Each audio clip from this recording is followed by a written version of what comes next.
With a mission to deliver fiscally responsible, highly dependable services to the citizens of our community and the region with integrity and professionalism, this is the City of Albany Commission meeting with Mayor Bo Duro, Mayor Pro Tem John Howard, Ward 1, Matt Fuller, Ward 2, BJ Fletcher, Ward 3, Chad Warbington, Ward 4, Bob Langstaff Jr., Ward 5, Demetrius Young, Ward 6, City Manager Sharon Subadam, City Clerk Sonia Talbot, and City Attorney Nathan Davis.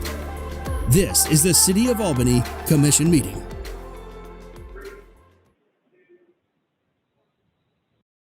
Good morning. Welcome to the November 10th work session of the Albany City Commission. Mr. Hicks, could we call the roll, please, sir? Ward 1? Yeah. Ward 2? Here. Ward 3? Here. Ward 4? Ward 4 is here. Ward 5? Here. Ward 6? Here. Mayor? Mayor is here. The first item on the agenda, we have the privilege of hearing from our district attorney, Mr. Greg Edwards. Mr. Edwards, you have the floor. Thank you for being here with us.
I'm sorry to interrupt, but I can't hear anything. Yeah, we're not getting any sound.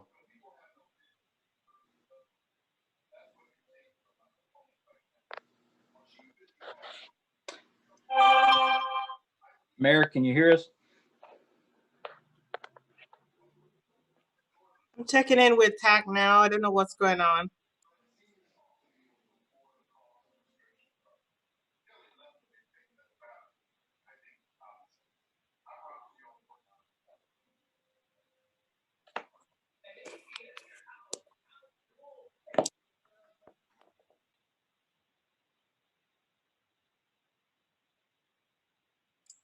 All right, Stephen's gonna talk to the mayor.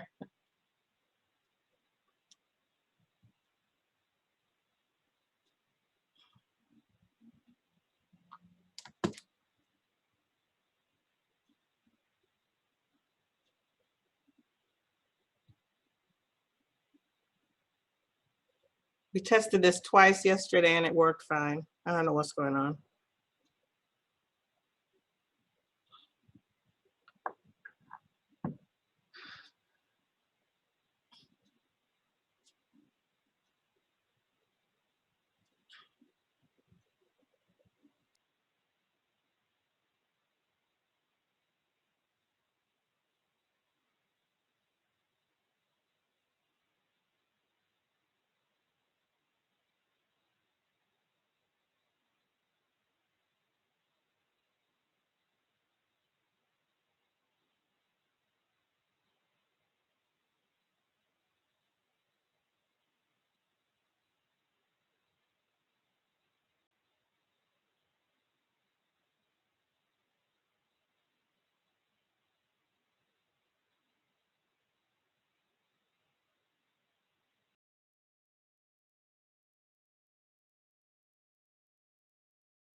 Testing 1 2, testing 1 2.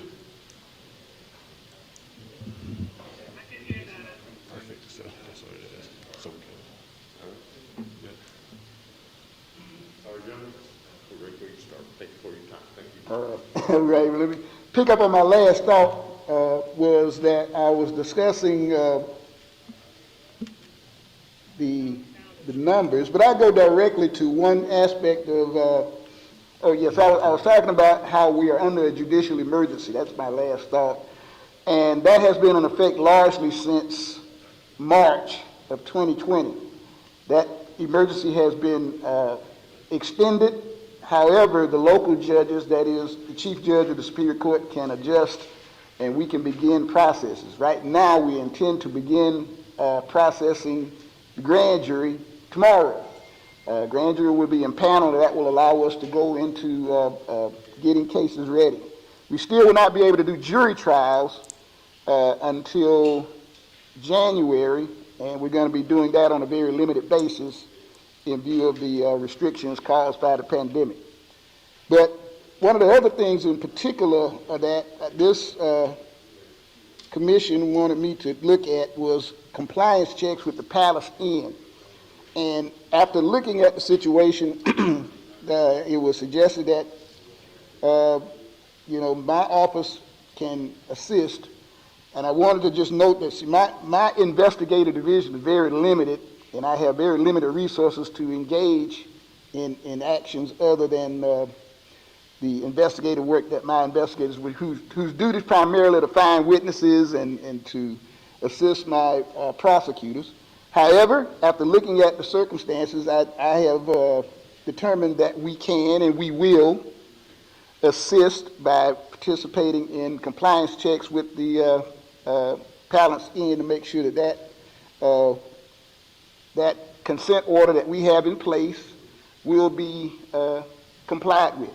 Failing for them to comply with it, we will result in either contempt actions or other actions consistent with order. So I will be coordinating with the chief. My chief investigator will assign some persons to act to assist in the compliance. The other thing I wanted to talk about, and again in relation to the letter sent by the Chamber of Commerce, they laid out a number of things that, essentially they say they want to help. And so my thoughts are that there were some particular things that they can help in. Number one, Crime Stoppers has been an effective tool, and what I am going to do, I am going to submit some funds to supplement Crime Stoppers so that we can get more info, more intel. Crime Stoppers is primarily supported by donations, and so I'm going to give some money, and I'm going to challenge our Chamber of Commerce to match the monies that I'm going to put in. And hopefully that'll give us some more monies to get intel regarding different cases. If we get a federal grant that I've applied for, one of the things that I intend to do is install more poll cams and engage hopefully private citizens in using security cameras and things like that. It seems that we get a lot of information from video, and we have to rely on video as much as anything else because, again, people are afraid to talk and people are afraid to come forward, particularly with gang activity and things like that. But with poll cams, with security functions, we will be able to hopefully have a witness that'll be there available for us to talk to.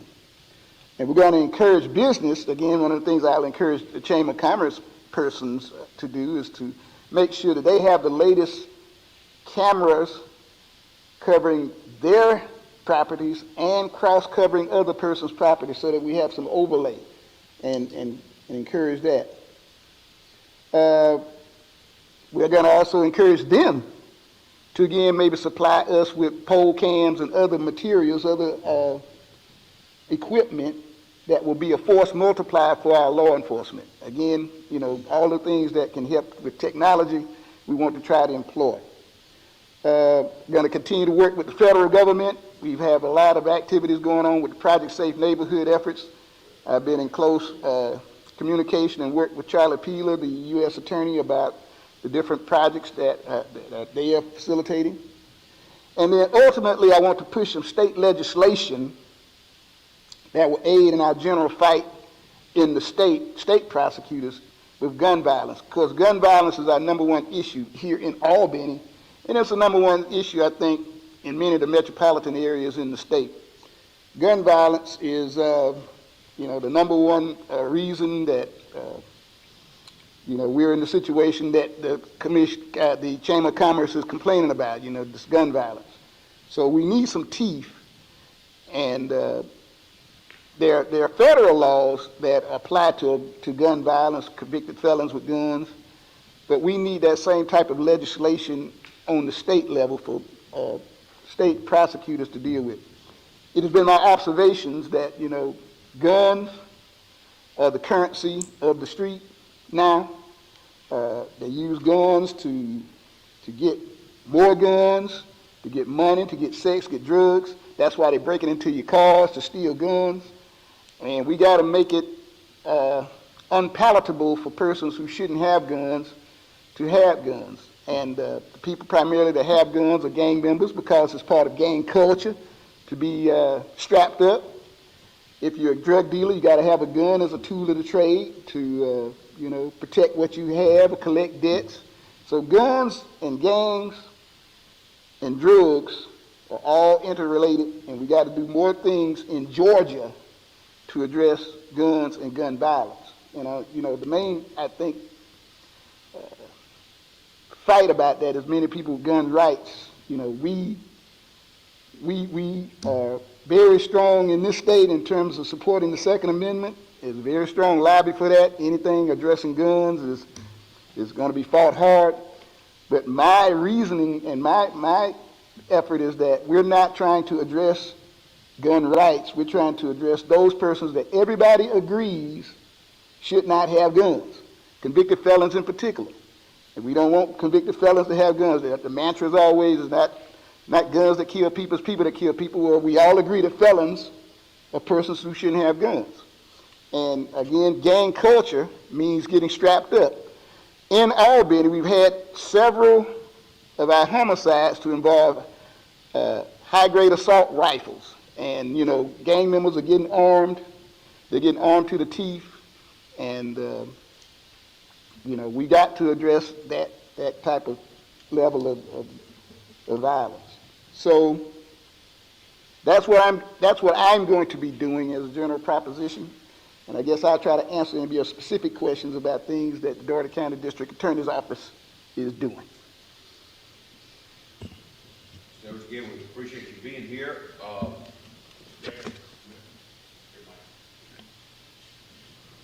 Mr. Edwards, we appreciate you being here, and certainly your willingness to answer questions. Mayor Pro Tem, any questions for Mr. Edwards? Good morning, Mr. Edwards. How you do? Morning.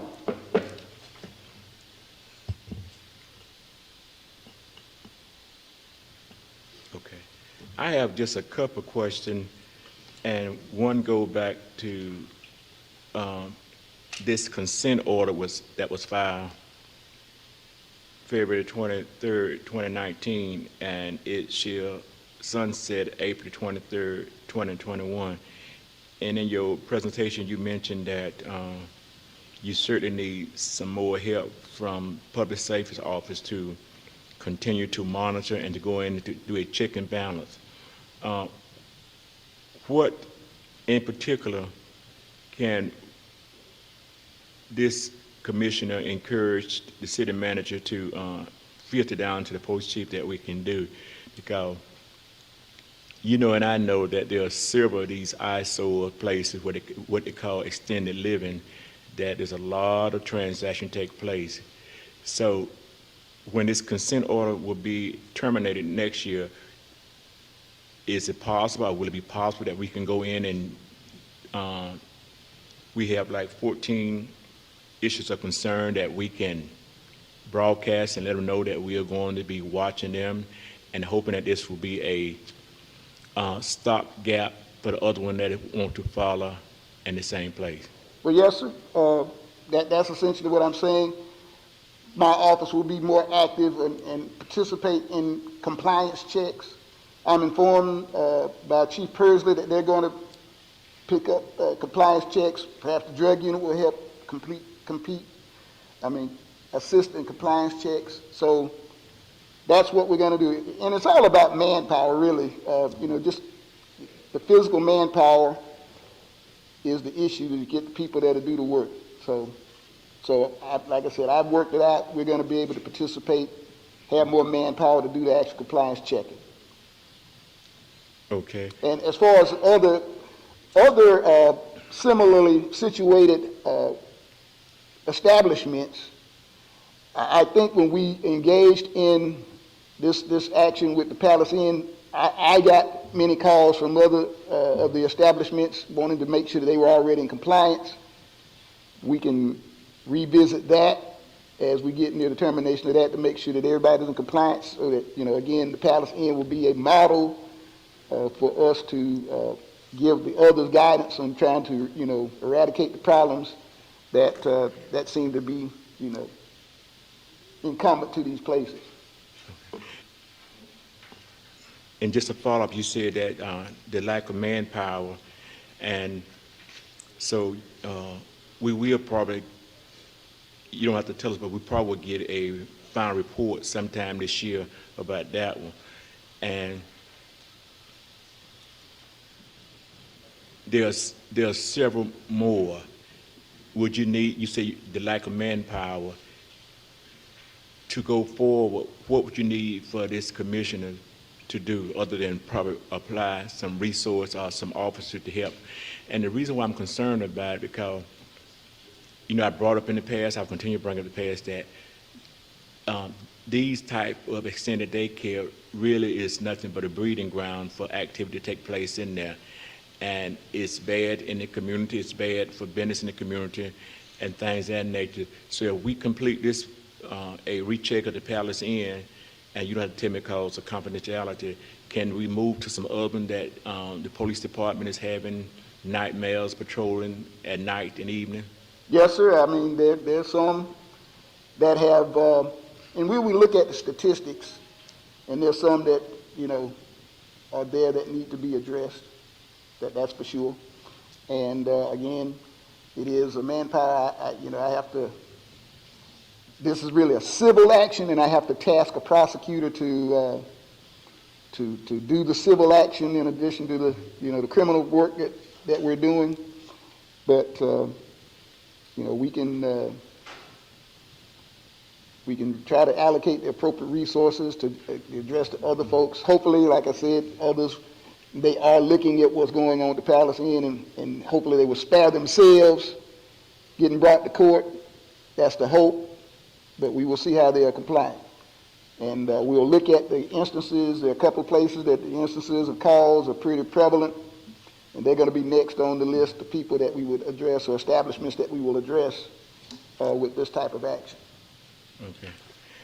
And final question, you mentioned that, you have to, and when you talk with the U.S. Attorney General, Attorney Mr. Charlie Peeler, let him know that we certainly appreciate the work that he has done. But just a observation that I think sometime in the next 6 days we will meet with our local state elected officials, and you mentioned about the gun violence, and what we need to do is to have the General Assembly to pass and have a bill, because and I know in any given city, not only Albany, Georgia, but throughout this country, a lot of individuals got guns that really should have those guns, and they're not licensed to carry those guns. And unfortunately, we have to say we're living in a time that those that got the gun feel like they need a gun. But what I'm concerned, not only as an elected official, as a citizen, that these guns are falling, these big guns that shoot so many times are falling in the wrong hands of juveniles. Yeah, Mr. Commissioner, it's funny, and in a most recent homicide, there was used a assault rifle with apparently a drum magazine, and over 80 rounds were fired at the deceased victim. So this kind of firepower is out there. But again, Georgia is a Second Amendment state, and you know, the main thing is that, you know, we don't want to address any of the rights of people to have firearms. We want to get at the folks that shouldn't have firearms. And in fact, I've got the legislation form that I'm going to give to our legislative delegation as here's what the law should be, and I call it the Georgia gun time law. That's my name for it. Gun time law, that if you have a gun and you shouldn't have a gun, you're going to get time, mandatory time. And that's the thing that the feds have. And what I'm saying is we need this on the state side so that, you know, hopefully the effect is deterrent. I'm not so much trying to put people in jail for having guns. I want them not get the guns to begin with. That's the hope of the effort. So the notion would be that if you know you're going to get like 3 years to the door if you have a gun and you shouldn't have it, I mean, without parole, without probation, 3 to the door if you got a gun and you shouldn't have it, maybe they won't pick them up. And, you know, that would be for felons, people that have dangerous guns such as sawed-off shotguns, other, you know, illegal weapons, and people that have guns with altered identification, that scratch the serial numbers off the gun. There's no reason for you to have a gun with their serial number scratched off other than for criminality. So those persons that have those guns get time to the door. That's what I would like to see as a tool for prosecutors, and literally that should hopefully have some effect on gun violence, I hope. Because like I said, gang culture and drug culture mandates that you got to have guns, and we got to get these guns away from those folks. Those are the ones, that's the reason people are getting, you know, in terms of statistics again, the property crimes right now open, I have 1,144 property crimes open here right now. And that's when people are breaking into your cars, breaking into your house, primarily to get guns. And that's why I just anecdotally, I don't have statistics, but in some other research I had done, most of the guns used in crime are stolen guns, which is another issue.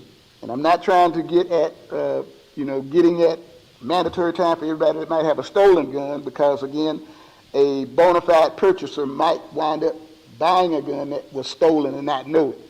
So I'm not trying to give them mandatory time, even though that's a large part of it, but those folks that know that they're felons, know that they have an illegal gun, that know that they have no right to have a gun.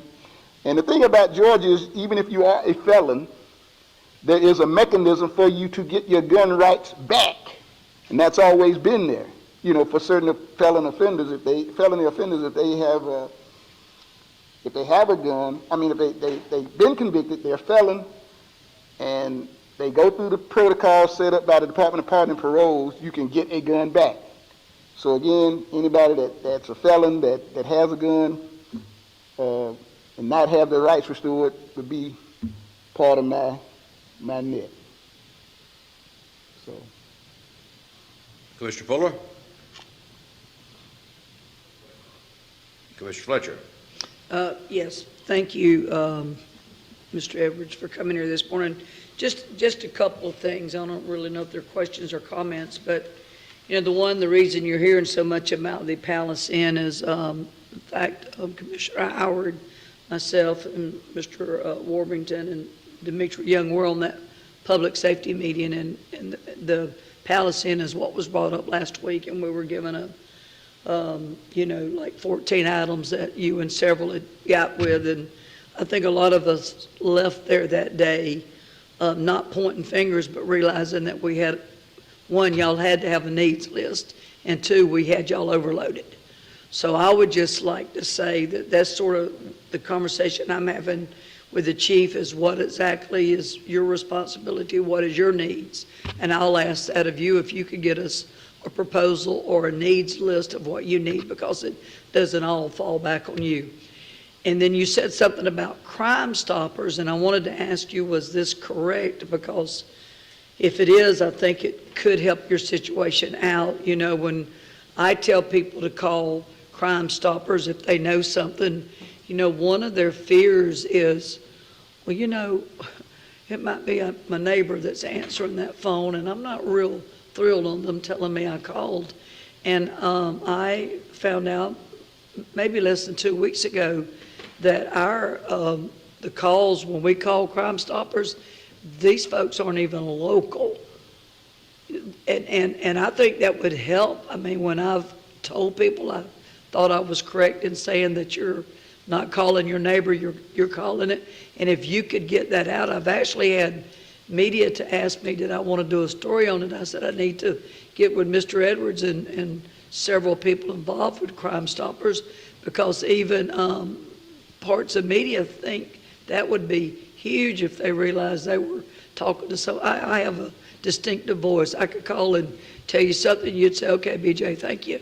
You know, and I think that is some of their fear. So is that correct in our Crime Stoppers? Well, I was just in communication with with Judy Randall, who pretty much is running Crime Stoppers, and as far as I know, all of the people who make contact with their identities will be protected. You're given code names, code numbers, and that is the process used to verify the tip and then get the money back to the person. So what is going on is that the tips are they're not hefty relative to the information we're trying to get from people.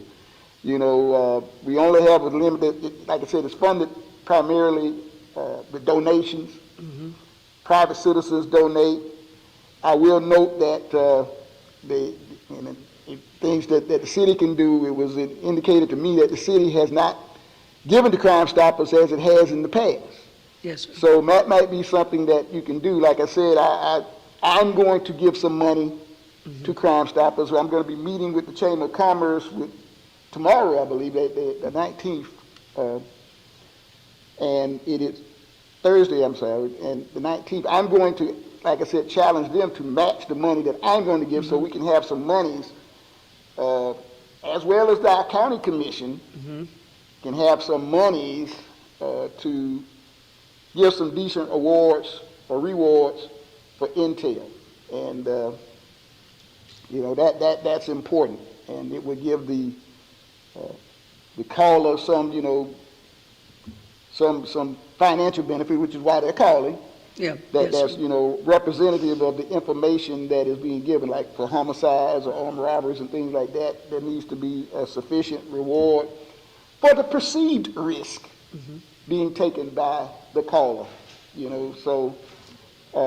But as far as information about the caller, that is all strictly in code. To my information and knowledge, that person's identity would be certainly protected, and I don't anticipate that they would be calling the neighbors, but there is a answering service that is used to facilitate developing the tip and making contact and getting the monies back to the tipster. Do we have a corporate list of businesses that y'all reach out to? And, I know a lot of you, seems like a lot of your local mom and pops give, but do we have a corporate list? I mean, corporations are making tons off of this community every day. Do y'all reach out to them and almost ask them for a standard donation each year?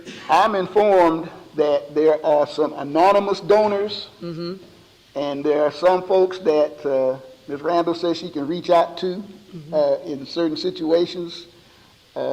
But other than that, I don't think there's a list as you envision of people that donate regularly. And that's why I'm saying we need to get to the Chamber of Commerce and say they want to know what they can do. So that's what y'all can do. Yeah, well, I'm with you on that, and I will help you with that list. And and they can help. The Chamber doesn't have. That's just one aspect of helping that they can do directly. Get some funds into Crime Stoppers, which is again a charitable, not so much charity. It's a corporation, 501c corporation. So it's a write-off form at the end of the year, and it's coming up. I mean, unfortunately, Yeah, that's I why think people one of their donate. big fundraisers was a golf tournament, but that was, canceled with many other Yes, things. sir. So, like I said, that's just one thing that they can do. Okay. Okay, thank you, sir. Thank you. Commissioner Warmington. Yeah, Mr. Edwards, thank you for coming to speak to us. A few topics to discuss here. Extended stay. Definitely appreciate when y'all did the consent order back in 18, I guess it was, is when it was started. So my hat has to go off to Chief personally because, he's the first one to use the word team, that in order to be a team player, he's willing and we are willing to chip in to the compliance of this consent order. So certainly, I hope that it sounds like you are indicating you're willing to be a part of the team. The one thing I would say that Chief brought to my attention is there's a good number of checks on that compliance that does not have to be done by a sworn officer. And one of his ideas is we have these community safety officers who are not sworn technically that could be used for some of the checks. And so I would just mention to you, you talked about your investigators. I don't know who all you have on payroll or within your office or that you have access to, but there are a lot of items on that. Whether it be fencing or security camera, that you don't have to be a sworn officer to go lay your eyes on something and say, are they complying with this or not? And what we need, and what I expect, and I think all the commissioners expect, is by the end of the year or sometime that we're going to know, hey, are they complying or are they not? We kind of have our doubts and our suspicions, but we need people to go make sure. So definitely I appreciate your reference to the team, and we are part of that team. So thank you for that. Second thing, I didn't count the number of times you said guns, but you said the word guns a bunch. So obviously that's a problem. One thing that's going to be coming up later in our agenda is we are evaluating whether we want to pursue a gun detection system for our city.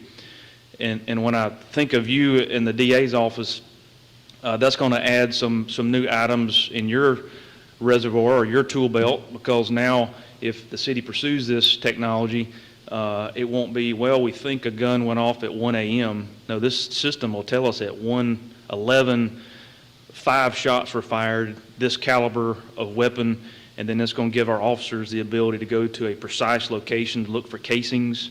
I mean, it's the ability of this is going to be tremendous. So I just say that to you as the DA, as this is considered and we talk about it, is hopefully we'll have your support.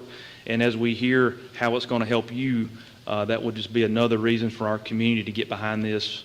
And so I don't know if you're aware of the gun detection system, but have you heard of that system? Is that something that's of value to you? Yes, I have. And getting back to your first point about who can work on the compliance, my investigators are post-certified officers, and they can make arrests, do all those things. But you're correct. This is a civil matter, and your community service personnel can do the inspections.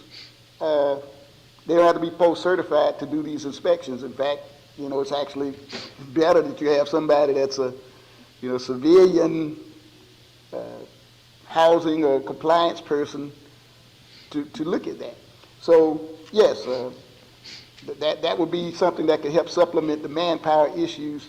Community service officers could easily do the compliance checks. They don't have to be post-certified to do that. And as far as the technology with the guns, detections, I would like to supplement that with cameras, pole cams that will, also, if they can be placed in areas where we have a lot of issues based on statistics, to monitor the area. The only drawback generally with surveillance cameras in general is, persons' privacy rights. That's kind of the issue. We don't want Big Brother in my neighborhood, but, I would like to have cameras to supplement the detection so that, you can have, and that has been successful in a couple of instances where surveillance cameras have captured activity going on in the streets, and we can use that as a basis to, develop suspects and develop cases. So to use that technology and to supplement it with the other technology would be the ideal thing. And that's what I'm going to do. If I get this grant that I've applied for, one of the things that I can, it's a stop the violence, anti-violence grant, federal grant.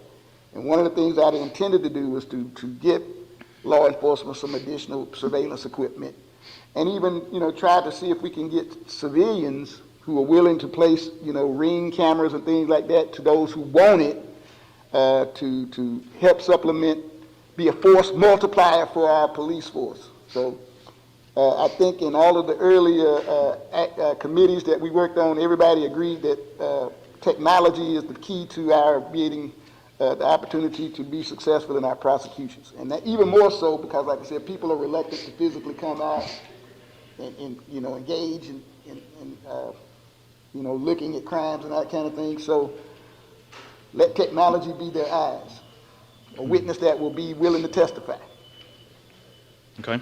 Last question, and Mr. Edwards, I would say that this would be a question that would be from a citizen standpoint, and I'm just kind of trying to echo what I'm hearing and what I hear from folks. But in general, folks would say, we arrest people, we indict them or what have you, and then before you know it, they're back on the street.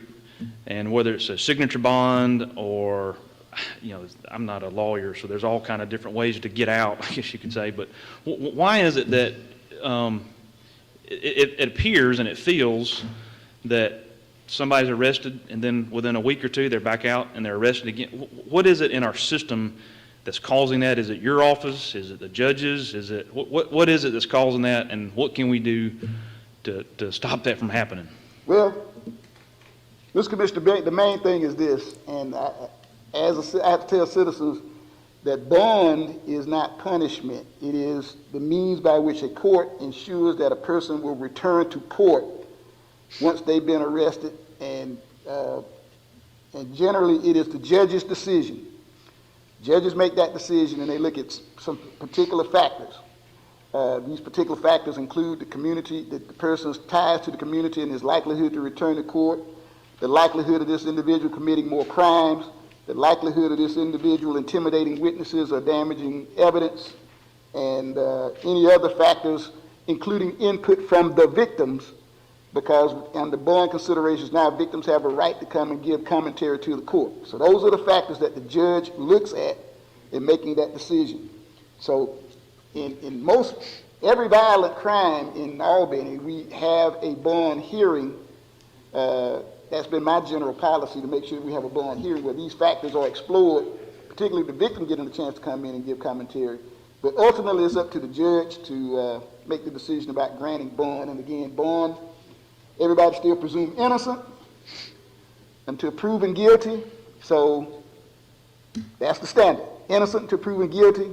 Bond is just to make sure you get back to court. So we have to work with that. That is our law. That's the parameters that we're working with. But the judge has to look at those factors and make that decision about granting bond. That is why in my gun laws, my gun time laws, I'm suggesting mandatory minimum time.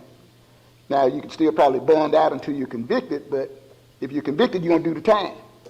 So that means that, but that's what I'm saying, mandatory minimum sentencing is what I think is the effective thing. You know you're going to get that time to the door.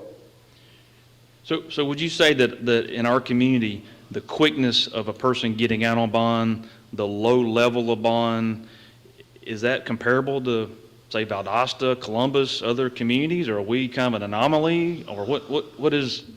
Well, I'm not prepared to make that comparison, but I would think that everybody will have the same kind of, every judge will have the same uniform factors that they have to look at, and you have to look at what's going on in Dougherty County, and like I said, it's up to the judges to look at these things. And that's a decision for your judges. And they look at those things, and the amount of bond, any conditions of bond, those things have to be hashed out by the court. Now, like I'm saying, my office policy is if you have a bond, if you have someone arrested and it's a violent crime, we have a bond here. And we hash out all those things, and but ultimately, it's up to your judges to make the decisions about Boone. Okay. That's it, Mayor. Thank you. Commissioner Langstaff?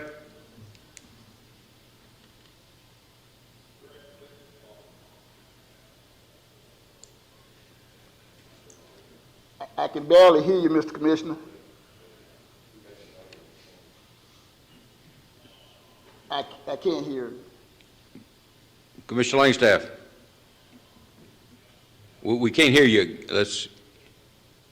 Could you start over? Yes, sir.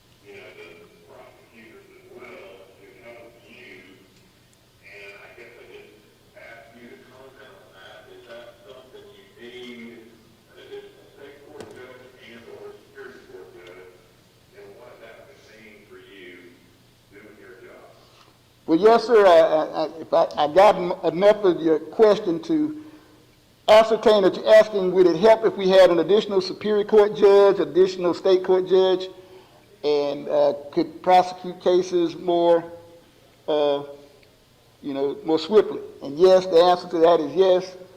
I think Dougherty County has always been and I know we've been trying routinely to get our legislative delegation to help get that, but it is a long process. There's a process, there's a special committee within the legislature that processes these requests for additional judges, because it would mean if we got an additional judge, not in addition to the judge, you're going to have other personnel that would have to go with that judge. You would have to get, number one, I would get another prosecutor, but there also has to be a legal secretary generally, and also a law clerk.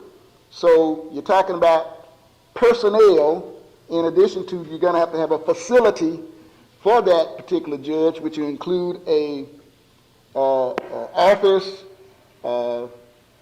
and a courtroom, and so it's going to be a big deal, and I think Dougherty County has been considered, but it's going to be a lengthy process. I'm told on average, if a circuit is generally looked at, it's usually about a 5-year process before they finally decide to give them that particular additional judge.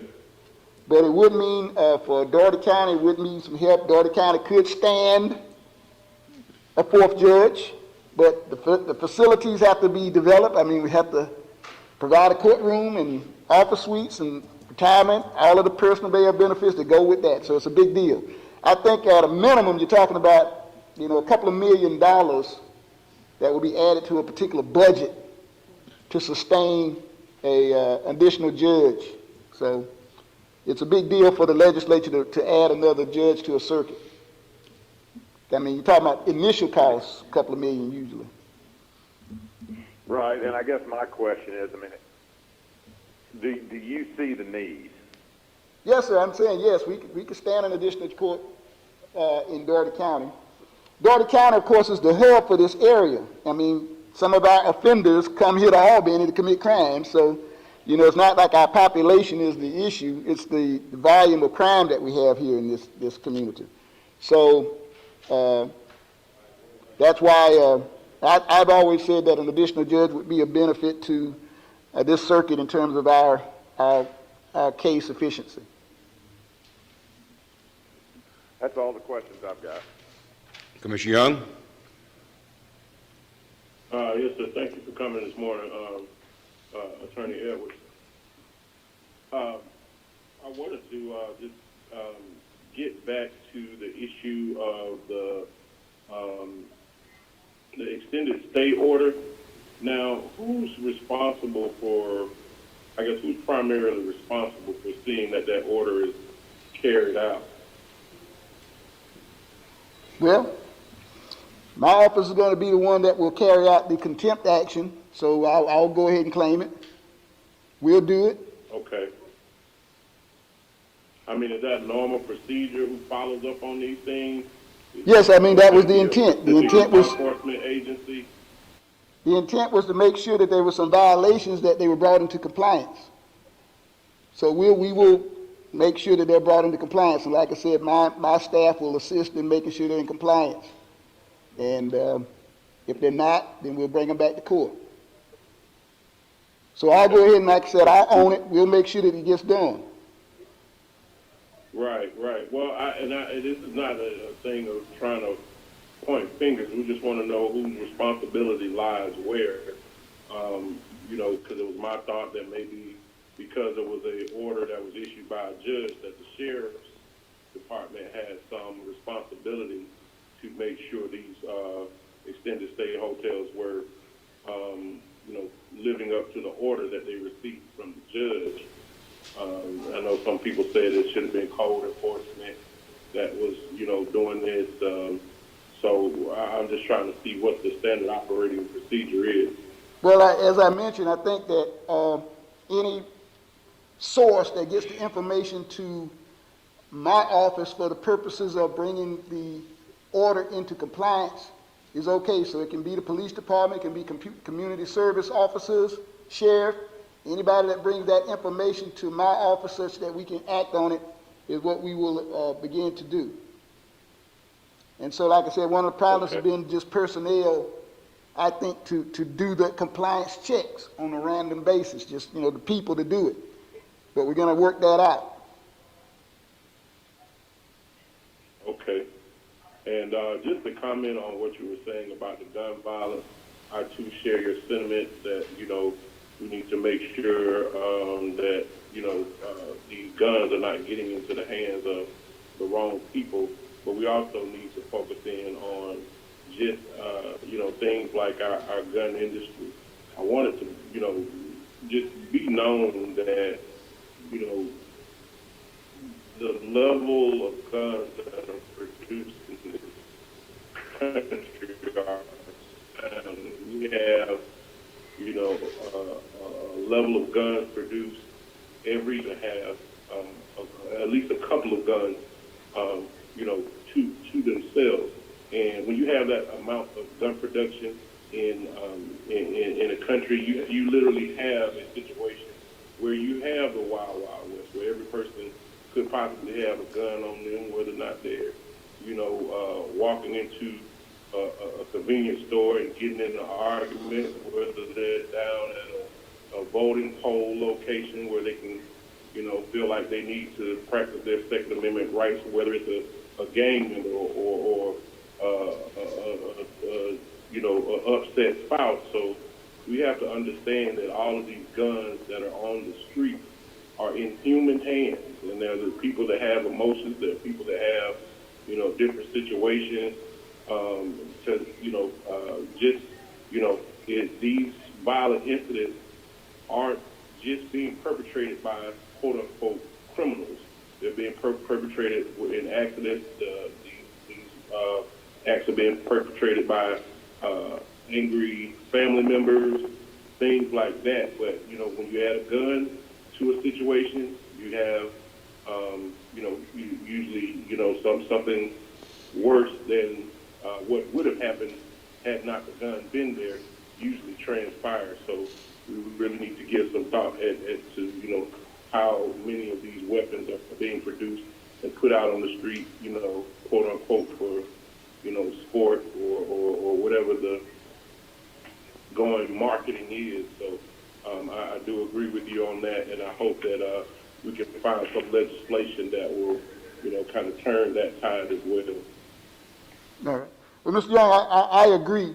Literally, I think that we are all aware that there are enough guns in America, so everybody, every 300 or so million Americans could have a gun. That's the level of proliferation of guns. So as far as that, getting guns back, things like that, my observation is that particular genie is out the bottle. But my thoughts are that those persons that we know and agree shouldn't have a gun are the ones where we can start at. I mean, Georgia's very liberal with guns, distinguishing that any citizen who is not otherwise qualified can have a gun as long as he has a gun in their own home, motor vehicle, place of business without a license. You don't have to have a license to have a gun in Georgia as long as you're at your own home, in your own motor vehicle, at your own place of business. It is when you leave your own home, motor vehicle, place of business with a gun is when you are required generally to have a license. And actually right now the law is very lenient for persons who have, carrying guns without a license. It's just a fine. But like I said, the emphasis, and actually the other thing about domestic violence and guns is that, yes, the federal law addresses that as well. There had been an effort in some circles to get a comparative law in Georgia for persons in domestic violence situations that they should surrender their guns as part of a temporary order, or if there's any such situation where there are guns in the household and there's been a domestic violence circumstance. So those big issues are big issues, and I think with Georgia's history with firearms in terms of its sustaining Second Amendment rights, my only effort as a prosecutor is to try to get something going that directly deals with some immediate people that are dealing with, shouldn't have guns. So I'm just starting small in terms of trying to address this particular gun violence. So those are bigger issues. And one of the things, again, we're talking about the Chamber of Commerce.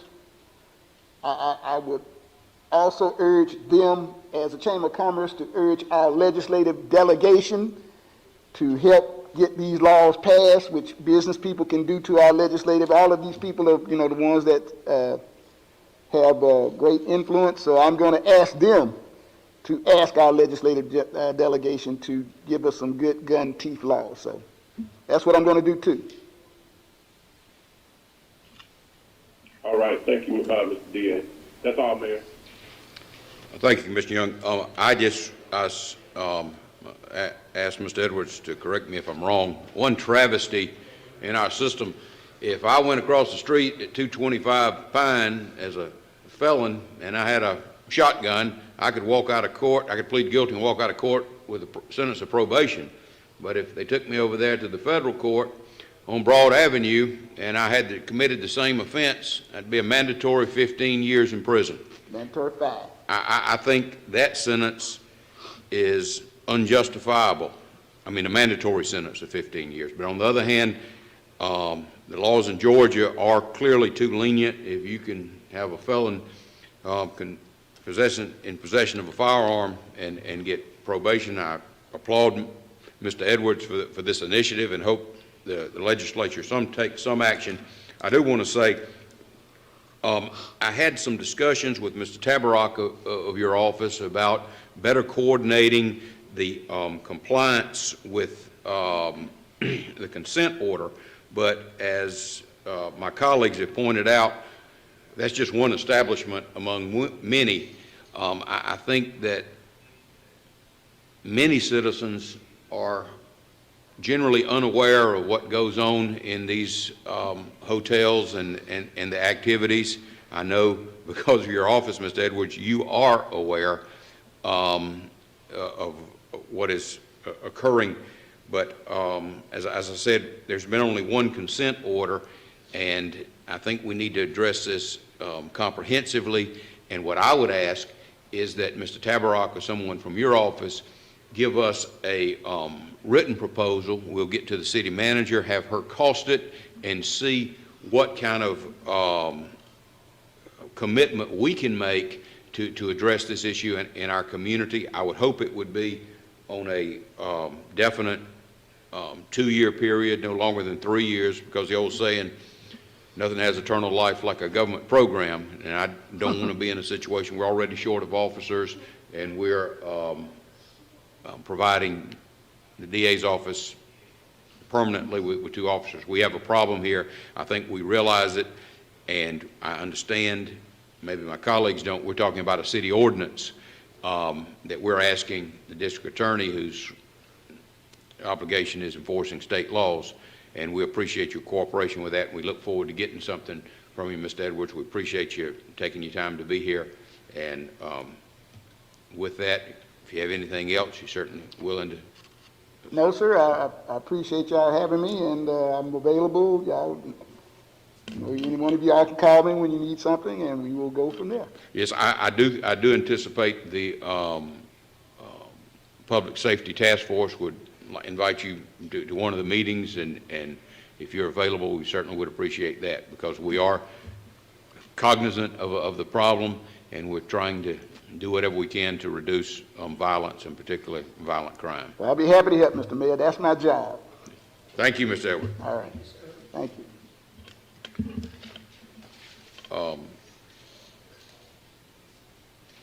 Commissioner Fuller? No, sir, nothing further. Oh, no, I was going to tell you before we went any further, I didn't get a chance to talk to you. I talked to the other commissioners yesterday, and no one had any opposition to taking Mr. Maskey's presentation off the agenda. It's going to be rather lengthy, and we already have a full agenda, but I wanted to let you know that. So that's going to be addressed probably at our work session in December. But now we have 6 public hearings. The first public hearing pertains to 1900 and 1904 North Slappy Boulevard. It's a request to rezone the property from C1 to C2. And we only have one person signed up, and that's Mr. Todd Lanier. Mr. Forgy, you going to give us the background? Yes, sir. Good morning, everyone. All right, this application is located at 1900 and 1904 North Slappy Boulevard. Here you can see the location outlined in blue. The request is to rezone 2 adjoining parcels which total 2.7 acres from C1, which is Neighborhood Mixed-Use Business District, to C2, which is General Mixed-Use Business District. There's a 2.5 acre tract which is occupied by a restaurant, Sonny's, which has a drive-through window. The smaller 0.18 acre tract, which fronts on Slappy, has supported various commercial uses but is currently vacant. A successful rezoning will allow both parcels to support drive-through service, which the current C1 zoning does not permit. Sonny's has a drive-through window, but rezoning to C2 will change its status to a conforming use. The 2.5 acre lies within the 100-year floodplain. Its topography slopes downward from Slappy Boulevard. The 0.18 acre parcel is generally level. The rear half lies within the 100-year floodplain. Records show that the properties have retained their original C1 designation since the adoption of zoning in 1970. Several adjacent properties were rezoned from C1 to C2 in the 1990s. The most recent rezonings occurred in 2010 and 2019. Here you can see the surrounding zoning. C3 is directly to the north. The surroundings are pretty much C2. There is some C1 to the south and across the street. The applicant recently completed renovating the existing restaurant and will continue to provide drive-through service. The extent of the renovation and time period that the building had been vacant requires that the property comply with the zoning ordinance. Rezoning the property will change its status to a conforming use and allow for the continued use of the drive-through.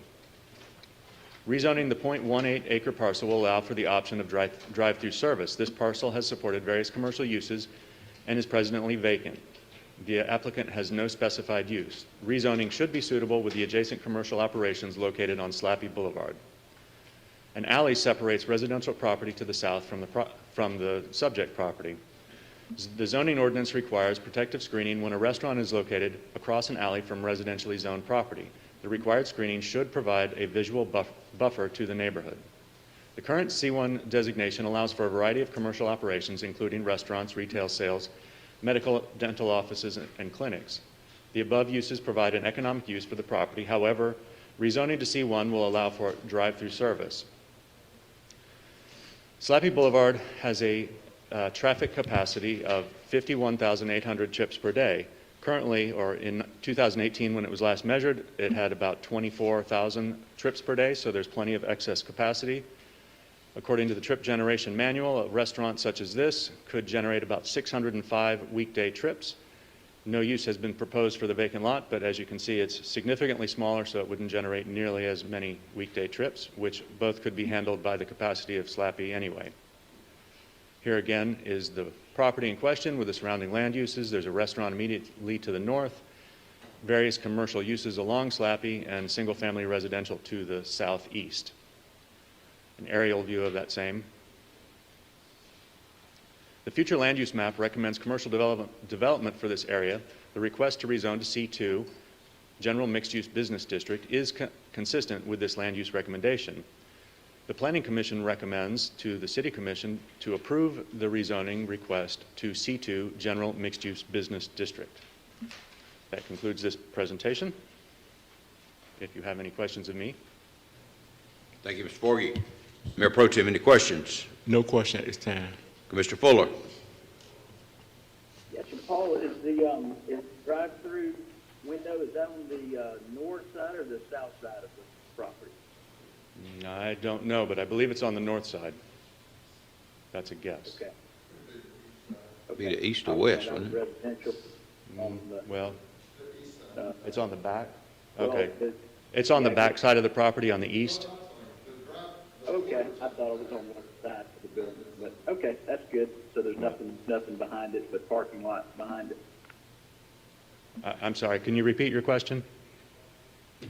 Yes, sir, I was saying that if it's on the back of the building, then that faces the parking lot back, and there's no residence behind the property. So that's good to the, I guess that'd be to the east. Okay. All right, thank you, that's all. Commissioner Fletcher. No comment. Commissioner Warrington. Yeah, just one comment. You mentioned the screening on the south side. What is that screening going to be? Like, did they commit to a material or a? They have not. The engineer may know, but we will work that out with them to meet the requirements of the ordinance. So it just needs to be a visual barrier. I don't know if there's room for landscaping or a fence. Well, that's what I was going to refer to. I think it's all asphalt and concrete, so I guess it would have to be a wood fence of some sort. Yes, sir. Would be sufficient. Yes. Okay. It needs to be a visual barrier. Okay. That's it, Mayor. Thank you. Commissioner Langstaff. No question. Commissioner Young. No question. Thank you, Mr. Forgy. You're welcome. And Mr. Lanier has signed up to speak. Mr. Lanier, can you come to the podium, please? And Todd Lanier with Lanier Engineering. I think Mr. Forgy explained what this is about. It's just so that they can continue to use the drive-through window that they've had for a good number of years and be in compliance with the zoning. If you got any questions, I'll be glad to try to answer them. Mayor Pro Tem. No question.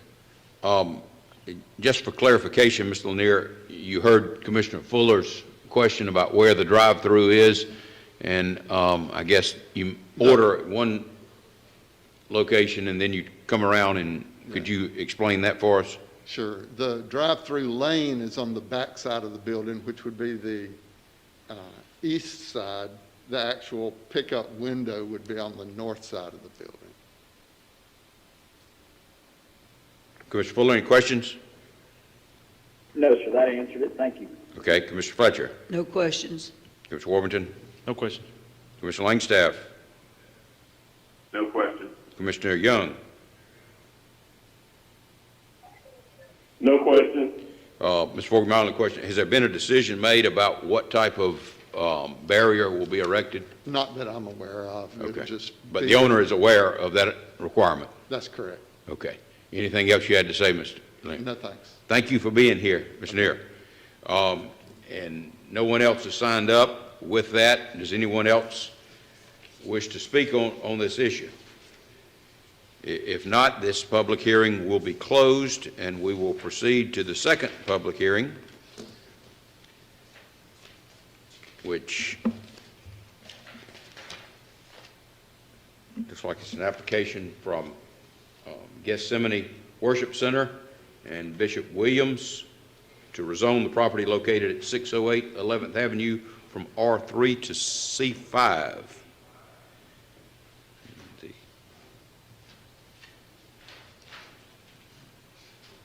Ms. Forgy, you have the All right.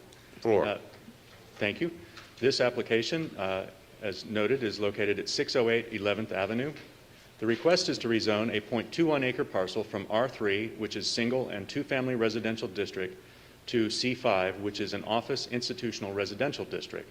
A rezoning will allow the applicant to utilize the property for a daycare facility for 19 or more clients. Currently, the applicant, Gethsemane Worship Center, utilizes the facility for a church nursery. Records show that the property has retained its original R3 designation since the adoption of zoning in 1970. The C5 and M1 restricted industrial districts to the north of 11th Avenue have retained their original zoning designations as well. The 500 block of 11th Avenue owned by the applicant was rezoned from R3 to C3C in 2009. The condition of rezoning does not allow for body shops and warehouses. Here you can see the subject property in blue. It is also, should be yellow to show that it's R3 as well. So it's in an R3 area with C5 to the north and manufacturing to the northeast, as well as church property, the C3C to the east. Rezoning will allow the property to be utilized for a daycare facility operated by Gethsemane Worship Center, which is the applicant.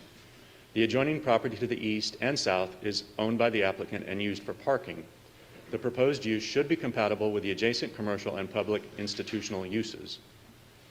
Staff is of the opinion that the location of the daycare center, which adjoins property owned by the applicant to the east and south of the alley, should not impact adjacent residential properties. The zoning ordinance requires protective screening for commercial properties that are adjacent to residentially zoned properties. Screening will be required along the west side of the property, which adjoins residential property. Here you can see the subject property with a parking lot on the left side, which is the east, and a bit of the neighboring residential property. There will be a buffer or a screen fence required along that property line. The current R3 designation allows for single and two-family housing, which provides an economic use for the property. The size of the parcel, 9,148 square feet, will support a single-family residence, which requires 6,400 square feet, but not a duplex, which requires 10,000 square feet of property. The C5 designation allows for residential uses, but will also allow for a daycare facility.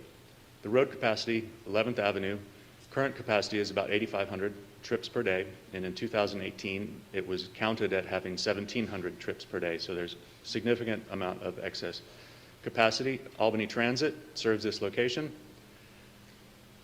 Based on the information from the trip generation manual, a facility such as this would generate about 1,478 trips per day. 1,400 square feet, 70 trips per day.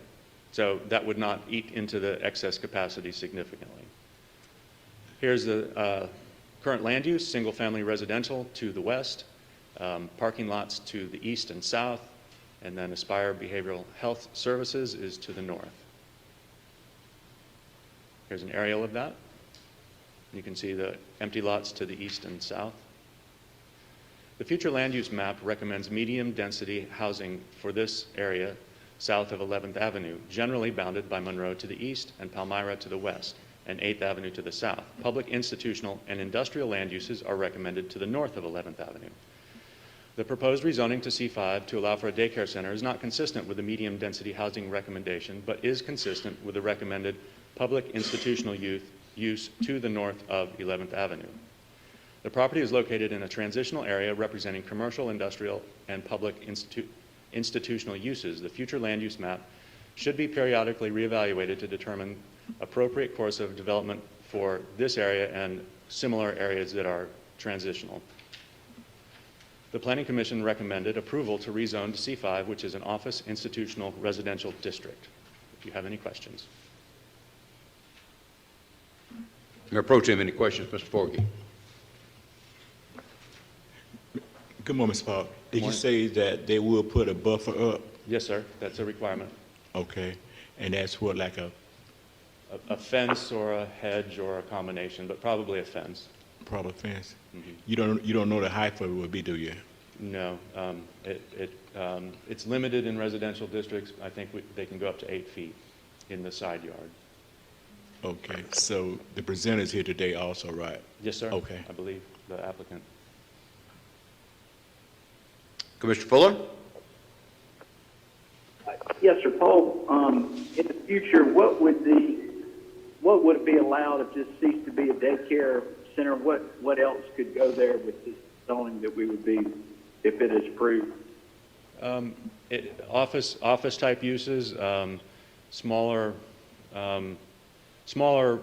commercial uses. It would not be allowed to have a significant retail presence because of the size of the lot and because this zoning is a transitional zone, which means that it's a suitable zone for areas that are in between commercial and residential areas.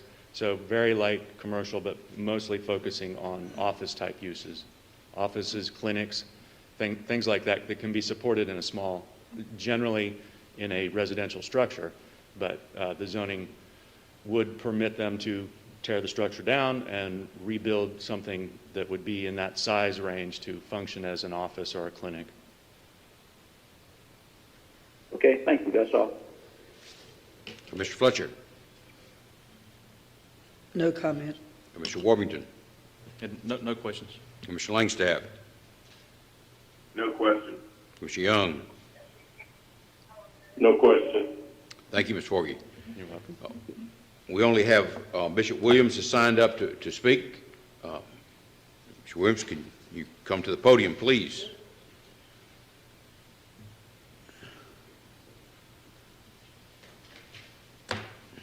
Good morning. Good morning. I'm just basically here to speak on any questions you may have. I would say that the property already has a fence up, 5 feet fence at this time. Mayor Pro Tem, any questions for Bishop Williams? I'm glad to hear that, and that the fence is already up right at Yes, the sir. location. Okay. Thank you, and thanks for being a good neighbor in the area and continue to grow as a church there. Thank you. Appreciate it. Commissioner Fuller? No, sir, no questions. Mr. Fletcher? No questions. Just want to thank you. That area is so clean. I go by there every day. Y'all do a really great job on keeping it up. Appreciate it. So thank you for being a good neighbor. Thank you. Commissioner Warburton? Bishop Williams, I would echo what my colleague just said, but I appreciate, I'm just looking, you have a good bit of presence in that area in terms of property in your church, and it's good to see a faith-based organization thriving and looking to do new things. So appreciate what y'all doing there. Appreciate it. Commissioner Langstaff? No questions. Mr. Young? No questions. Thank you for being here this morning, Bishop. Thank you.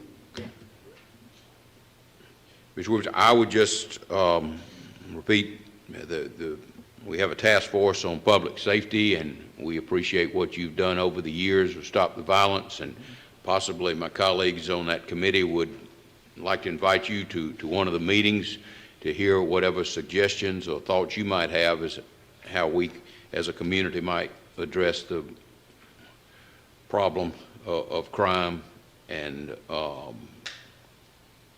certainly to involve the community in what's going to be a constant struggle. Thank you Yes, for sir. being here. We're glad to. Yes, sir. Thank you. Thank you. Anyone else wish to speak on this matter? If not, the public hearing 20-014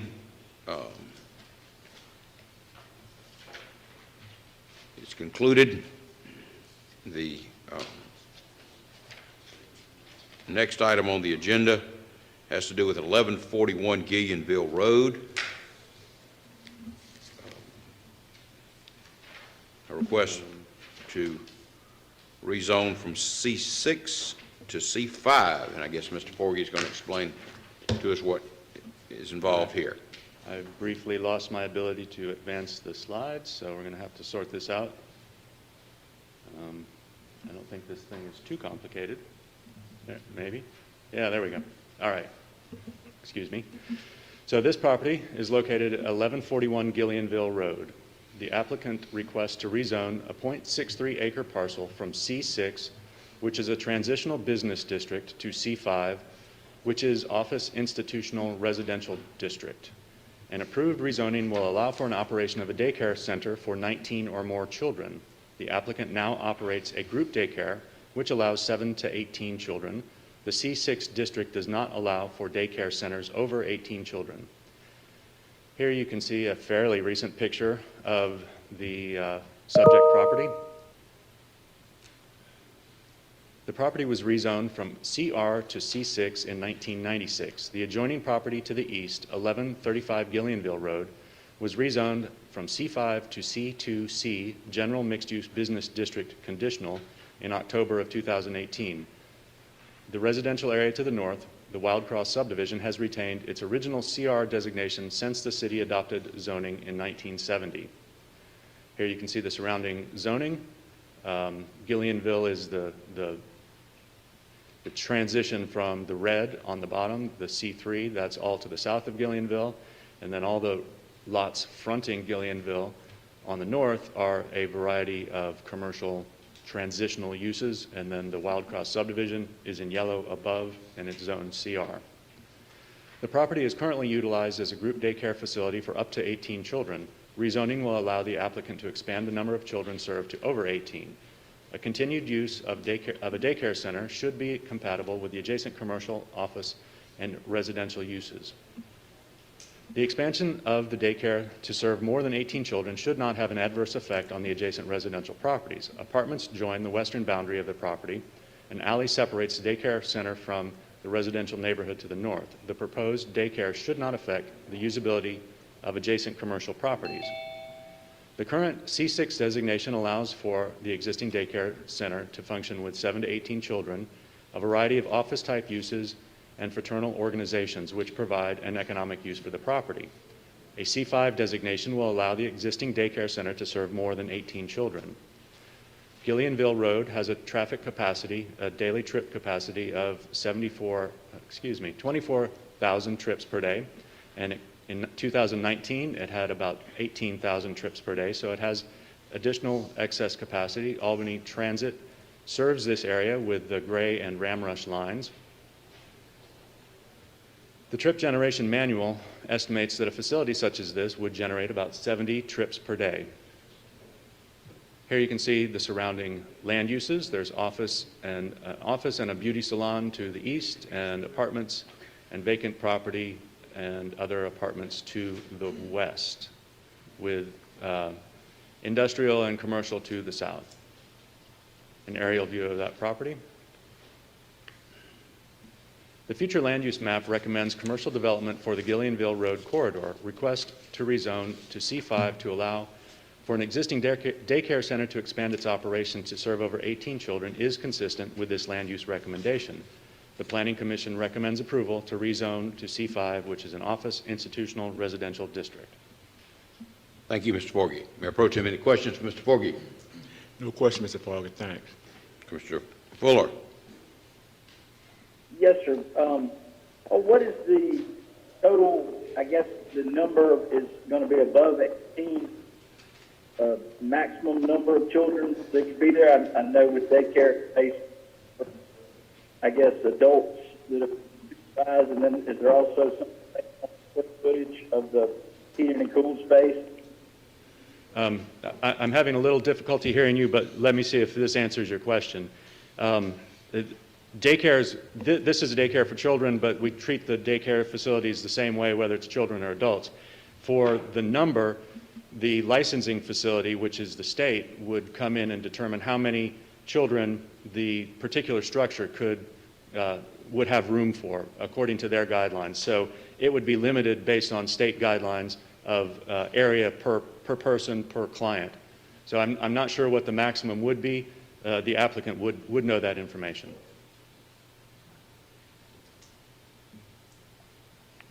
Did that answer your question? Do we have the, yes, sir, is the applicant on today? The applicant is here. Could we get what that maximum number is? Do you know what it is? Yeah. Well, no, when you, if you get, okay, she intends to go up to 28 kids. Okay, gotcha, thank you. Is that all? Yes, sir, that's all. Thank you, Commissioner Fletcher.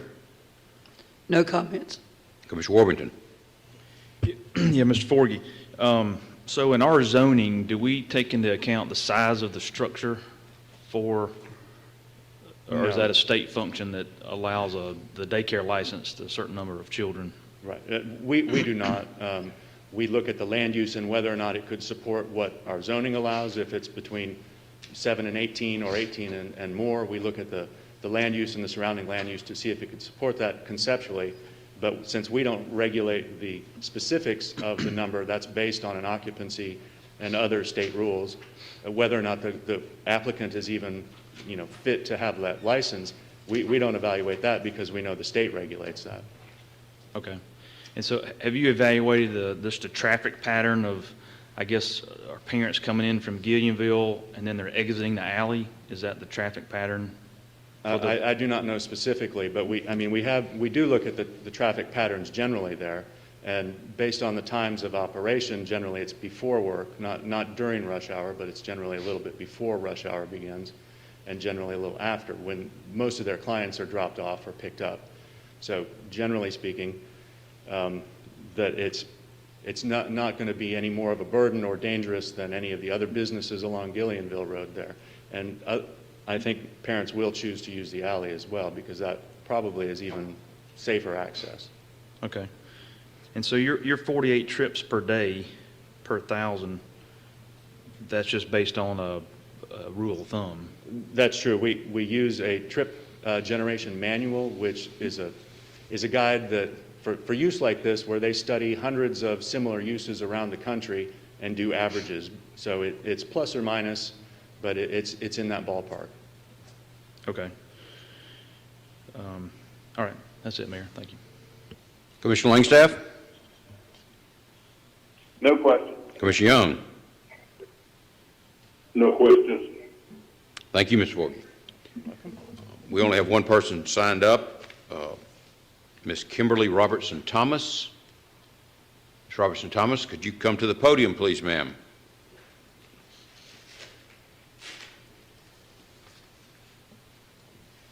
Good morning. Good morning. I just want to say I'm the owner, and I just want to add an addition on to my center now, just to give a little more cushion and also to be able to accept more kids coming in. So the capacity, I'm thinking around 28 or under, but at least 10 with my addition. Okay. Any questions, Mayor Pro Tem? Good morning, Ms. Thomas. How you doing? You said you want to go from, how many do you have now? 18. 18, you want to go to another 10? Yes. Is it fenced in? Yes. Okay. So, since Gillionville is a busy road, so the fence will prohibit them from going Yes, in the because front. before I even open the center, the state is going to require me to have it to be either landscape, a barrier, or like in the back, there's like a little fence area so they won't run out in the alleyway or in the road. Playground area is already fenced in. The state pretty much make you do that. Okay. And how many rooms? 1, 2, 3, 4, 5, 6, 8. 8 rooms? Okay. So that's sufficient for those to increase to go from 18 to 28, right? Yes, because there's going to be a 400 square foot added on to the back of the center. Okay. So if it's approved that you will continue renovation of it, right? And when you open up, it will be completed? Yes. Okay. Thank you, Yes, and sir. thanks for staying in the city of Albany, Georgia. Thank you. Commissioner Fuller? No questions. Commissioner Fletcher? No questions. Commissioner Warrington? Yeah, just maybe if you can answer the question I asked Mr. Forgy. So in terms of your traffic pattern, you have parents come in off Gillionville and then they exit the alley? Yes. That's your traffic pattern? Yes, yes, sir. And I see you have a few parking spots in the back, but Yes, sir. pretty much they just pull They just pull Straight in through. through off of Gigginville and they go out the alley. Okay, all right. No, that's it. So it's exciting to see a business expand, and wish you luck as you Thank you. attempt to add on and build and expand your business. So thank you. Commissioner Langstaff, No questions. Commissioner Young, No questions. Thank you for coming this morning. Ms. Robertson Thomas, I have just, what is the regulating state agency for daycares? It's right from the start. It's the state. Yeah, but I mean, what is the agency that would come in? Right from the start. Okay, all right. And they would make the assessment as what Yes, sir. the maximum is? They determine it. Okay. Actually, it's basically 35 square foot per child. Okay, okay. So I mean, that's what Commissioner Fuller was asking once. The city regulates it up to 18, but then it would be up to the state. Yes, sir. Okay. Thank you, ma'am. Anything else you'd like to say? No, sir. We appreciate you being here. Anyone else want to speak on this matter? 1141 Gillianville Road. If not, we'll adjourn this public hearing. Thank you, Ms. Roberts.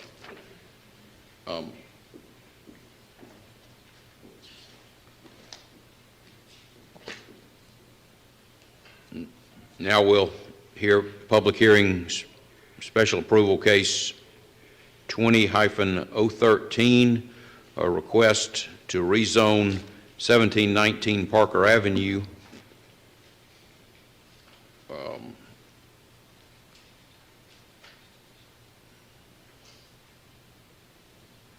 Okay, Mr. Forgy, we have numerous individuals signed up. Mr. Forgy, we'll hear from you first. All right, thank you. This is an application located at 1719 Parker Avenue. Here's an aerial view of the property. It's located to the northwest of the YMCA. The request is for approval to utilize an existing 1,900 square foot single-family dwelling for a child-caring institution with 6 residents and 2 staff members on premises at all times. A child-caring institution is allowed in the R1 district after special approval by the City Commission. Child-caring institutions are defined as any child welfare facility which either primarily or incidentally provides full-time room, board, and watchful oversight to 6 or more children through 18 years of age outside of their own homes as licensed or commissioned by the Georgia Department of Human Services Office of Residential Child Care. Here you can see the property outlined in blue. It's zoned R1, surrounded by other R1 uses with some commercial, office, and institutional type uses along Gillianville Road to the south. Here's an old picture from 2004 from the tax card of 1719 Parker Avenue. Traffic should resemble that of a single-family residence, which is about 9 daily weekday trips. Albany Transit serves the area with a stop at Magnolia and Gillianville Road, which is about 0.2 miles from that stop. According to the zoning ordinance, child-caring institutions require 1 parking space per 2 beds plus 1 additional space for a total of 4 parking spaces. The home, as developed, has adequate parking at the front and the rear of the property. The residents will attend Dougherty County schools and participate in various extracurricular activities, including the Boys and Girls Club, employment at local businesses, volunteering at community events, church attendance. Tutoring and weekly therapy sessions with a local practitioner will also be provided. The residents are homebound from 8 p.m. until 7 a.m. each day. The property is occupied by a 1,900 square foot single-family dwelling. The proposed use as a child care institution should be compatible with adjacent residential land uses, which is solidly R1 for single-family dwellings. The proposed use should not have a negative impact on adjacent residential properties. Here again, you can see the surrounding land use with single-family residential both to the north and south, east and west, with the YMCA close by to the southeast. The future land use map recommends low-density residential housing, which is an average of 4 units per acre for the area. The proposed use conforms to the low-density housing recommendation. The Planning Commission recommended approval for use as a for a child care institution for up to 6 children. If you have any questions. Mayor Pro Tem. Mr. Powell, let me ask you a question. Certainly. I see that the planning commission approved this 3-2. Yes, sir. And how many individuals are on the planning commission? I see in another one it was approved 8-0 and another. So meaning that probably 3 of them left, or they didn't vote? I'm not sure if that was the same meeting, but that meeting had, several people were not at that meeting. Okay.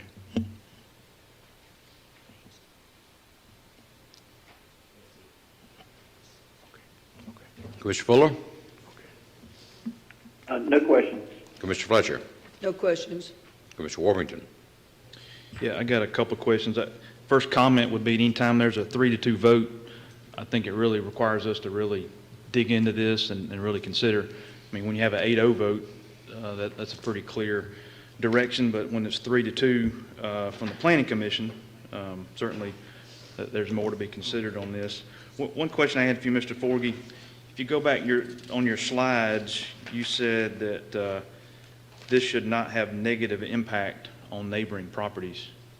Can you expound on that? What are you basing that on, or what's that? Well, this type of use is a use that's covered in the ordinance that the city adopted for different types of residential uses like this. Community residential uses is what the ordinance is called. So it's non-typical housing, residential housing in single-family areas. So this use, a house with 6 kids in it, is not out of character with any other residential house in that neighborhood. If a house has several kids, it fits into the residential character of the neighborhood. They're not making it, while it may be a business, they're not operating any kind of commercial business out of it. It's a house for kids to live in, and that's what most houses are. So it fits in with the character of the neighborhood. The ordinance was established to give uses like this a place to be other than an institutional area of the community. Are not doing it out of their own pocket, but I don't know how, where they get paid, but they're operating a home for kids to live in. Right, so it's teetering on a commercial operation. I mean, it's 24/7. Yeah, it is a commercial full-time operation, employees. but it's one that's allowed by special approval in residential areas. Yeah, so I guess I would just, that statement is, I understand when you made the statement, but to say there's no negative impact, I think you would have to ask the residents on either side of it and across the street to get their opinion, and I'm sure in the public hearing we'll hear whether or not they feel it's a negative impact, having a commercial operation across the street. I think on the site plan, I know it didn't come up on the screen, but I know what, in the world of code, what determines a room to be a bedroom in a house? What do you have to have in order to be considered a bedroom? Can it just be a room? You have 2 means of egress, a window and a door out of the bedroom. That's the main thing. I think there's some other rules about not being able to pass through it to get to other rooms, not having to pass through it to get to other rooms. Okay. And then there's a minimum square footage for a bedroom. Okay, maybe a closet? A closet would not be a bedroom. Okay, I guess in the world of appraising, you got to have a closet, but I guess when I look at their building plan, it appears that 1 bedroom essentially was a converted garage. That's correct. And so, I would question, essentially you're going to be passing through that bedroom to get into the house, because that's probably where the back entrance is at. And so, I would question, and I don't know if y'all have gone in and seen the actual inside or if that's part of the zoning. No. I would question whether that technically could be considered a bedroom with a layout of the house.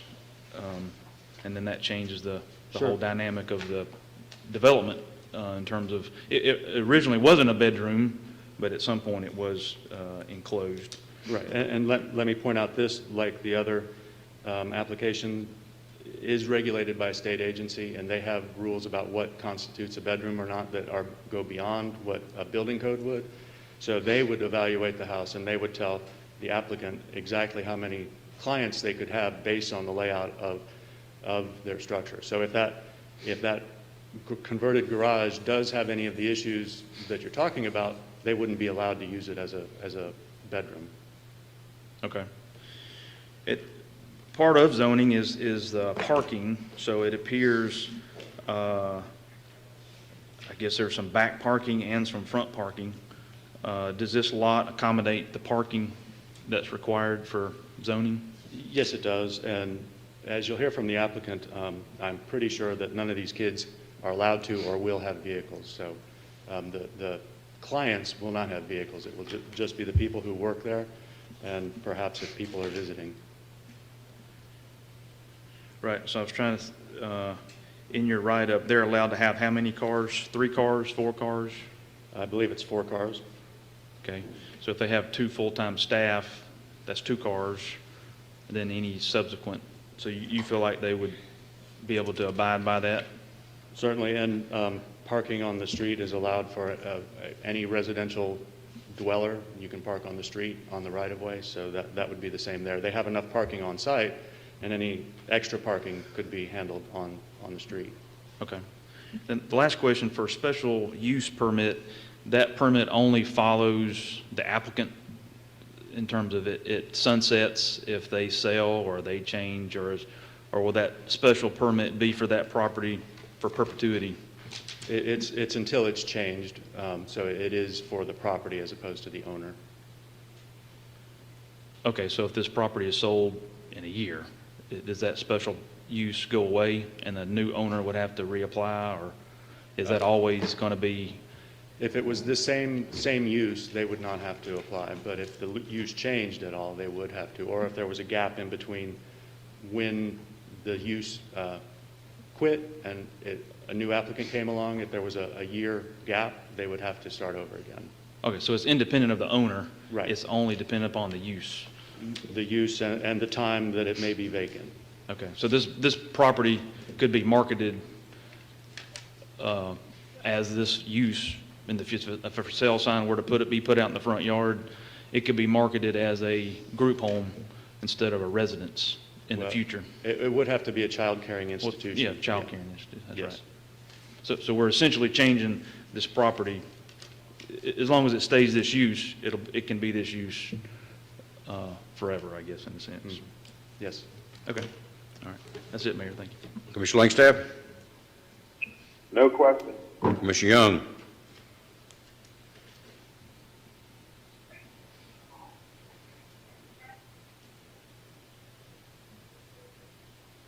Commissioner Young? Hear me. No questions? Thank you. Thank you, Ms. Forgy. We have several folks signed up. I see we have more in the audience. If the first speaker would be the applicant, Ms. Danita Lloyd. I think Ms. Lloyd's going to join us by Zoom. Is that correct?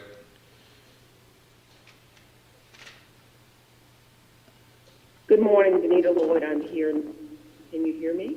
Yes. Good morning. Thank you for the opportunity to come before you today. I apologize that I cannot join you there in person. I'm in Columbus, Georgia. We are excited about the opportunity to come before you today to express to you our vision to help at-risk youth have a second chance and an opportunity. What we have found in our years of doing this is that there is great therapeutic benefit and opportunity to help reclaim these young men and to make them productive members of society. What we have found in our time of doing this is that a number of these young men are coming from all over the state, to include coming from your esteemed city of Albany, Georgia, coming to our homes that are situated, there are various ones throughout Columbus, Georgia.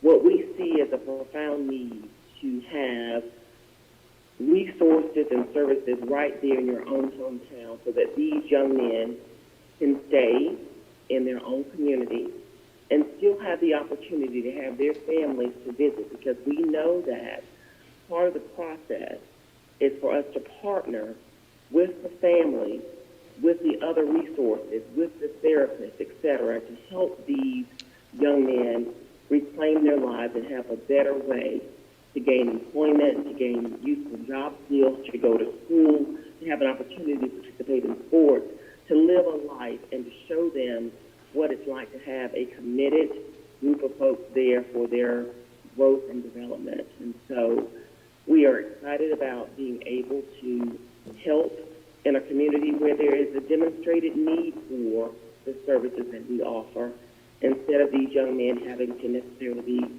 shipped off, if you will, sometimes hours away, which can make it impossible at times for family members to even have an opportunity to visit them, and that can significantly hamper their ability to be as successful as possible. So we want to show that we've got demonstrated experience in this, and know that when families can come and visit, and when the therapists and behavioral specialists and other folks that are assigned to help these individuals in their challenges can be there and on site, it enables us to have a much better success and successful outcome for them.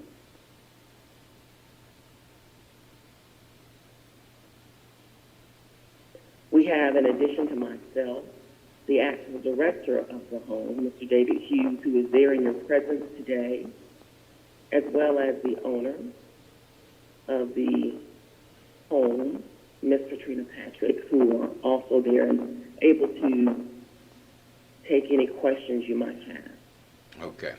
Thank you, Ms. Lloyd. Any Thank questions? you very much for this opportunity to speak. Any questions for Ms. Lloyd? Mayor Pro Tem. Good morning, Mr. Lloyd. How you do? I'm well. How are you, sir? Right. You, in your outline of your presentation, you said you will have like 6 residents, right? And they will all be males up to the age of 18? The home services 6 young men, ages 13 to 18. That's correct. Okay. And let me ask you another question. Is this your first time, or do you own any other these special home in the state of Georgia, or just in Albany, Georgia? Will be your first rodeo? We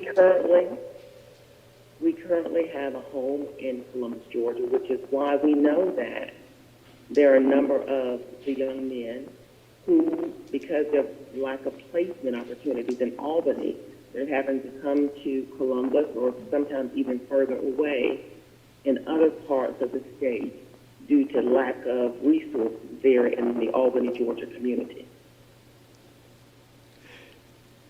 Let me ask you another question. You may not want to answer, but these 6 young men that will be housed at the facility, is there a screening process, or can you tell me, will they come in with some type of mental challenge, or they just will be just juveniles that had issues in the community?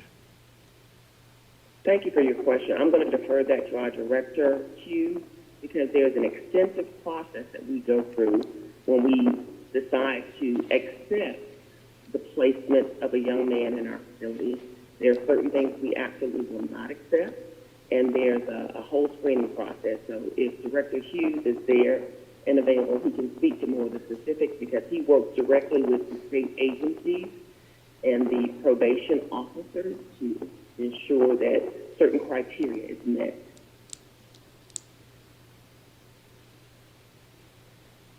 Okay, I'm listening.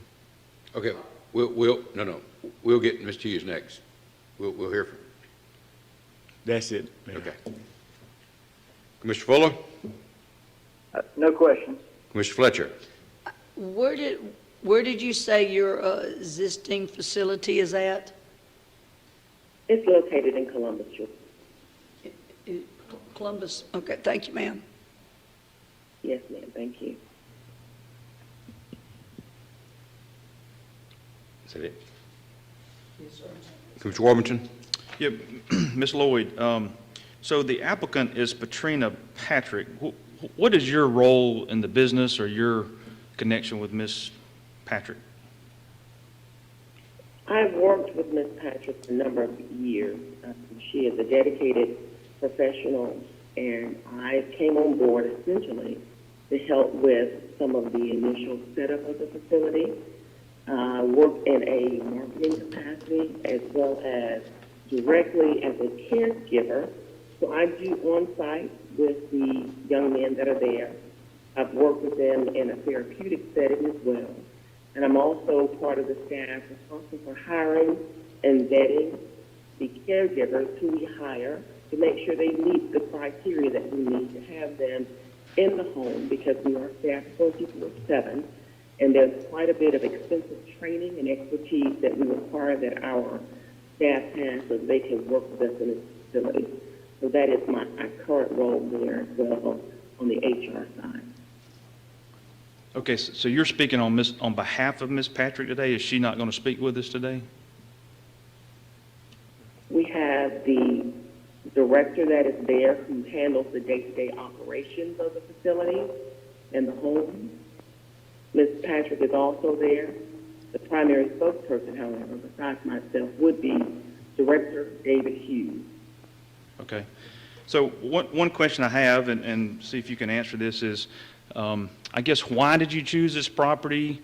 Did y'all have other properties in Albany that you were looking at? Do you have others on your list if this were to not succeed?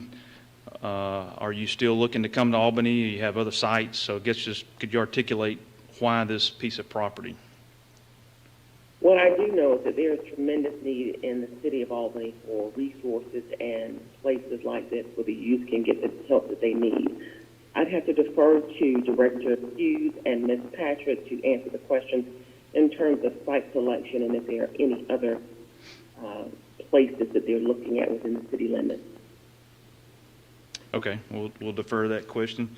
The other question is, and I did speak to Ms. Patrick on the phone a week or two ago.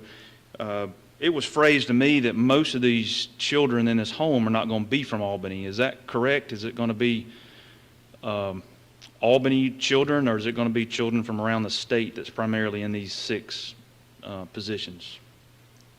Just as we house students, young men in Columbus, Georgia, there's a possibility that based upon placement, they could come from other regions within the state of Georgia.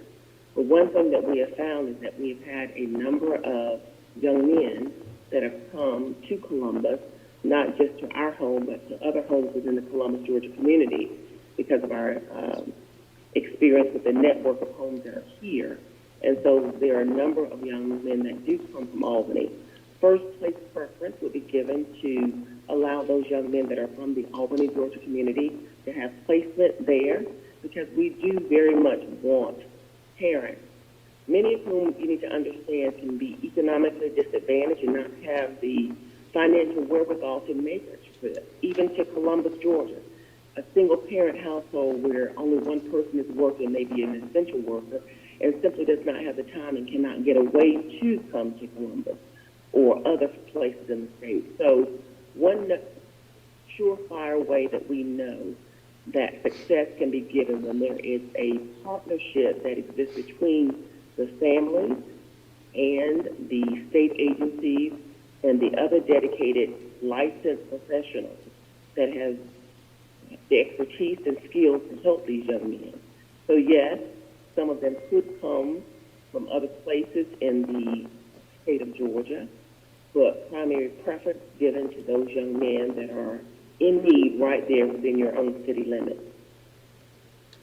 But that decision would not be your decision. That would be the state of Georgia's decision, that when a child needs to be placed, the state would decide where the child would potentially go. Is that correct?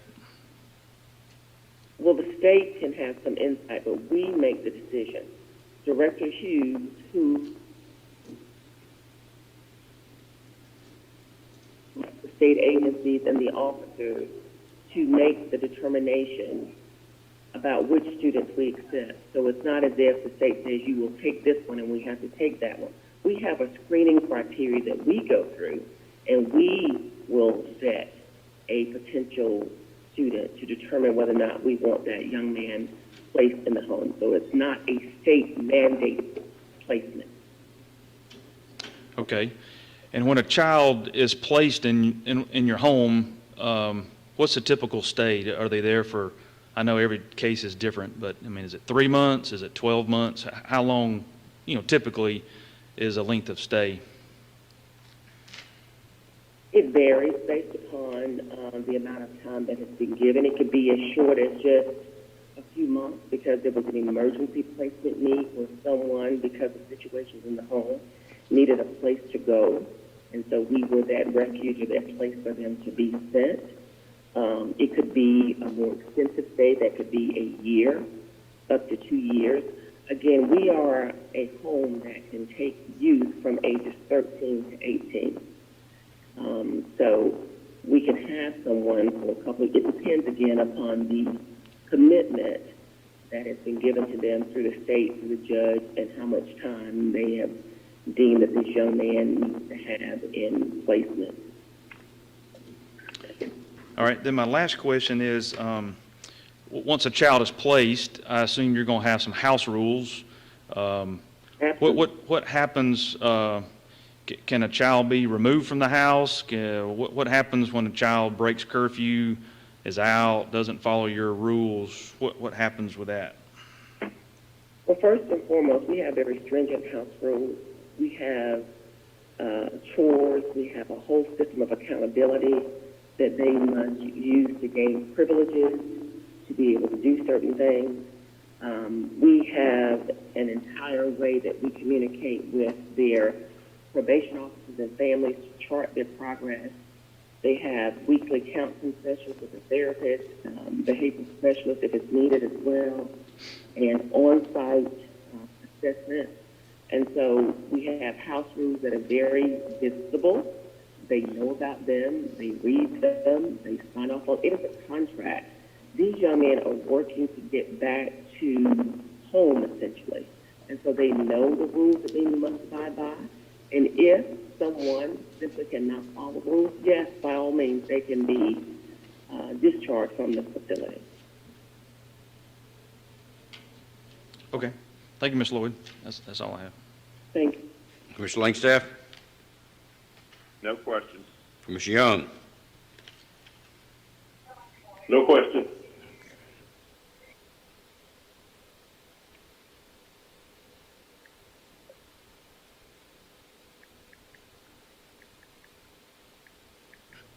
Mr. Yarborough, I see you have another commitment. You want to come to the podium? We'll.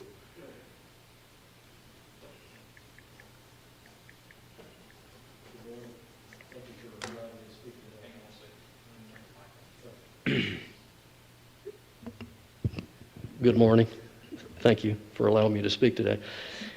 I'm torn on the issue of the zoning change because having worked with youth, troubled youth over the years, and having somehow successfully raised 3 teenagers myself, I'm very sympathetic to the needs of these children and want to do anything I can to help the fatherless.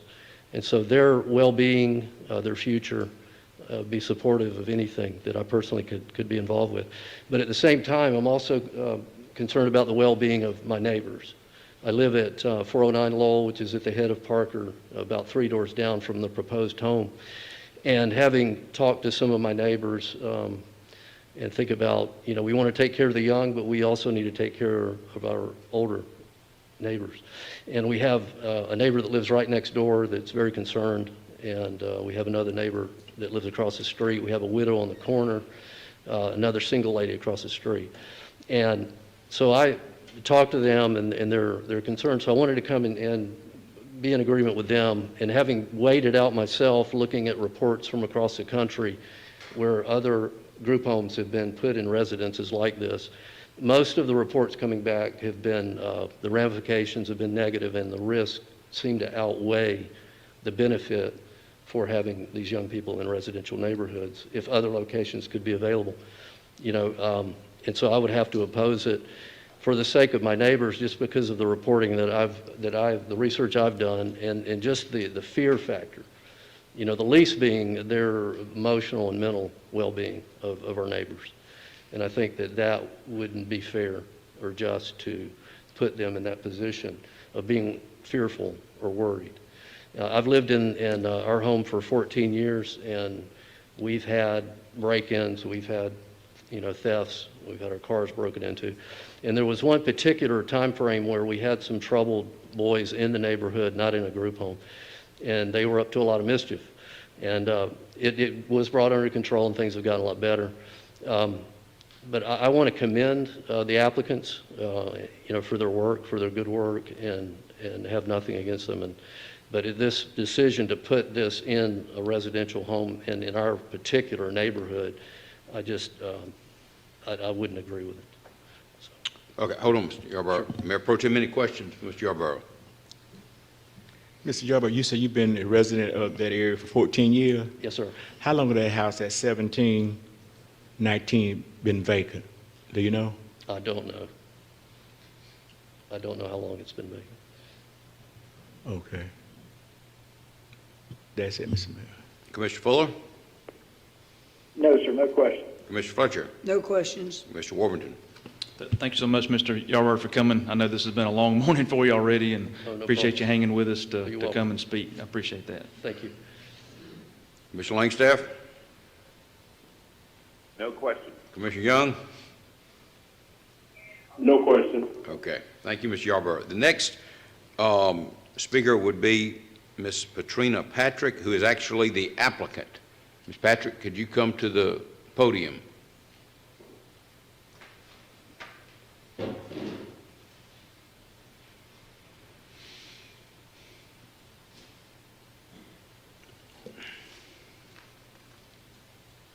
Good morning. Good morning.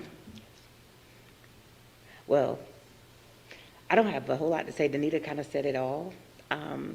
But I'm excited to be able to bring a group home to Albany. It is a need. The Americas, we have a lot of kids coming from Americas and other areas in the community or in Georgia. But is there anything you guys want to ask me? Any questions for me? I know I spoke to Chad. Mayor Pro Tem, any questions for Ms. Patrick?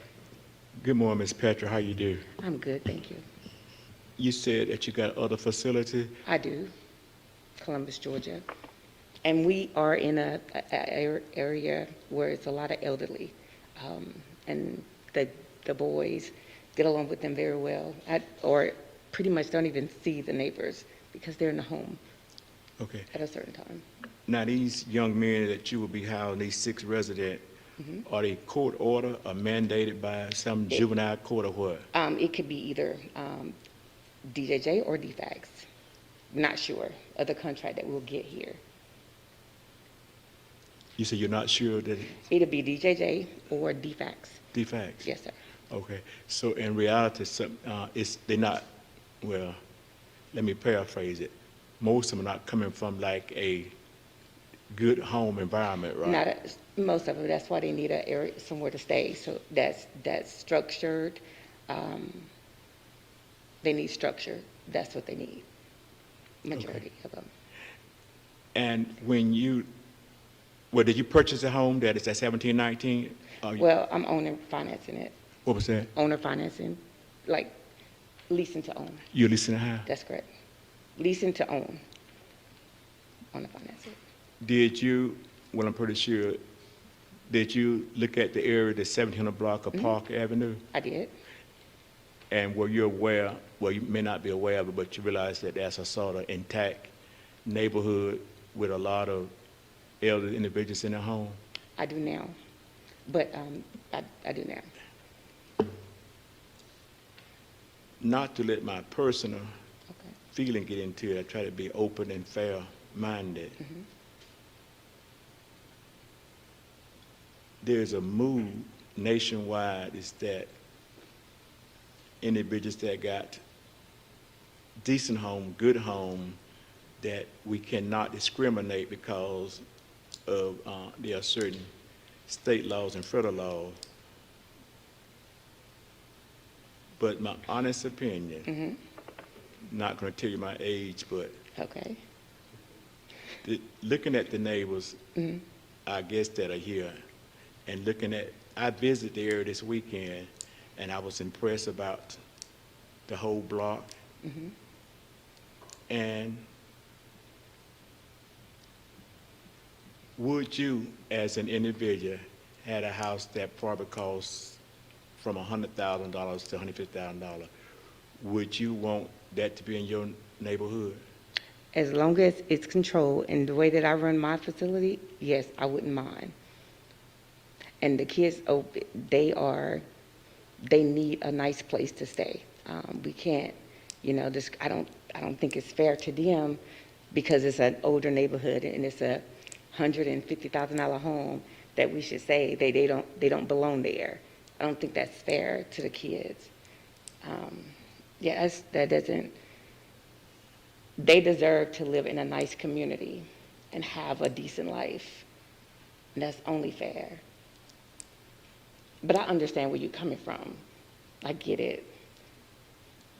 Okay, Rich. Okay. I appreciate your comment, Mhm. but I was probably not trying to convince you, but what's hurt this country as a whole is things that are being governed by state laws and federal laws, things that nature coming in and really destroying neighborhoods. And I'm not here to say that, by these 6 or 7 or whatever would destroy the neighborhood, but I've dealt with it. I got 28 years of working with individuals that have some of the problems that those young men would have, and I have to be honest, I'm just not impressed when these type of individuals come into neighborhood, which we all need a quiet place, a safe environment. That's correct. But you have to look at the whole logistic that you can uproot or destroy someone been staying there for a number of years, and most of them say if I could move, I would move, but because I'm so old, that I just have to stay there. So I think that my conviction or my vote would depend on the neighborhood. Thank you. You're welcome. Commissioner Fuller? No question. Commissioner Fletcher? No questions. Commissioner Warmington? Yeah, Ms. Patrick, it's good to meet you. I know we spoke on the phone the other day. I guess from the onset, I appreciate what you do, appreciate your business, appreciate the service you provide. These children need help, and they need homes like you're doing. So certainly none of the, if there is criticism or questions, is about your business, because what you're doing is great. The question is about site selection. And so I guess, did you look at other sites in Albany? Is there other places you would consider? Like, how did you land on this one piece of property? Well, this particular property was a very nice neighborhood. We have a membership at the YMCA. I thought that, the school is nearby.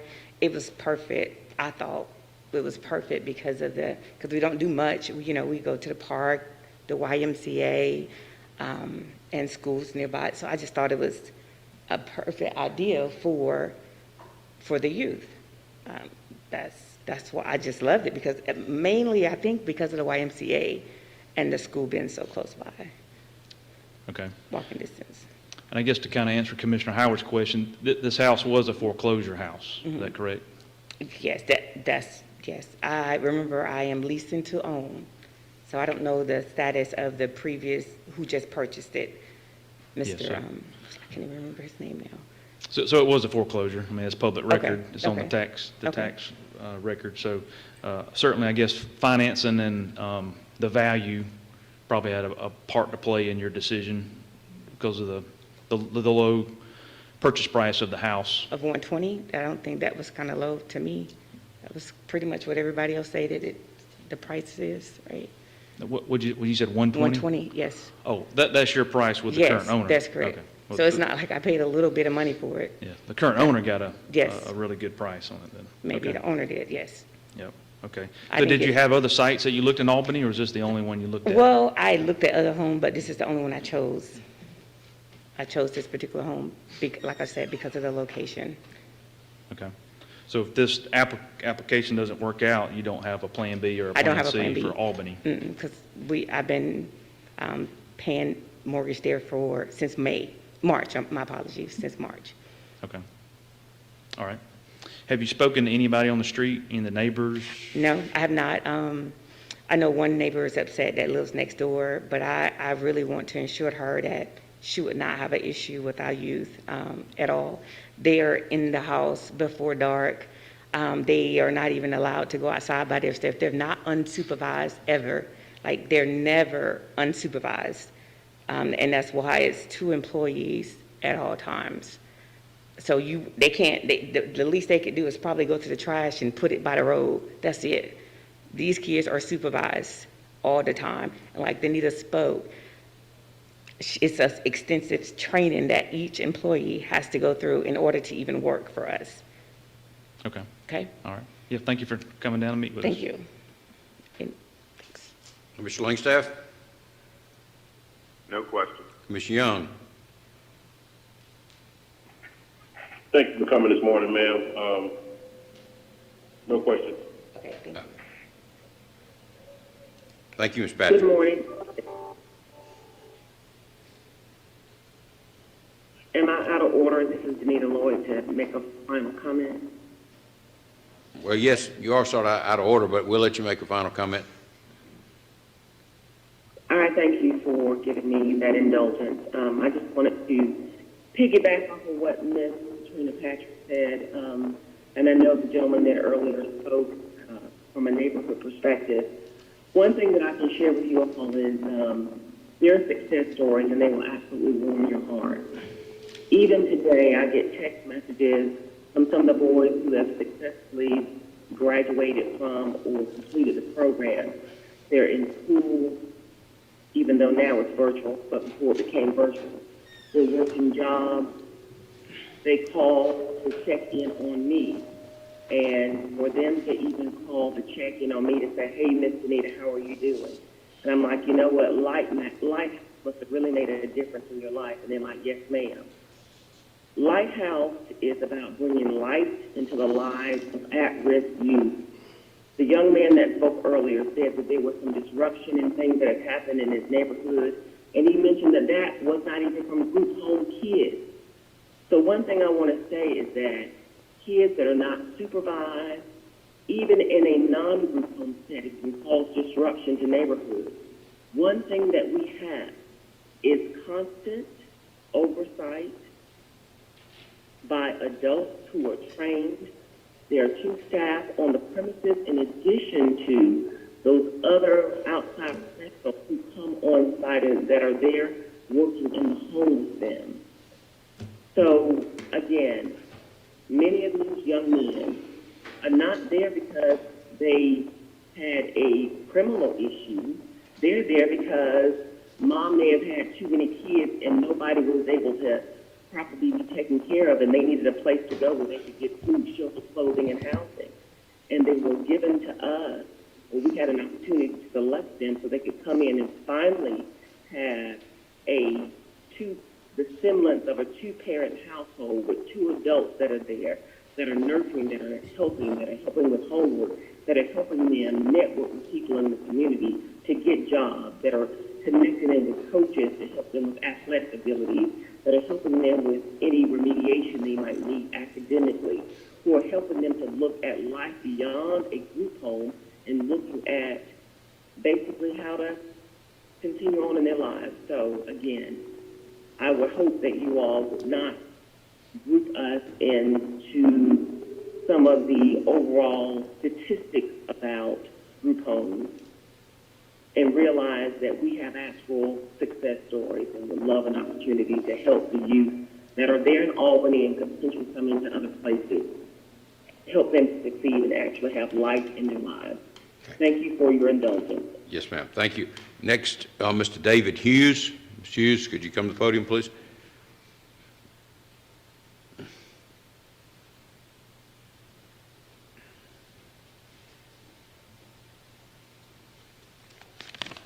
Good morning. Thank you for the opportunity. I do not want to, I know a lot has been said, and Ms. Lloyd and Ms. Patrick, if you all have any additional questions. I know Mayor Pro Tem, you had a question about are referrals. I'm the individual that goes through all the referrals. The referrals are given to us by various state agencies, but ultimately I look to see if it is someone that would fit our home and the community that we're in. So we do have the final say, and as well as when it is time to discharge someone, we make a decision about that as well. When someone is potentially not abiding by the rules of the program, we decide it's time, because ultimately we take all of those things into account regarding how we want the program to run for our youth and our staff, but also obviously the community, what's happening at school and what's happening in the various, we did not really talk much about employment, but that is something that we are very big on, is our young men having jobs. And I can speak to when you give a young man a job that really, and when they did not see that perspective prior to this time in their life, that really does open their horizons to the potential of what can come. And it really does really keep people on the straight and narrow. And I've seen it firsthand myself, personally. Thank you, Mr. Hughes. Any questions for Mr. Hughes, Mayor Pro Tem? No question. Thanks for coming, Mr. Hughes. Yes, sir. Thank you. Commissioner Fuller? No questions. Commissioner Fletcher? No questions, sir. Commissioner Warrington? No questions. Again, like I said to Ms. Patrick, appreciate what you do. Yes, sir. It's certainly needed, and I agree with everything you just stated, of the needs of these young men. So Yes, I sir. appreciate that. Thank you. Commissioner Langstaff? No question. Commissioner Young? Thank you for coming this morning, sir. I will say this to the applicants who have come before us today, and pretty much this is probably a message for any of the groups. I know we had the group that wanted to come and locate the substance abuse home in Winterwood, but what this is actually about, I mean, we can talk about zoning issues, we can talk about, the possibilities of the detriment to the neighborhood, but really, this is more about the relationship with the community that you look to locate in. And I don't know what you all have done in terms of, talking to neighbors or talking to people who are going to live near the group home that you're proposing to build or be at. But a lot of times this is about the relationship. There's a young man in our community, King Randall, who's looking to do the same thing with a facility of his own. And I don't think anybody has objected to, the facility that he is thinking about building, but that's because he's from this community. He knows this community. He knows the people that are around in this community. And this is no knock, but a lot of times we hear that these folks are going to locate are, primarily based in other areas, Columbus or Macon, and they want to put a group facility within a neighborhood. I'm not saying you're not going to be good neighbors, but a lot of times it goes down to the relationship that you kind of have when you want to locate these things here. And I think it would just be a good idea to just, talk to the neighbors, talk with, those folks and establish a relationship, because I think that's what, what it's about ultimately. Thank you. Thank you, Mr. Hughes. Thank you. One more person signed up to speak on behalf of the application, Mr. Robert McCoy.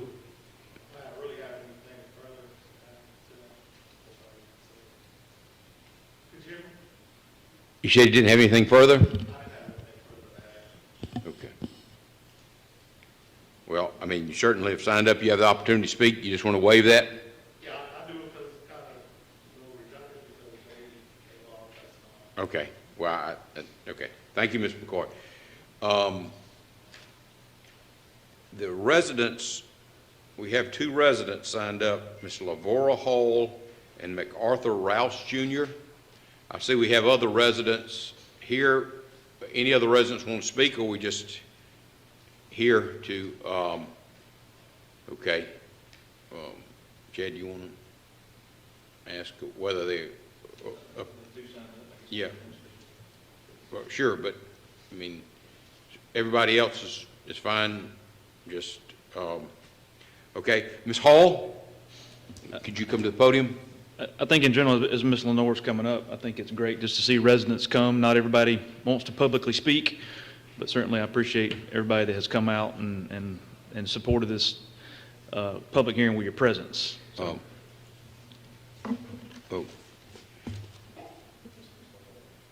Okay. Ms. Hall, you have the podium. Yes, ma'am. First of all, thank you all. Thank you all for being present, because I was a little, at least the number of you that are here being present, because I was a little disappointed in the prior meeting, you know, with the number of people that showed up. So thank you, thank you, thank you. Sadly, this resident is too close for comfort for me. I, among many residents on Parker and the neighborhood, have been living in this neighborhood for 20, 30, or 40 plus years. And ever since I got news or word or letter from the Planning Commission about this application, I have not been able to sleep. I hate to reveal or talk about health issues, but I am a cancer survivor. And close to me is another senior citizen that I can't say wholeheartedly whether she is a cancer survivor, but I know she has had cancer and so far has not been able to go back to work. She's a widow, living in a house by herself. I live by myself, divorced lady, living alone, across the street from my next door neighbor that is a widow. Across it is another lady that's been living there for many years, alone, with her dog. And this has just been traumatic and devastating news to hear. And the main thing that I would like to emphasize is that this is a neighborhood that's dominated by senior citizens, people who have worked all their life for their home, which is their major asset. They have put all of their blood, sweat, and tears into their home. Ladies in their 70s, 80s, I don't know if they're in their 90s. I see them walking slowly to their mailboxes some afternoons. Many of them, you know, down the street, as I said, live alone. And they are afraid. And many of them have not come here today because they didn't want to compromise their health issues. Many of them are suffering with high blood pressure, stroke victims, diabetes, and so many other issues, aside from having to think about the threat or fear of not being able to walk freely in the neighborhood that they love so dear and have lived in for so long. And I would also like for us to seriously think about the effect of COVID-19. So many of our elders have been hit tremendously with this, not only in Albany. I have some friends that are senior citizen, husband and wife. I can name about 3 husband and wife couples that are senior citizens that have died from COVID. And when we have people coming into our community from places that we don't know, this is adding and putting more fuel to the fire of the brunt of what our senior citizens have to endure. I'm a retired educator. I have taught at Turner Job Corps Center.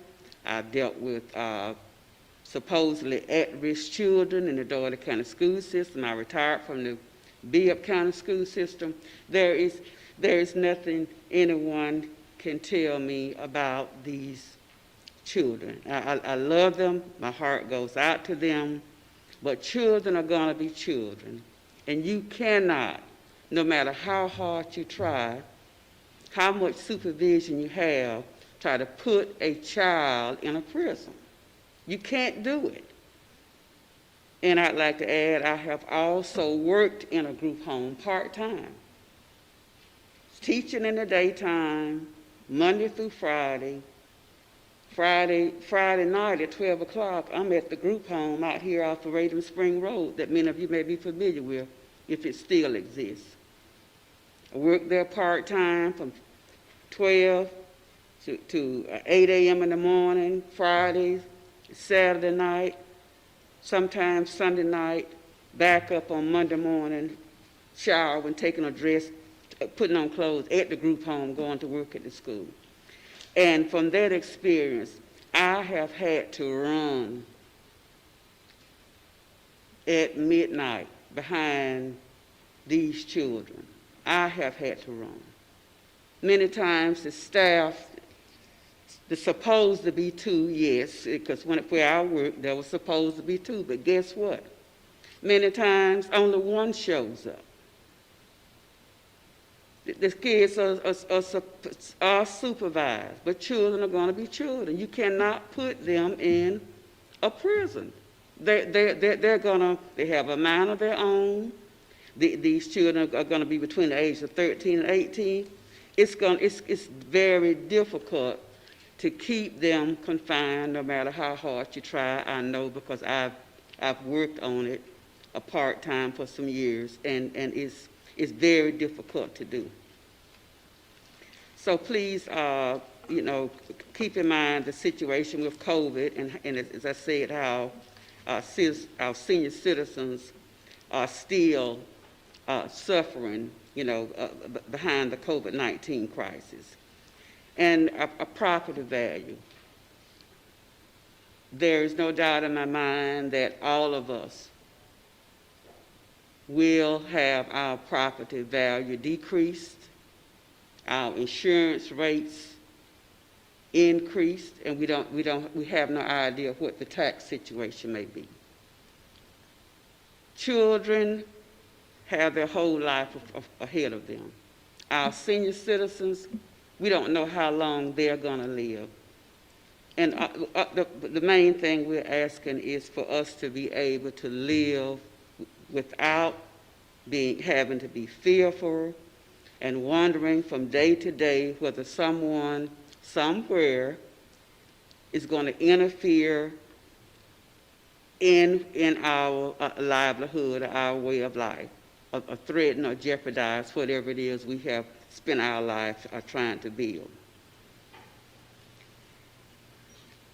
We have been thinking about all the activity, all the noise. This is relatively a quiet neighborhood.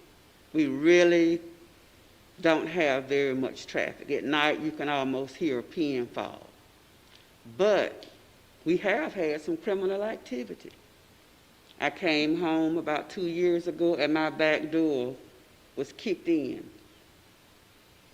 And as was mentioned earlier, of some criminal incidents, car break-ins in the neighborhood, we suspected, the police hadn't gotten back to me yet as to who kicked my door in.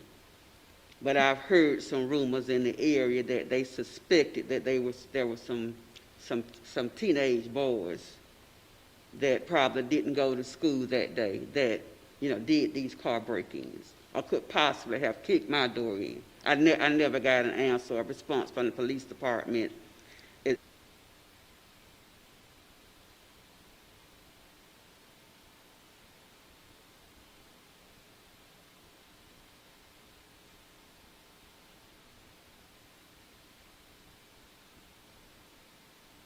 Don't take the small number of us here as an indication that we don't care. These senior citizens are deeply hurt about this, and and the ones that I have talked to, all of our hearts go out to children. We want to see children get on the right path. On the other hand, we don't want to see what we have worked hard to build be lost by the wayside. Are there any questions? Thank you, Ms. Hall. Mayor Pro Tem, any questions for Ms. Hall? Thank you, Ms. Hall, for coming. Let me ask you a hypothetical question. You did some in-depth teaching in the school system. You did mention that you have worked with in group homes that where individuals have disability or other type of challenge in the community. And maybe I shouldn't ask you this, but if the votes were to come in favor of approving this, would you consider moving? I would have to. I just couldn't see myself continuing to stay there. I have been there 20 plus years, and as I said, I hadn't been able to sleep. I've gotten some bags under my eyes that I didn't have a year and a half ago since this came up. I can't sleep, I can't rest, I don't feel comfortable. Just the thought of this has been very devastating to me. I would definitely consider it, whether I'm financially able to do it. I can't say that at this point, but it would definitely be a consideration because because of what I've been through with the health issues, I just don't believe my body could take it at this time. And as you know, when you are a cancer survivor, have had cancer at all, you know, the last thing your doctor is going to tell you is that you need to be stress-free. And this has put a lot of stress on me, and I've been praying for my life and hoping that the cancer-free state I'm in right now doesn't resurface, or doesn't change. So it would be a consideration. I live alone, so I just don't, I couldn't live under that kind of stress. And I just want to say, Ms. Hall, thanks for calling me. And probably I didn't give you the answer that you wanted to hear when we talked. But at the same time, when I did visit that area, I can attest that I was there for about 5 minutes, up and down the street, made not a U-turn, turning a house that had a trailer. And just for observation, it appeared that I didn't see no one in the whole block. And I was impressed with the aesthetics of the neighborhood and the yards and things of that nature. And I share your pain, being a 20-some years a resident. I thank you. Thank you for taking the time to take a ride and a look at it. And all of the neighbors, we know each other. Everybody get along. And as the commissioner said a few minutes ago, it's all about relationships. We really would feel better, much better, if the children were in an area that was more conducive for children to better address the issues that they have. This neighborhood, as I said, is dominated by senior citizens. There may be a few children that may come to visit their grandparents or great-grandparents periodically, like I have a 5-year-old grand my daughter had pretty late in life. And he comes over maybe once or twice a week. I get out in the yard and try my best to play a little basketball. You may see a child or two doing that from time to time, but in most cases, they are not actually living there. So I don't know whether the group, came by and saw some of this activity going on and may have assumed that it was a child-friendly neighborhood, but these are elder people in many instances that are just having some good quality time with their grandchildren, or maybe their great-grand, because these are the type of neighbors that we have. It's a mixed neighborhood, and I'm so happy to say we all get along. We all get along. We talk back and forth on the phone and text each other. We have a very strong neighborhood watch. We look out for each other. And I have not talked to one so far that is okay with this idea. And they all pretty much are thinking about their safety and security with this issue, and mainly COVID-19. And the impact this could have on all of our lives in this COVID-19 environment, since senior citizens have taken such a hard hit with this. And we can't say that this is going away anytime soon. Senior citizens are constantly being affected by COVID-19. So it's, in my opinion, it's a very serious issue. And I would want, hopefully, anyone to look at it lightly. And I thank you all.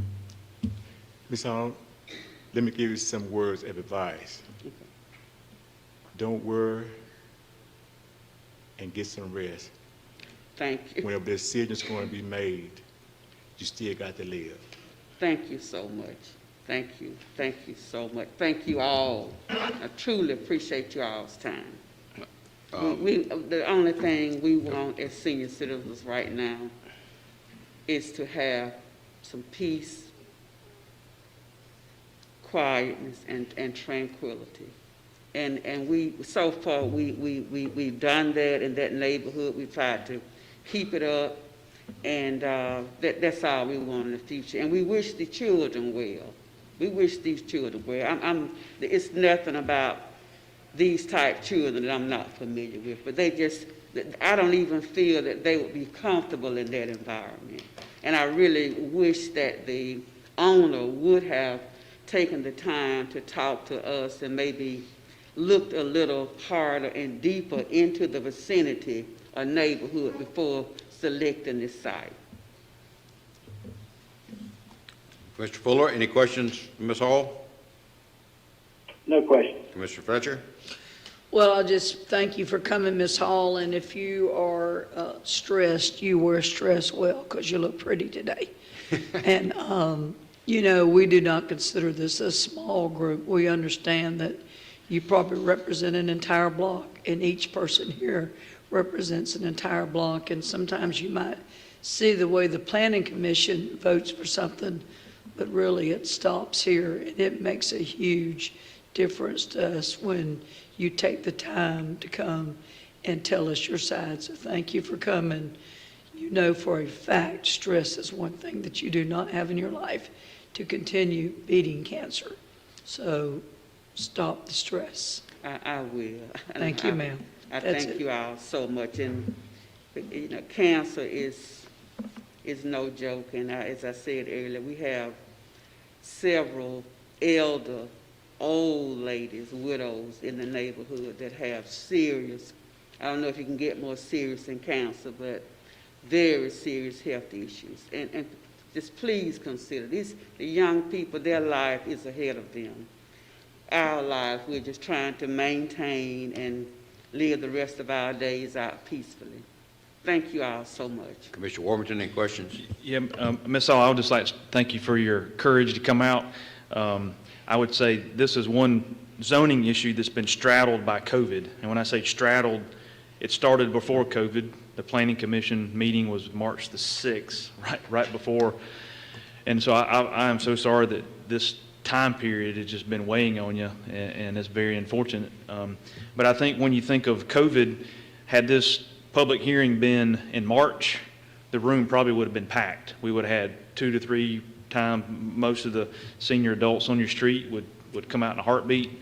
But we had a short meeting in the parking lot at YMCA, and even folks were a little hesitant to even come to an outdoor parking lot gathering, And so really, Ms. Hall, I just want to encourage you to say you're speaking for about 10 people today. Yes, and I appreciate that. Yes, and we're listening to what you say, and I appreciate you coming out. One question I do have, just to, your testimony is your testimony. Is what you feel, is what you sense, and And so when you think about your property, and I don't want to reveal where you live, I know you live in the general vicinity, but if you were to put a for sale sign in your yard today versus if you put a for sale sign if this passed, what do you think this effect would have on just your property value? Would it have a negative or a positive effect on your property?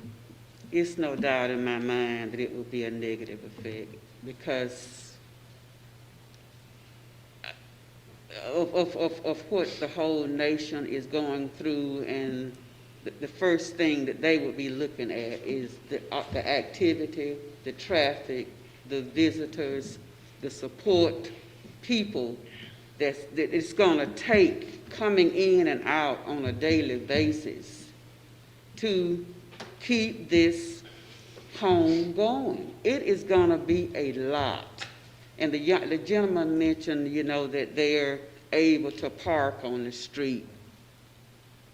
That was another hit for me. I can respect that, but that is serious. You know, cars parking on the street, and depending upon the number of cars, you know, I'm pretty sure they're going to be going beyond that one house. So to answer your question, it's a thought I hate to even think about, to be honest with you. Yep. Yep. Thank you so much for coming out today. Appreciate that. Commissioner Langstaff? All right. Thank you all. Truly appreciate you all. Commissioner Young? No further questions. Okay. The last person who has signed up is Mr. MacArthur Rouse. Mr. Rouse, could you come up, please, sir?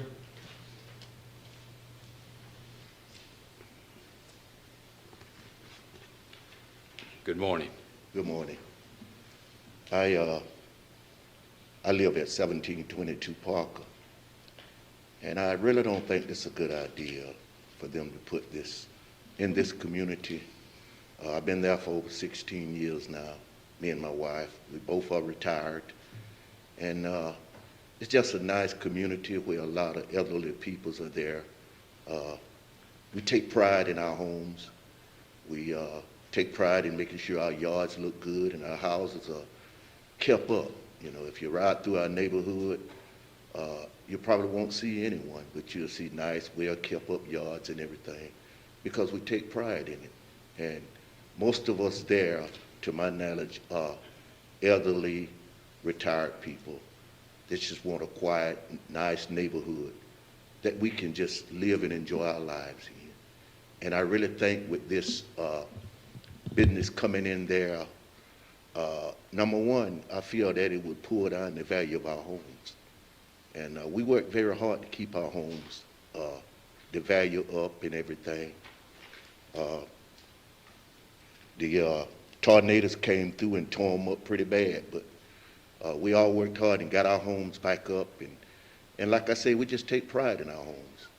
And I feel like, you know, as Ms. Hall was saying, it brings stress on elderly people when you see a lot of young people. I'm sure it's going to be times that they're going to be out walking, you know, and it's kind of scary for elderly people when you see young boys walking with hoods over their heads, and you don't know the intents of them, but it's just a scary feeling. And I know young people need someone to be there for them, to help them, but I think it needs to be in a community, it needs to be in a residential and not a community, you know, to help them, because they need help. I pastor a church here in Albany, and I take time to talk to the young boys and the young girls and try to make sure that they stay on the right track. But I wouldn't try to bring them, start something in a community where the elderly are at and just pull down the value of our homes. And that's why I'm against this, because I work too hard to try to keep my house looking nice and keep the value of it up. So I oppose of this, and I would that it wouldn't be so. But that's what I have. Mayor Pro Tem, any questions? Good morning, Mayor. Good morning. I'm going to do a follow-up question what I asked Ms. Howell. if this decision is voted to let the group home go at 1719 Park Avenue, will you consider moving?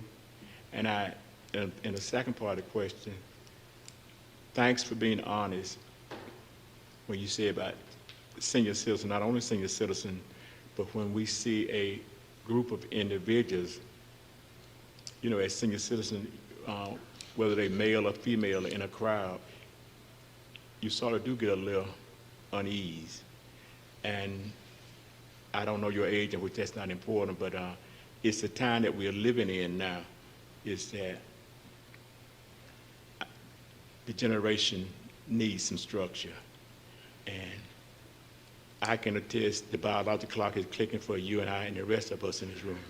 So you want to live for the rest of your life in a peaceful, nice, and clean neighborhood. Yes. Thanks for coming and expressing your point of view. Thank you, sir. Commissioner Fuller? No questions. Commissioner Fletcher? No comment. Commissioner Warrington? Yep, Pastor Rouse, again, as I said to Ms. Hall, thank you for coming.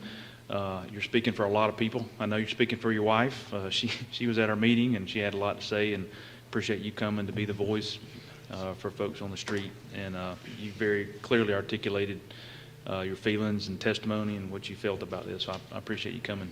Thank you. Commissioner Langstaff? No question. Commissioner Young? No question. Thank you for coming, Pastor Rouse. Thank you, Reverend Rouse. Appreciate your comments and appreciate your attendance.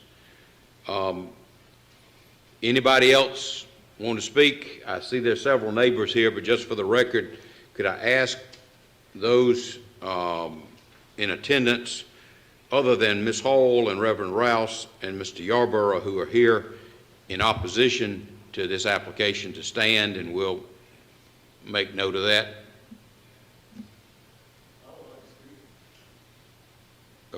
Okay, yes, sir. Yes, sir. But first, ma'am? Okay, okay. Yes, sir, come on down, please, sir. Would you state your name for the record? Yes, sir. My name is Richard Williams. Okay. I reside in that neighborhood as well. Okay, Mr. Williams. Did you want to address the commission? Yes, sir. Thank you for having me on such short notice. I reside in this neighborhood. I have 3 teenage boys myself. This neighborhood is not conducive for a group home that comes from a background of juvenile delinquency experience. I'm currently a high school teacher at one of the high schools here. That comes as a former police officer as well. There are multiple single elderly women in direct proximity of that particular location. There was no advance notice. Never had a chance to speak with the people who are actually bringing this here. I personally don't think it's a good idea at this time for a number of reasons. There's a lot of activity on behalf of the kids as well. I can definitely see problems in the future with these kids being blamed for a lot of the issues that may take place in that community. I teach my sons to go and help the neighbors. On multiple occasions, they go over and help. So I see these ladies not able to defend themselves or take care of themselves, and I help pitch in. I just don't see this being something that's going to help the neighborhood, but I do see it hindering the neighborhood to the point where I've decided that I may perhaps be moving out of the neighborhood if this does take place. And if I were to do so, I do see my property value decreasing. I see my home sitting there for a long time before it's actually being sold. I just personally don't think it's a good idea. Okay. Thank you, Mr. Williams. Mayor Pro Tem, any questions for Mr. Williams? Thank you for showing, Mr. Williams, and I have to give a ditto to you. And when it's good to see black males, got black males in the home and doing a good job at raising them. Thank We you. need more of that. Yes, sir. Thank you. Commissioner Fuller? No questions. Commissioner Fletcher? Thank you for coming, sir. Yes, sir. Yes, Commissioner ma'am. Warrington? Yeah, Mr. Williams, thank you so much for coming. I know you called me a little while ago, and I Yes, couldn't sir. answer because I was I was sick. trying to get But here. I was like, I hope he comes, hope he comes. Yes, But sir. I appreciate you coming. You add a whole different element to this conversation, because while there are a lot of elderly senior adults, I think what you're seeing on a street like this is you're starting to see younger folks start to come back in, and these are great starter homes, places to raise family, that sort of thing. So just your conversation provided that while we are concerned about the senior adults, there are families, and there's other families that live on the street as well with children. And so I appreciate you coming. And I think having that viability of a neighborhood, of having a turnover of young families coming back into a street like Parker, where a lot of folks have lived for 30 and 40 years, it's encouraging. And so appreciate you coming today. In reference to that, I am not against young people moving into the neighborhood. Let me be clear of that. What I am against is young people moving in the neighborhood without 24-hour supervision. With my experience, I personally know about 3 people who own group homes here in Albany right now. And they've even asked me to come in and help out with staffing. So there are already staffing issues with the locations that we currently have. So I already foresee it being staffing issues with this place that's going to be coming in, which is going to present more of an issue. Like I say, I have 3 boys myself. I try to keep their activity outside to a minimum because of my neighbors, such as bouncing the basketballs, traffic, having a bunch of kids at the house, that type of stuff. We don't do that at my house, but that's because of 24-hour supervision. However, a group home where somebody call out sick because of holidays or need some time off, it presents an issue. Thank you. Commissioner Langstaff? No question. Commissioner Young?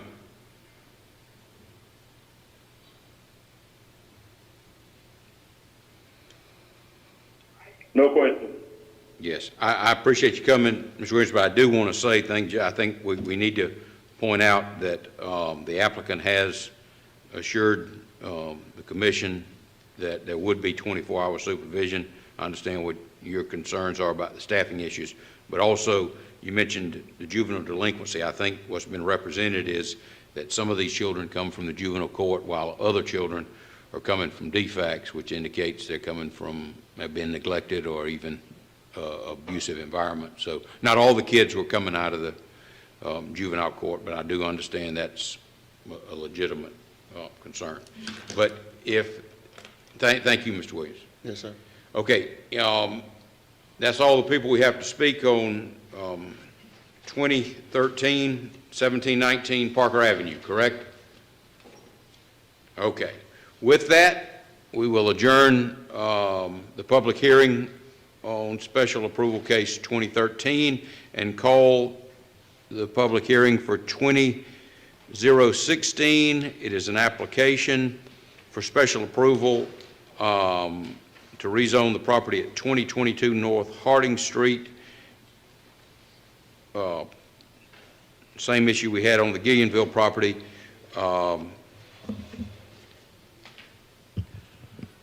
Seeking special approval to have over 18 children in the daycare. Mr. Forgy, can you explain this? Yes, sir. To us, please, sir. This application, the property is located at 2022 North Harding Street. The applicant is requesting special approval to utilize an existing 1,029 square foot single-family dwelling for a group daycare facility. Group daycare facilities are for 7 to 18 children, and they're allowed in the R2 district after special approval by the City Commission. Here's an aerial view of the subject property outlined in blue. And here is the zoning and surrounding zoning. It's on the edge of an R2 district. It's The back of the property has an alley, and the properties behind front on Palmyra. Most of those are zoned C5, which is a transitional district. Here is a more recent street view of the property. Trip generation manual estimates that a facility such as this could generate about 49 weekday trips. Traffic associated with the daycare should not conflict with school traffic due to the hours of operation, which is 6 a.m. to 6 p.m. Also, the daycare will provide school pickup and drop-off service, which should reduce traffic associated with the school hours, because not all of their clients will be driven by parents or guardians. Daycare facilities require one space for every 10 students and one parking space for each employee. The home, as developed, has adequate parking in the front and the rear of the property. Access is provided from an existing driveway off of Harding Street and from a paved alley to the rear of the property. Hours of operation are from 6 in the morning to 6 in the evening, Monday through Friday, and the daycare will provide pickup and drop-off services again. Here is the surrounding land use. It's single-family solidly to the south, and then to the north along Palmyra. It's a mix of offices and some single-family, but mostly offices. There's a daycare across the alley from this facility.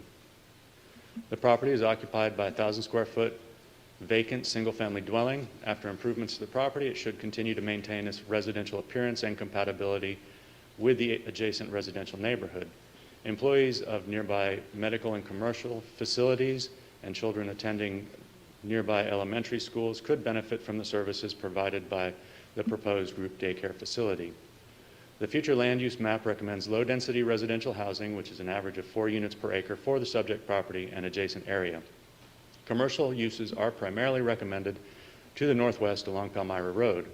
The zoning ordinance permits a group daycare for 7 to 18 children in the R2 district pending special approval of the City Commission. The Planning Commission recommended approval for a group daycare at this location. Now, let me explain this last thing. They included the condition that cars enter on Harding and exit from the alley. That, I believe, is an incorrect condition to add. It is the condition that they added, but on closer inspection, it appears that there's only about 8 feet to the side of the property which a car could pass by and stay on this property's property. And I don't think that's sufficient to allow for cars to enter on Harding and exit to the alley. So a different arrangement of different traffic pattern would have to be allowed or established. So that condition I don't believe is valid. They could enter and exit off of Harding or enter and exit off of the alley, but not pass through. If you have any questions. Any questions for Mr. Forgy, Mayor Pro Tem? No question, Mr. Paul. Commissioner Fuller? Yes, sir. Mr. Forgy, is that daycare that's directly behind this property? There is a daycare directly behind, yes, sir. Okay. And it's a children's daycare, not a adult daycare? That's correct. Okay. And I guess the only other question or concern I'm thinking is the parking arrangements. If you're having up to 18 children, in the mornings and 18 dropped or picked up in the afternoons, we're going to be able to have adequate parking. I know I've had a lot of calls over the last couple of years about some of the residents that were operating garages or car repair right in that same area. There were lots of issues with parking on the street. Now, that was not sanctioned. They were not zoned for that, and code enforcement has since taken care of that.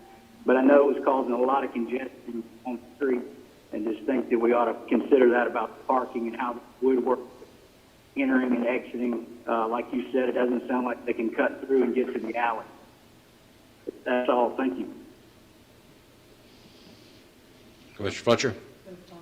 Commissioner Warburton? Yep, Mr. Forgy. So when the Planning Commission voted, they voted 7-1 with that condition. Yes, sir. So if we remove that condition, doesn't that invalidate their vote? Well, if you voted to not approve it, that would invalidate their vote. So, I mean, you all have the final vote, so it doesn't matter what they voted. Yeah, but part of their role is to be a recommending board. That's And so correct. one of my first concerns when I saw this was, just like Commissioner Fuller just stated, how are you going to get 18 cars, the employees?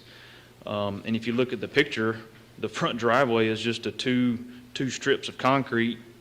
And so when I saw that, I was like, oh, that was pretty good. They did a condition of, but I suspect that would change. So for me to consider their recommendation, it's going to be hard for me to consider their recommendation when we remove the very condition that probably drove some of them to vote yes, possibly.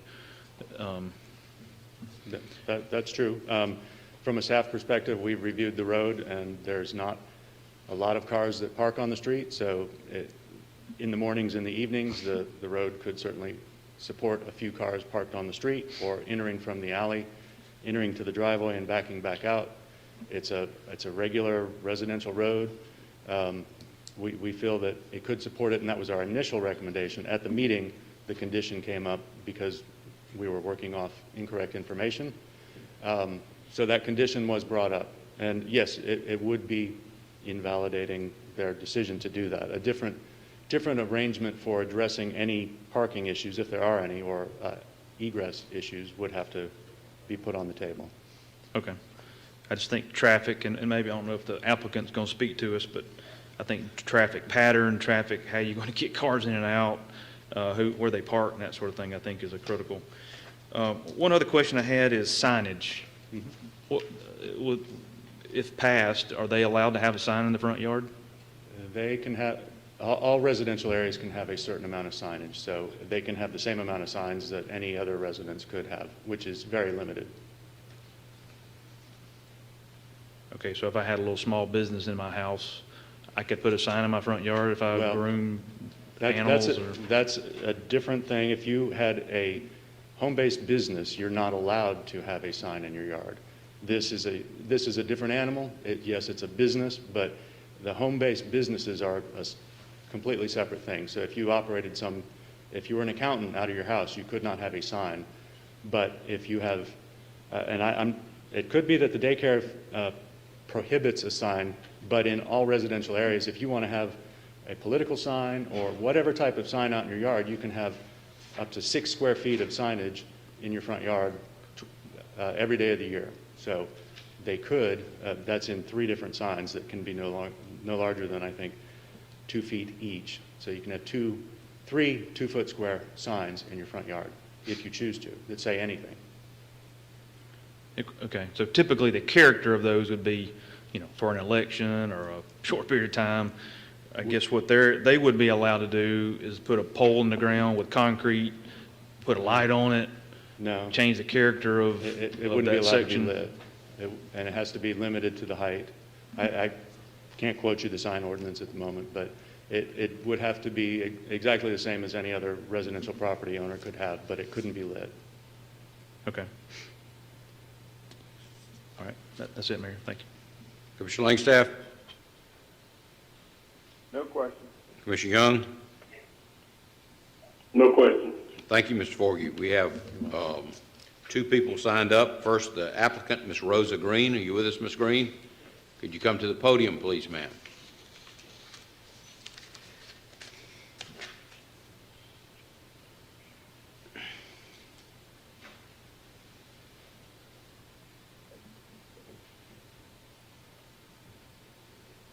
Do you want to make a statement, or you just want to here to answer questions? Well, I'm here about the special approval. They asked me to, I can have the traffic come through the front to go through the back to the alley.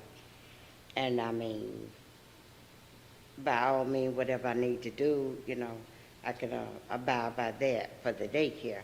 It's not gonna be 18 cars there, because some can, the way I had looked at it, that we can park in the front on this side and park on that side after I put my privacy fence across on both sides.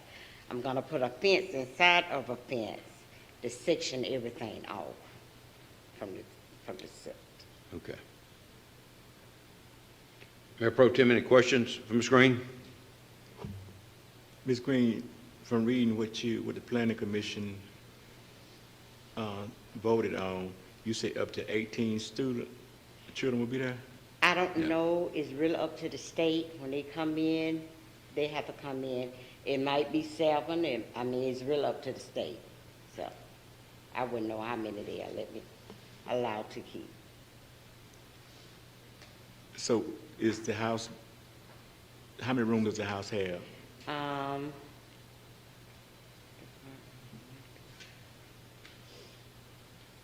Pretty much like 5, including the little living room area. So like 5 rooms. Right. And your operation hour will be from 6 a.m. to 6 p.m. in the evening? Yes, sir. And since you said that you're not too sure how many the state would allocate that you can have, do you think that's compatible for if you can go up to 18 to have 18, children in a close quarters like that? Yes, sir. I mean, it's almost like they're stepping on each other, 18 in a 5-room, house. I'm sorry, I understand. I said, with 18, if the state allow you to have 18, do you think that's too close, or too much close quarters? No, sir, I really don't. I mean, if they approve me with 12, I mean, I'll work with whatever they can, whatever they allow me to work with. Okay. So you're waiting on the state to give permission how many you can have? Yes, sir. Okay. Commissioner Fuller? Yes, ma'am. Ms. Green, do you currently operate a daycare center somewhere else?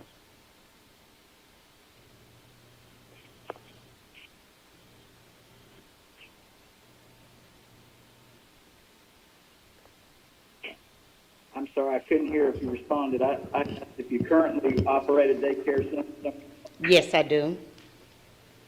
Okay, where is that one located? 1631 Sunny Lane on the south side. Okay, and how many children do you have that day? 17.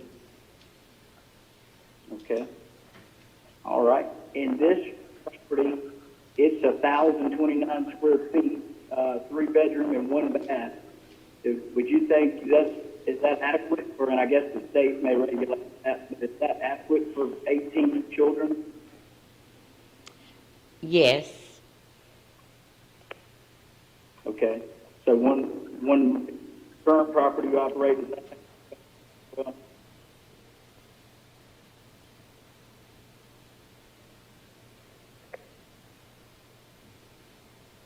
I'm sorry, I couldn't hear the response. I didn't hear what you said. We lost you, Commissioner Fuller. Oh, I'm sorry, I was asking if the current property that you operate, does it have one restroom for those 17 children and the adults that operate? Yes, with 2 commodes, yes. Okay. All right, that's all. Thank you. Commissioner Fletcher? Hey, ma'am, how you doing? Fine. This is not my ward, but I am familiar with this street because a lot of times I get calls, I think, because of where my ward ends and Matt Fuller's begins, but there's also a lot of seniors on this street, and it seems like I remembered this community having an illegal auto repair shop or something over in that area, and tons of, just want the mayor and the commission to know that several times had to be calls made for the cars to move off the streets, just tons of cars for that one street. And I didn't know if you were familiar with all of that, but it is an area to where it seems like I myself can remember in the last few years having to make calls for various things that's going on in that neighborhood. No, I'm not familiar with that. Yes, ma'am. Yes, ma'am. Maybe ride by there sometimes to sort of pay, you probably have because you got a tremendous business on the other side, but you'll see heavy traffic, a lot of activity going on that shouldn't be going on, and they are constantly being called to that area, and the chief might help you on some of the things that's going on over there. Okay. Thank you, ma'am. Thank you for coming. Commissioner Warburton? Yep, Ms. Green, thank you for coming. So my question to Mr. Forgy, and I guess would be to you, is, so sound like you plan to park employees in the front and the drop-off will be in the back? Yes, my intention I went back and mapped it out. They can come through the front, and the way the bike is huge. I'm gonna have that like screen in that they can drive through and get the kids and just go on out the alley and go on. I mean, it won't be no congested traffic. Okay. So all the employees, and so how many employees are you going to have? 4 to 5? I'm gonna have 5 employees. Okay, so you have the 5 cars in the front, and then just the backs of the house will be your clients or the parents dropping off kids in the back. All that we don't pick up. Like a lot of parents don't have cars, so they'll need, pick up and drop off, so. Oh, so you provide like a van or some sort for pickup? Okay. All right. So I think behind you are 2 daycares, right? Yes. On Palmyra? Do they use the alley as well? They cut through? I don't know. Okay. I don't know. All I right. just see the kids be playing out there in the fence. I don't know. Okay. All right. That's it, Mayor. Commissioner Langstaff? No question. Commissioner Young? No question. Somebody got a call. Ms. Green, my concern frankly is it appears that this came out of the Planning Commission. They had a proposal for the pickup and drop-off, and now Planning has determined that's really not a viable option, that being, as I understand it, the requirement that people come onto the property from Harding and exit through the driveway. Was that your understanding? Yes, sir. Okay, and so what you're telling us today is that your proposal is, or your intentions would be to have all the children dropped off and picked up there on the alley? I was gonna do it the way they asked me to do it for special approval. I mean, Okay, so it's still your intention to have the parents enter the property off of Harding and to exit on the alley? yes, sir. Okay, I misunderstood. Thank you, ma'am. We appreciate you coming, Ms. Green. The other person who has signed up is Ms. Lisa Smith. Is Ms. Smith here?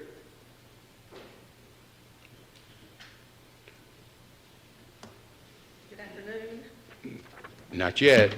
It's getting to me. I appreciate y'all letting me speak, and I know it's been a lengthy day for y'all, so I'll try to make this quick because I am a talker too. I have lived in this neighborhood since 1975. I was brought up in this neighborhood. My mom's right here, and my dad's in a wheelchair. He could not come. So when I bought my house after a divorce in I bought my house in 05. I bought a house in this neighborhood because I love this neighborhood. And you will see by everybody over here, they're with us in the neighborhood. I have nothing against children. I work for Daugherty County School System, retired with 30 years, and actually work 49% in my same job in an office right now. I love kids. We have rental property right next to me, and there's 4 little kids that I help watch. They play in the road all the time. I don't know if any of y'all's ever rode down our road. We have tons of traffic from the school. The place they're talking about doing the daycare is 3 doors down from Northside, which is already trafficky. And Northside has an extended day program. Miss Jan's nursery is backed up to there, and there's an early center, learning center, as you quoted right there, right behind this property. So that'll be 3 profit daycare, or people with profit daycare right there on our block. And we just want to keep it a neighborhood. We love our neighborhood. I didn't realize how much I loved the neighborhood until I started researching all this stuff, but this neighborhood means a lot to me. And I actually still owe $60-something thousand on my house, because when I bought my house in 2005, the properties were up. So I researched online, this house was a foreclosure, which is great. Get it at a $27,000, make rental property out of it. You can still make money. I have nothing wrong with that. But we just don't want a daycare in our neighborhood. I mean, we have elderly people walk, we have kids playing, we have homeless people that walk up and down our neighborhood all the time to the grocery store. And I'm nervous, sorry. Mr. Epps right here has been there, and he has sleep apnea. He's right next to the facility, and if they do a driveway right there, he doesn't sleep. I mean, he cuts my grass, he cuts Miss Watson's grass that's been there for 67 years. She's a widow. And then there's a lot of rental people that we've not met because we help everybody in that neighborhood, kind of like the other people that were here. I just think it'll be a chaos in the alley because Miss Jan's nursery, when you asked her, they do go through there and go out our alley. We put our trash on our alley for pickup. The other nursery goes through there too. And it's hard for us now to get up and down the alley. If I do something in my yard, we just had to put a privacy fence up because my dogs kept getting out. So I just spent $3,000 on a privacy fence that I put up. And now I'm wondering, is my house even going to be worth what I owe on it if a daycare comes in my neighborhood? I mean, the elderly people's houses are all paid for, but mine's not. And I just feel like this is just havoc for our area, chaos, and the traffic is tremendous there. And when I brought all these questions up at the Planning Commission, it didn't seem like they were on the same page then either. It's like some had questions and some had wrote and then they just voted on it. I just feel like they didn't look at all the facts before they voted on it. So, and I've got pictures of the property. I have a petition. I walked around the neighborhood. It shows how long the people have been there. And then, I mean, and if y'all have questions, I can answer. I mean, and the place that they're trying to put the daycare now, that was a garage. I remember as a child growing up there, that was a garage they enclosed, so I know there's not a lot of space there to drive through there. So they're not going to be able to drive through.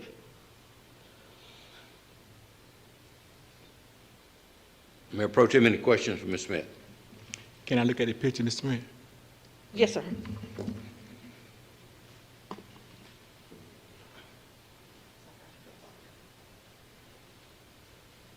And in the back alley, there's two openings right there, but there's a tree and a greenhouse which she could remove.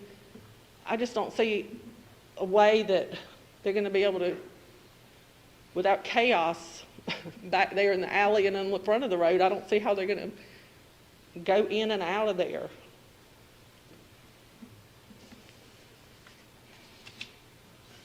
Can we? Commissioner Fuller?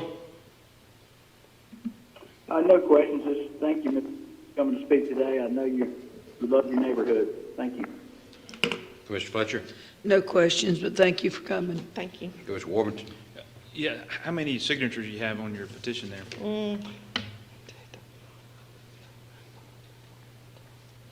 17. 17. Just for that one block, I didn't go on around. But I even know people in McIntosh that I grew up with too. So you would say it's pretty much 99%, if not 100%, opposed to it? Yes, sir. And And in the planning meeting, she said she talked to the neighbors. None of us have talked to them. Okay. So how do you feel like this will change the environment or the character of the neighborhood by having? I just think there'll be traffic in and out. There'll be kids. You'll have parents. I know it's a drop off at 6 and pick up, but you know yourself, kids get sick and they got to come get them, or parents get off work. It's just going to have more and more traffic in our neighborhood, and it's going to. I just don't think it'll look. I mean, it'll just be trafficy. Okay. And so one of the concerns I had was even the hours. How do you feel like the 6 a.m. to 6 p.m. hours of operation? I mean, like I said, Mr. Epps doesn't sleep at night, so he actually goes to sleep because he's outside watering his grass sometimes in the middle of the night, and he's right next to that. So if they start dropping them off, that's when he gets good asleep. I think it'll wake him up, and he's been there, how long is Mr. Epps? 36 years at his residence, and I'm right next door to him. So, and I mean, there's a lot of traffic on that road. I mean, it's high traffic. Okay. Well, thank you for coming. I know you're speaking on behalf of a lot of people. Yeah, my heart's in this. Even with COVID, I know this is a different public hearing than we've ever had. Yes, so sir. I appreciate Thank you you being willing to come and speak for everybody. Commissioner Langstaff? No question. Commissioner Young? No questions. Thank you for coming this morning, ma'am. Thank you. Ms. Smith, let me ask you, did Yes, you sir. say Ms. Watson had lived there 67 years? Yes, and she's right here. How long, what's 67 years?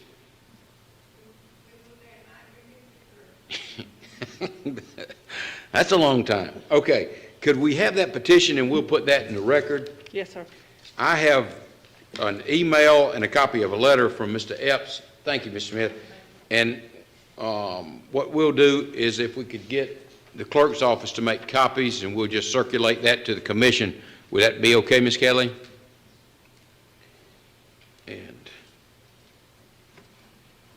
And I do want to say again, I love children. I mean, I keep them at the church. I play with the ones next door, and that's a rental property next to me. So I don't want you to think I don't love children, because I love children. I got a question. Ms. Watson, did y'all build that house or did y'all buy it?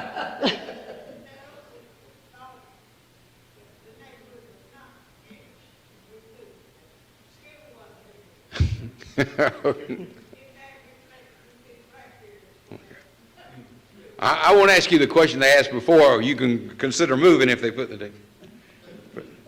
Okay, we appreciate y'all coming. And again, I would ask, I see we have some members of the community, just for the record, if you would stand up, those residents who are opposed to this application. Okay, we have 1, 2, 3, 4, 5, 6, 7 residents in addition to Ms. Smith, and that'll be in the record. But again, we appreciate everybody coming. Thank you, Ms. Green. Thank you, Ms. Smith. Thank you. And if nobody else wishes to speak, that'll conclude. Yes, sir. Can you come to the podium and identify yourself?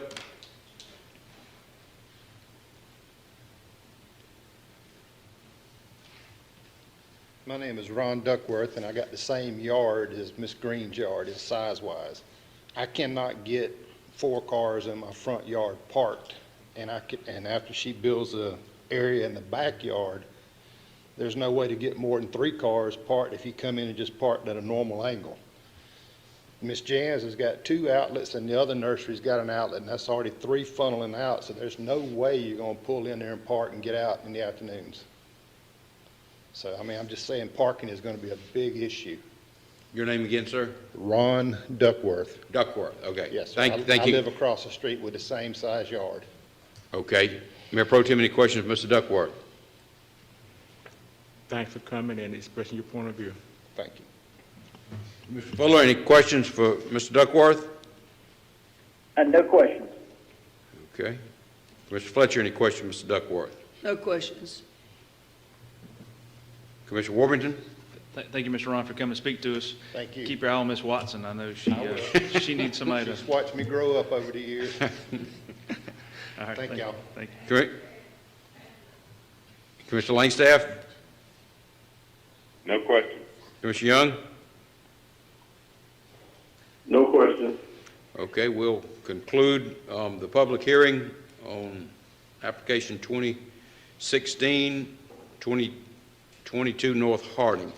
The 6th and last public hearing is 2019, a request seeking special approval to construct storage facility at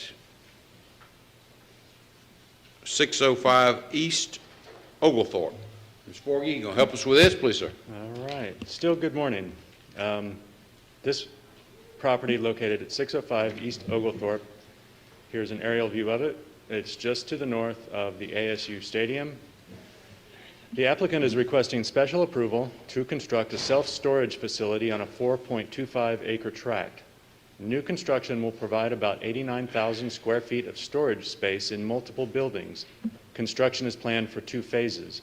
Special approval of the City Commission is required to develop a self-storage facility in a C3 commercial district. Here you can see the subject property, and although it's blue, it's red. It is the commercial, the same as its surroundings, with C7 across Oglethorpe to the south.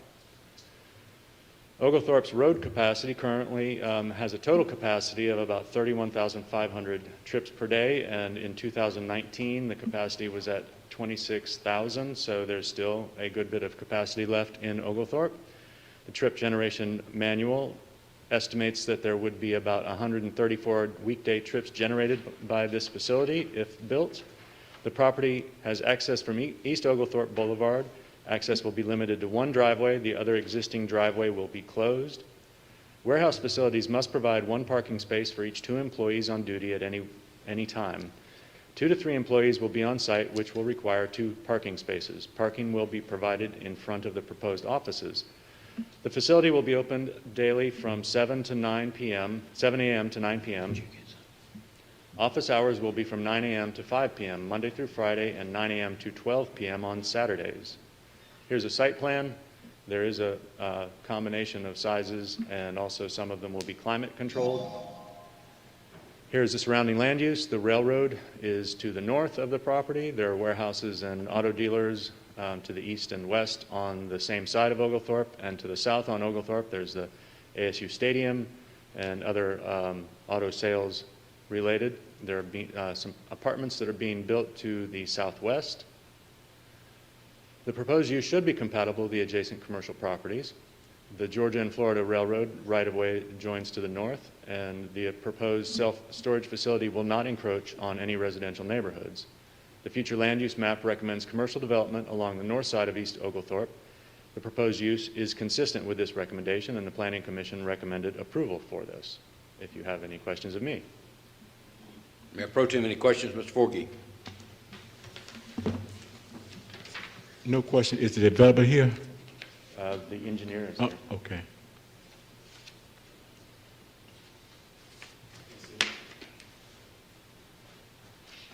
Commissioner Fuller? No question. Commissioner Fletcher? No questions. Commissioner Langstaff? No question. Commissioner Young? No question. And I had, Ms. Subadan, are you with us? Yes, sir. What was the previous use of this property? Do you know that, Mr. Forgey? It was vacant. It's been vacant since I've been here. It had concrete slabs on it. It was Southern Concrete years ago. It was? Okay. Ms. Subadan, could you tell me how much, could you find out how much the Payroll Development Authority paid for this property? I can find out and get back to you. Okay. All right. And is the property being purchased from the PDA? Or has it The been purchased? developers in this room, perhaps he can answer that. Okay. The purchase is subject to approval, isn't that correct? It's already purchased, the contract was subject to approval, but COVID strung that out, so it's already purchased. Okay. All right. Okay. All right. If you get that for me, any questions, Mr. Forgey? Commissioner Warburton? No question. No questions. Okay, we have 3 people signed up. First is Mr. Lanier.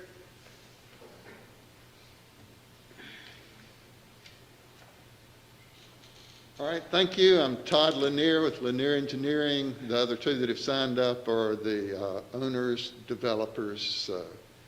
We'll be as brief as we can possibly be. To answer a question earlier, it was originally Southern Concrete, operated out of there for years. I left just a kind of jumbled concrete slab over most all of the site. That's been demoed. It's ready for redevelopment. The developers own the property now. And I don't really have anything to add to Mr. Forgey's presentation, but if you got questions, I'll be glad to try to answer them. If I can't, I'm sure the owners can. Mayor Pro Tem, any questions, Mr. Lanier? So the developer's going to come up after you, right? Yes. Okay. I just asked him a question when it come about a privacy fence or something. Okay. Commissioner Fuller? No questions. Mr. Fletcher, No questions. Mr. Warmington, No questions. Mr. Langstaff, No question. Mr. Young. No question. Thank you, Mr. Lanier. Next, we have Mr. Cameron Morris, is that correct?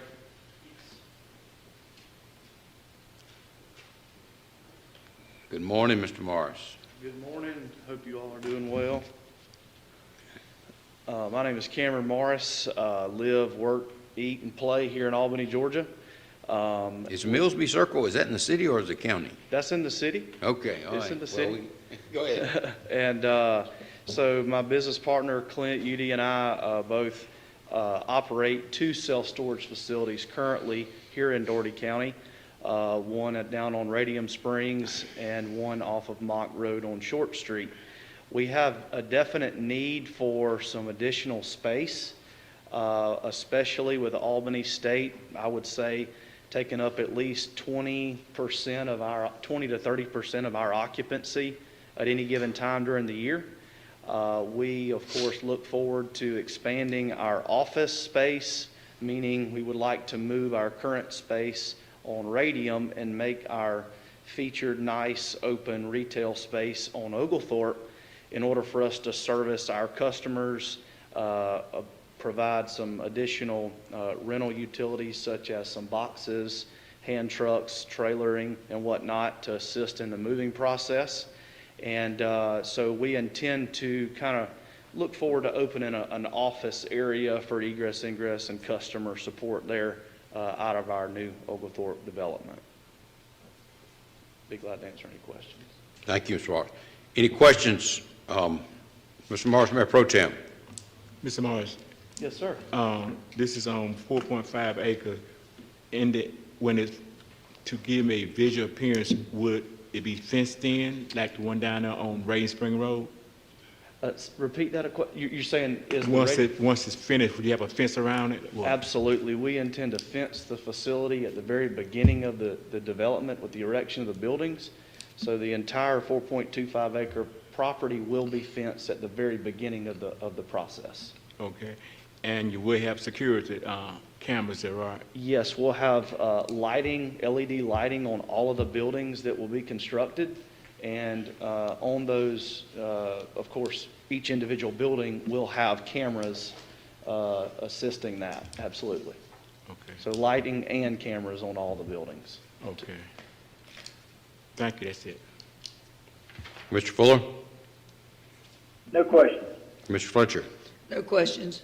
Mr. Warmington? Mr. Morris, 2 words you used that as city commissioners, we need to, or at least I can say, I like, first of all, is redevelopment. I mean, you're taking a piece of property that's sitting vacant and even, I guess, off the tax rolls, as the mayor just indicated. So anytime we can redevelop something and make it, I appreciate that. And then Albany State. I mean, for y'all to support Albany State, the more we can build around, develop around Albany State, the better. And I know as a parent of a college student, storage is needed. That's right. In the summers and the breaks, when you need to go put furniture somewhere and not haul it 2 states away, I'm sure the college students and families would appreciate this facility. So appreciate that. So. Commissioner Langstaff?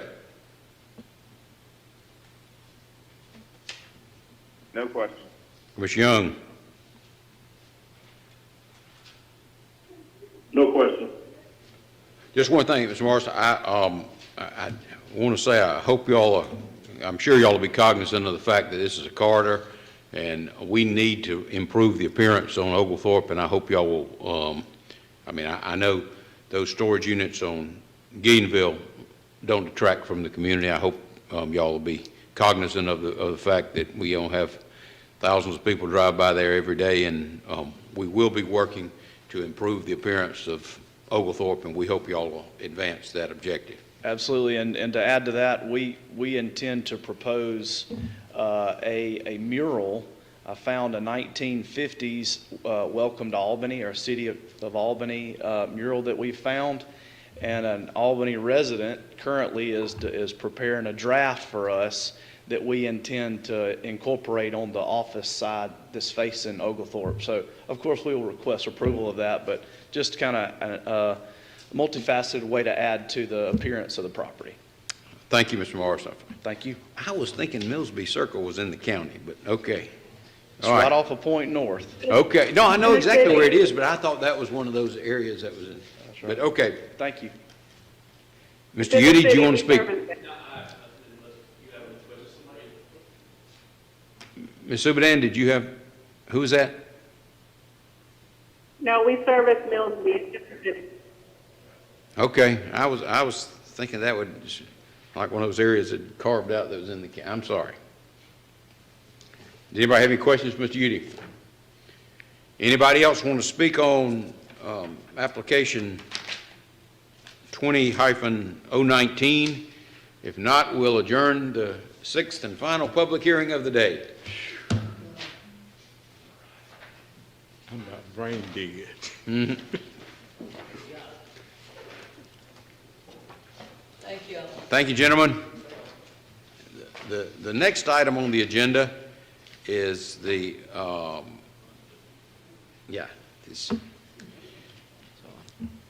do y'all want a break? We can keep working, can't we? We can keep working till the lunch come. Okay, all right. So did y'all want to take a short break when the lunch came? We can. Okay. Ma'am? We're not on camera. Well, I mean, in Okay. distance. All right. So what we'll do, we'll go through with the agenda. I think we ordered lunch, and when it gets here, we'll take a break for about 15 minutes, if that's acceptable. Commissioner Fuller, Langstaff, and Commissioner Young. That's fine. Are y'all delivering to me as well? No, you're going to have to call a pizza place down there, I'm afraid. All right. Okay, the next item, Mr. Norman, are you with us? Yes, sir. Okay, it's a proposal for blanket renewals of the existing alcohol licenses. Ms. Norman, you have the floor. Good afternoon. This is the 2021 alcohol license blanket renewal. It's broken into three different parts. The first part is the list of establishments that are currently operating in 2020. That's part number two is that list divided by ward. And part three is a review of the alcohol establishment. Every year there's an annual meeting with the law enforcement community in the county. We discuss activities that transpire at the alcohol establishment, incidents, and potential problems. During this meeting, none of the establishments were identified as being a drain on police resources. This means that none of the establishments required a large number of resources to be dispatched, taken away from the normal calls of service. In section B, there's an incident at package stores and evening entertainment establishments. This portion of the report was requested. In this chart, it identifies the number of incidents at these locations. The incidents are categorized utilizing the National Incident-Based Reporting System. The first chart is the package stores, and the second chart is the evening entertainment establishment. In section C, it's the establishments under review. These establishments are participating in the intervention program to reduce incidents at their location. This intervention program is prior to requesting a revocation of an alcohol license. The review is the result of complaint or notice concerning code violations, volume of calls, or activities at establishments. The merchants and the city staff devise a solution to assist in reducing the cost or eliminating problems that are identified. A few of the solutions, for example, is requiring additional lighting, additional security, education for staff, surveillance equipment, or having operating restrictions. Collectively, an agreement is formed from the suggestions of the city and the merchant. The establishments are monitored at least once a month over a course of 3 months to determine if the measures that are agreed are in place and an adjustment is needed. Then the location would be monitored periodically. The overall goal is to eliminate identified incidents. Section D is special details. There were 8 special details performed in this reporting cycle to ensure that all establishments are operating in standard. There were 2 nightclub checks looking for underage intoxicated individuals, drugs, fire violations, as well as the establishment having the proper credentials. We had surveillance camera inspection. All off-premise consumption locations must have a working camera system capable of recording, playback, and transferring files to storage devices. A restaurant compliance, salons, barber shops, fitness centers, they all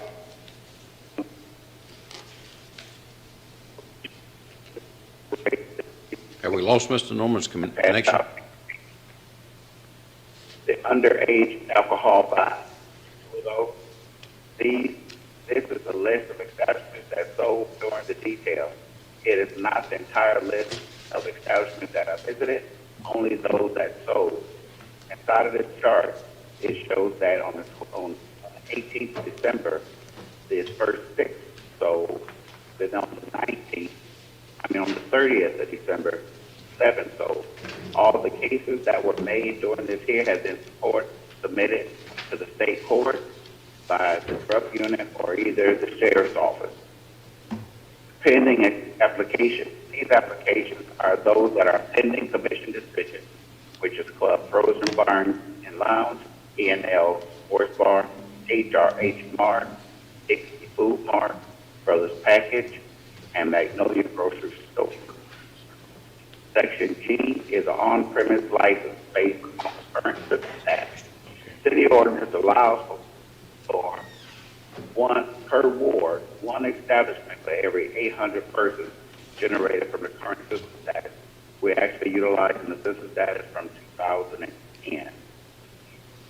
The numbers are broken down per ward, which is how many are allowed, and currently how many are actually there.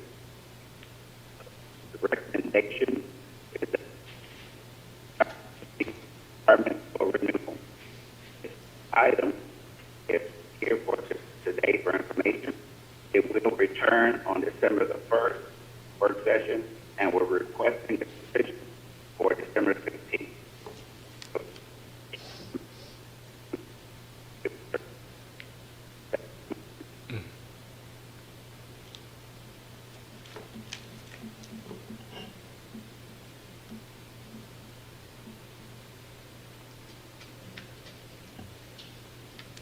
Mr. Norman, Yes, sir.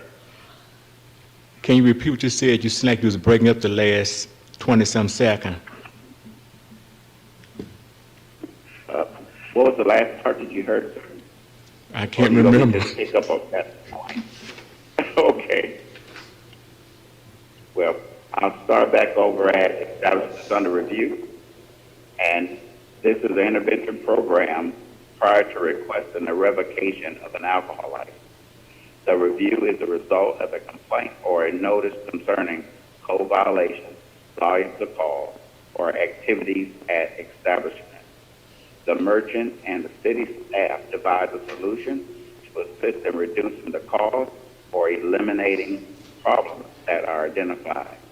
A few of the solutions, for example, is requiring additional lighting, additional security, education of staff, surveillance equipment, or having operating restrictions.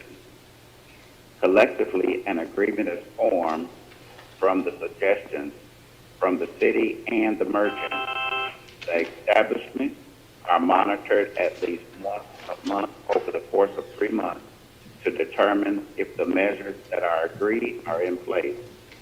If an adjustment is needed, then the location will be monitored periodically. The overall goal is to reduce or eliminate the identified incident. And the special details in Section D. There were 8 special details performed for this reporting cycle. There were 2 nightclub checks looking for underage, intoxicated individuals, drugs, fire violations, and proper credentials by the licensee. There was surveillance camera inspection. All of the off-premise establishments must have a working system capable of recording, playback, and transferring files to storage devices upon request. The restaurants, beauty salons, barbershops, fitness centers were all a part of the pandemic. These establishments were visited to inspect, to confirm they will operate within CDC guidelines and passing out information outlining those things. The underage alcohol buy. This is a list of establishments that sold during the detail. It is not a list of all the establishments that were visited. In the chart, it identifies, the X's identify the date that the establishment sold during that detail. All the charges from the detail were handled by Albany Doherty Drug Unit as well as the Doherty County Sheriff's Office. Section E is a list of alcohol licensed establishments in the previous year. It goes over the last 10 years.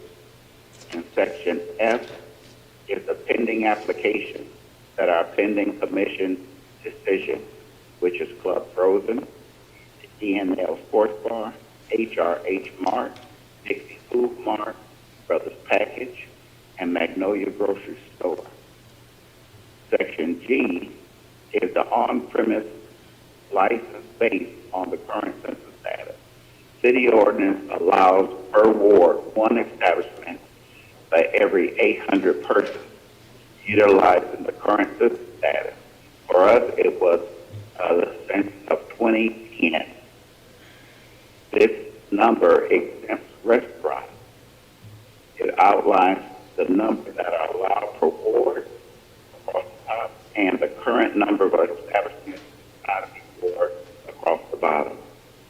The recommendation is that the establishment meets the requirements for the renewal.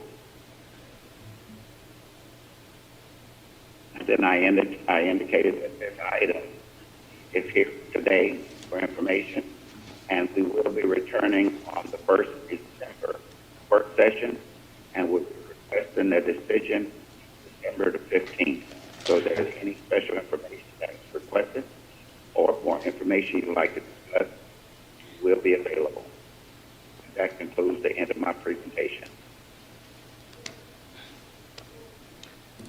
Thank you, Mr. Norman.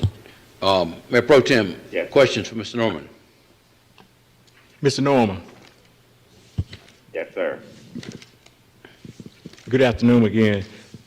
Would you go back and elaborate what you and I discussed yesterday about evening entertainment establishment, when you say that there are 3 under review, Legend Lounge, 725 East Broad, Big Daddy Lounge, 300 East Broad Avenue, and the Sand Trap, 5.0, 1412 Rain Spring Road. And you did elaborate that one is going to up the age limit from 21 to 25. And also, you will be talking with them before we vote next month on it, that would they update their camera system and age premises. Yes, sir. As it relates to Legend Lounge, they agreed that they would train internal staff and security on how to identify, monitor, and take restorative measures and quickly remove individuals displaying behavior that are inappropriate and disturbing. They also said that they would change the age limit from 21 to 25 for admittance to the club, and to close the establishment at least 30 minutes prior to the closing time. They also agreed that they're going to charge admission fees every day to minimize the interest of patrons that just come and sit down in the club and pander individuals to buy them drinks. They're going to have off-duty security officers that perform security details to be more proactive and getting individuals removed from the property. And they're going to train their employees to identify individuals that have overindulged and not to serve any more alcohol and to deny them entrance into the establishment. At Big Daddy's Lounge, they agreed to have a minimum of 2 officers off duty, working every Thursday, Friday, and Saturday. They're going to enforce a dress code that prohibits tank tops, bandanas, and hoodies, and identifying factors of gang members. They're going to prohibit admission of this application, patrons to enter the establishment. They're going to patrons charged with physical altercations, gang-related incidents, will be suspended and banned from the establishment. It's going to restrict the entrance to the establishment 30 minutes before closing, and it's going to extend surveillance camera to the external portion of the building. As far as van traffic is concerned, we have not completed our agreement with them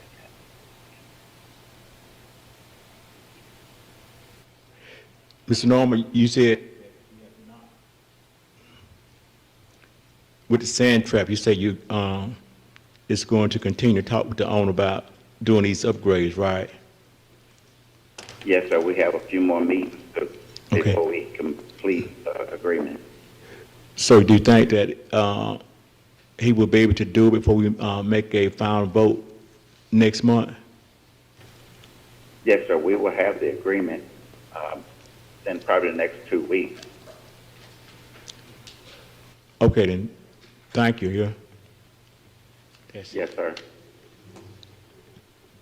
Mr. Fuller? Yes, sir, Mr. Norman, on those under 8, were those dates, was that back in, was that December of 19? Is that what I was? That's correct. There were no details performed this year, especially after the pandemic hit off after February. Okay, that's all. Thank you. Mr. Fletcher?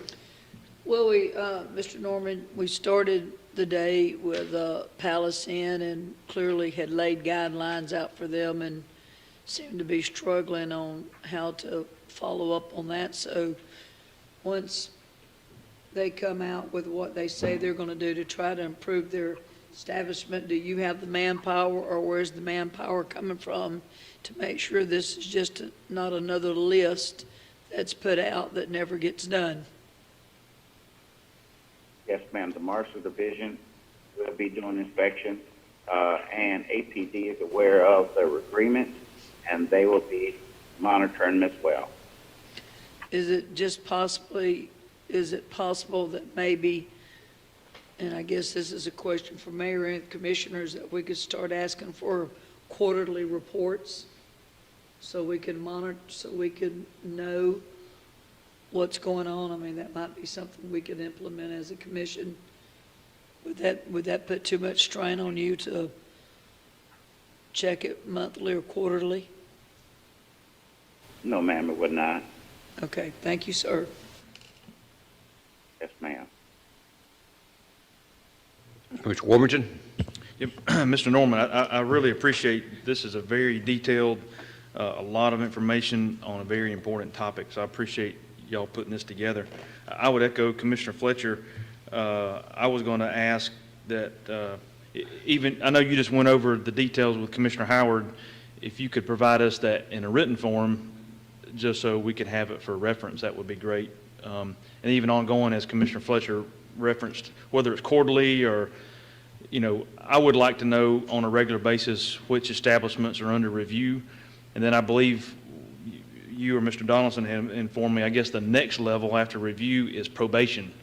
And certainly when establishments are under probation, I would like to ask that the commission at least be notified. I mean, we don't have at that point anything to weigh in except for just make us aware, so we know that. So whether it's quarterly or whenever, I would echo the fact of keeping us more abreast and more informed of what's going on with all the work. Because one thing I've realized over the last several months, staff is doing a tremendous amount of work trying to manage compliance work behind the scenes, and you know, the more that we can stay abreast, we can be cognizant of what's going on behind the scenes. So I appreciate that. Yes, sir. Commissioner Langstaff? No questions. Commissioner Young? Thank you, Mr. Norman, for the report. I don't have any questions at this time. Thank you, Mr. Norman. Thank you.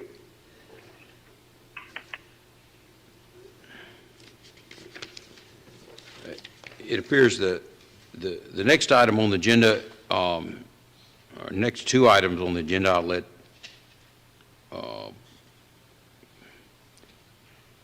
Chad, you want to do these together or separate? Okay, first we have a recommendation. I'm sorry. Okay. Well, no, the first item is just an update? An update, and then Okay. Chief Pursley is going to take it over on the second item. So if our TAC group can pull my presentation up on the screen. While they're doing that, you know, I'd certainly want to make sure the community that's listening, as well as the rest of the commissioners, these task force that we formed at our retreat, I sense and feel that there's been a lot of meetings, a lot of good work going on, and so definitely appreciate all the work that all the commissioners and staff has been doing for these task force. So our task force was the public safety, and there were 4 commissioners that serving on it: Commissioner Howard, Fletcher, Warrington, and Young, and then Chief Pursley. And then we've also had a lot of staff. I know Mr. Davis and Ms. Subadan. We've had other staff that's been coming and participating as well. So really what I want to do real quick, that there were several key items that at our retreat that were actionable. So my first slide there, we didn't really do any work on it as a task force, so we don't get any credit for that. But staff definitely worked through it. The commission worked through it. But, you know, we did the alcohol delivery. We did take a vote on that. Obviously, the DA just spoke to us this morning. That was an actionable item. We are requesting an additional state court judge. That's on our legislative agenda. And the chief, it was already in process, but aggressively filling vacant positions, and then this internship program. So those are items that really we highlighted at the retreat, and those are in process, and we hadn't really spent any time talking about those. All right, the next slide. So one of the things we talked about as a group, and again, part of this is just informing the commission and the community of what we've been talking about. But, you know, we formed the Public Safety Task Force as a short-term group. We didn't have any intentions of being an ongoing group. We're just going to tackle some immediate needs. But one of the things that came out from our group is maybe we do need to consider having an ongoing public safety committee that's a formal committee with a mission and a purpose, and who's on it. Maybe they're appointed by us, maybe other community leaders. So certainly we feel like there's a need, maybe when our group is finished, to have an ongoing committee, expand it, have other key partners in the neighborhood. One of the things that I've seen in my own neighborhood watch groups is we really don't have an ongoing regular meeting that pulls all the neighborhood watch leaders together. This could be certainly a committee that the neighborhood watch leaders could come to then disseminate information down to their neighborhood watch groups. There are numerous examples from other cities. I've done some research. I know Commissioner Fletcher was doing some research. There's numerous other cities that has a committee such as this. We just need to define the purpose, frequency, and, you know, we don't want to overlap groups. I know there's a lot of other groups that we have. So more to come on that. But that's something where we're thinking as a committee we want to continue. All right, next slide. With just the topic we just talked about before this, with the licensing, there's been a lot of discussion about our licenses, policies, things that affect public safety. And so what you just saw provided a whole lot more information than typically has been shared. So I appreciate Mr. Donaldson and Mr. Norman and staff putting that together. That's just really good information for us to have. One of the things is even Mr. Norman referenced with some of the establishments under review is we don't have clear policies that bridge all the different establishments. And one of the policies we talked through was security cameras. The only place security cameras are required is for off-premise consumption. So the very nightclubs that we're talking through, we're having issues with, we have no policy as a city that requires them to have a certain type of camera. And so that's something that we've talked about and want to think about. We talked last meeting about requiring security guards. As Mr. Norman just mentioned, the ones that are under review, they're committing to have security guards licensed, armed, maybe off-duty police officers, maybe other licensed security guards. But that's something that we want to think about, is having that as a across-the-board standard in terms of a policy. We already talked about extended stay hotels. We talked through that. One of the things that I look for these consent orders is, should we be building policy based off what we find from the consent order? So, when our police and the DA starts to do these compliance, we may find some issues where they're regularly, routinely not following the consent order. Of course, that gives us power over that one establishment, but maybe we need to take that and make it across the board policy for all extent, and that's where we can control our own destiny instead of having to wait for the DA to take action. So those are things that we've been talking about, and I certainly I mentioned it earlier, but I want to commend the chief. When this came up about the consent order, the first words out of his mouth was a team player, and I really, really appreciate chief and the police, and that trickles down into his staff. When you talk about being a team player, we could easily sit back and say, no, it's their job, we're not going to take any part of it, but seeing it from a standpoint of a community and a team, I don't want to say I'm excited, but I am looking forward over the next month or two to see what comes of this consent order and what comes back to see are they complying or are they not. So a lot of discussions about, and so probably you're going to see some more back coming to the commission in terms of these licenses and policies that we're going to recommend. Number 4, this is going to lead right into the chief taking over, but we talked about at our retreat. We listed a bunch of tools that we were just brainstorming at the retreat. The gunfire detection system definitely has kind of surfaced to the top of tools that we believe and we want to present as a tool we want to pursue and talk about. Maybe get bids on, have the city manager go ahead and figure out how we're going to pay for it, how we're going to build it into the budget, all that kind of stuff. So I did circle that, as that's what's next the chief's going to talk to us about. We did talk about having a gun buyback event. And for 5 people who will say that it works, there'll be 5 people who say that it doesn't work. And so I see the mayor already shaking his head. So again, it could be a 50-50 deal where it may work, may not. But we want to try it. It hadn't been done in Albany in a long time. The chief, we're going to talk about that at our next meeting. We're going to set a date sometime the first part of the year. We may get a bunch of rusted old grandpas, whatever, that really has no effect on public safety, or we may get 1 or 2 or 3 legitimate firearms that could pose a public safety threat. And so we're going to do that just to see what happens. There's been a lot of discussion about a safety app, public safety app, and so the chief is going to be presenting that to us here soon about an app so citizens can have access, they can get notifications, that sort of thing. And then the rest of it is kind of, I guess, lower down the list in terms of priority. I mean, there's only so many tools you can throw at an organization, and the police is already juggling body cameras that are coming, other technology, and then at some point we just got to say, here's the top 2 or 3 that we want to work on, and we feel like the gunfire detection is one of those. All right, then the last slide, then I'll turn it over to the chief. Really what the commission should be expecting from us, hopefully soon, is we're really seeking approval to move forward with this gunfire detection system. That's what we're going to talk about next. We expect to be bringing some policy changes. This gun buyback event will be coming up first part of next year. These new strategies for extended stay, there'll be some other things coming.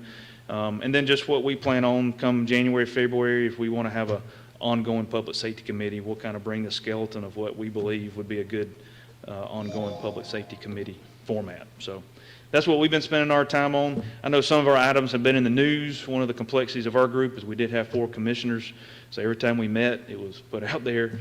On one hand, that was a little cumbersome, but on the other hand, it's good to have public engagement and public knowledge and getting things out about on a topic as important as this, to make sure all our community is engaged in what we're doing. So that's what we've been doing as an update.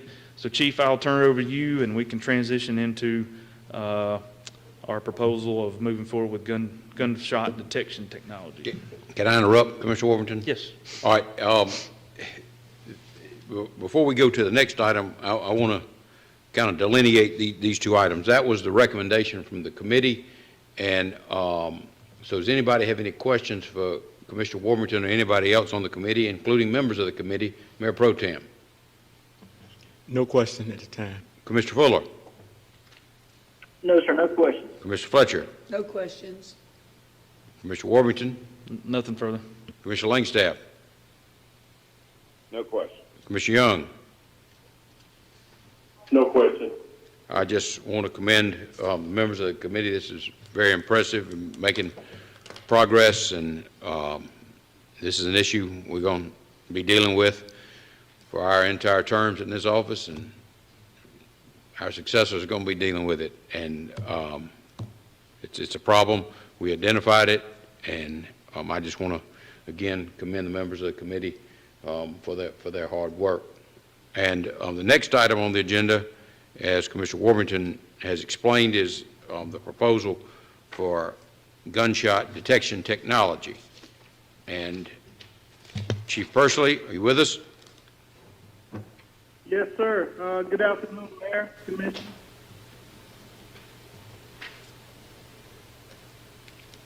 You have the floor. Thank you, sir. I'm here today to discuss the possibility of the city of Albany using gunshot detection technology as a help address gun violence which our community is challenged with. During the meeting of the Public Safety Committee, one of the priorities identified by the members was the use of technology in public safety matters. There has been considerable discussion with this committee and others on the use of gunshot detection technology. In your packet, I've included the document from the Urban Institute on implementing gunshot detection technology. You should also have a map that depicts a 3 square mile area that we'll talk about later. Though there is one specific, the information within this document is relevant for decision makers on this topic. In my research on this topic, gunshot detection systems use sensors that alert police to geographic locations of gunfire. This helps police more quickly identify scenes of a shooting, respond, and ensure emergency medical services are quickly obtained. These sensors are placed in elevated locations throughout a designated coverage area determined by law enforcement. The coverage area is a minimum of 3 square miles with 15 to 20 sensors needed per square mile. Based on the areas where there is a high amount of gun-related crime or calls to shots fired, this is the criteria used to determine where the sensors will be located. Additionally, the data received from these sensors can be used to support other crime analysis. Along with the pros of using a gun detection system, there are some cons attached. Primarily, it costs approximately $65,000 to $85,000 per square mile, and as mentioned, there's a minimum of a 3 square mile coverage. The information obtained is owned by the company and shared with law enforcement. This means that upon termination of the incident, the law enforcement agency no longer has access to that data. Lastly, there is insufficient evidence to show that these systems contribute to an overall reduction in gun crime. It is merely a tool. Overall, gunshot detection technology is a tool when combined with human capital and other technological resources. It can be an effective means of addressing gun violence in our community. So the map that is attached, that you should have before you, everything within the outlined red square area, almost square area, is the 3 square mile area. Do we have that map? That, it should have been passed out. Oh.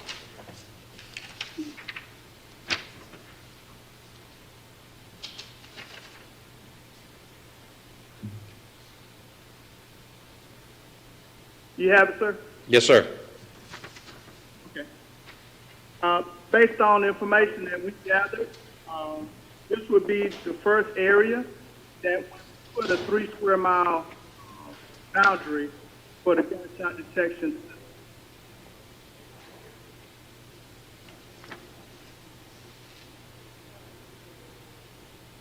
Subject to your question.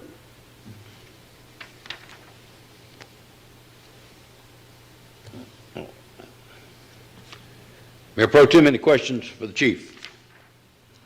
Chief,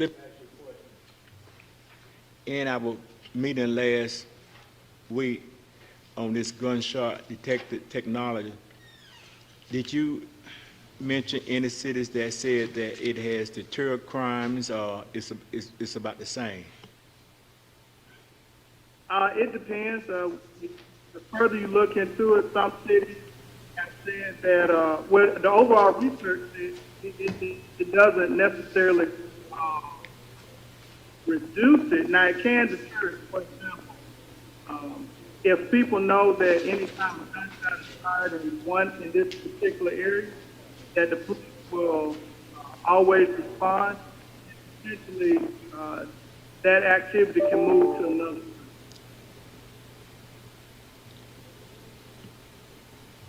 That's it, Mayor. Commissioner Fuller? Yes, sir, Chief. You said that's a 3 mile radius?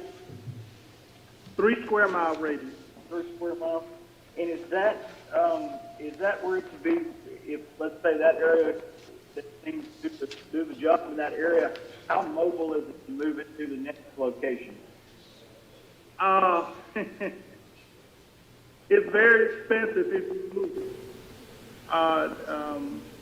Just some quote, the amount that it would cost to put it would probably be about the same here. Okay, so it makes more sense to make it more of a somewhere. Excuse me, sir? I was saying, so it makes more sense to really make it permanent setup wherever we go with it. Yes, sir. Okay, thank you. That's all. Commissioner Fletcher? No comments. Commissioner Warmington? Chief, I would, this write-up you provided us was very informing.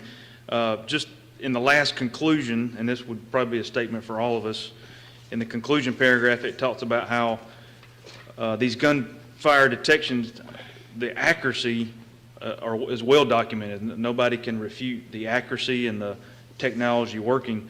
What it does talk about is the way that we use it to impact crime depends squarely on its implementation. And so that's the one, not concern, but that's the one important thing for us as a commission and as a staff is that this technology is proven all over the country. But getting community buy-in, dispelling rumors, all those things, as well as the policies within the police department as it pertains to responding.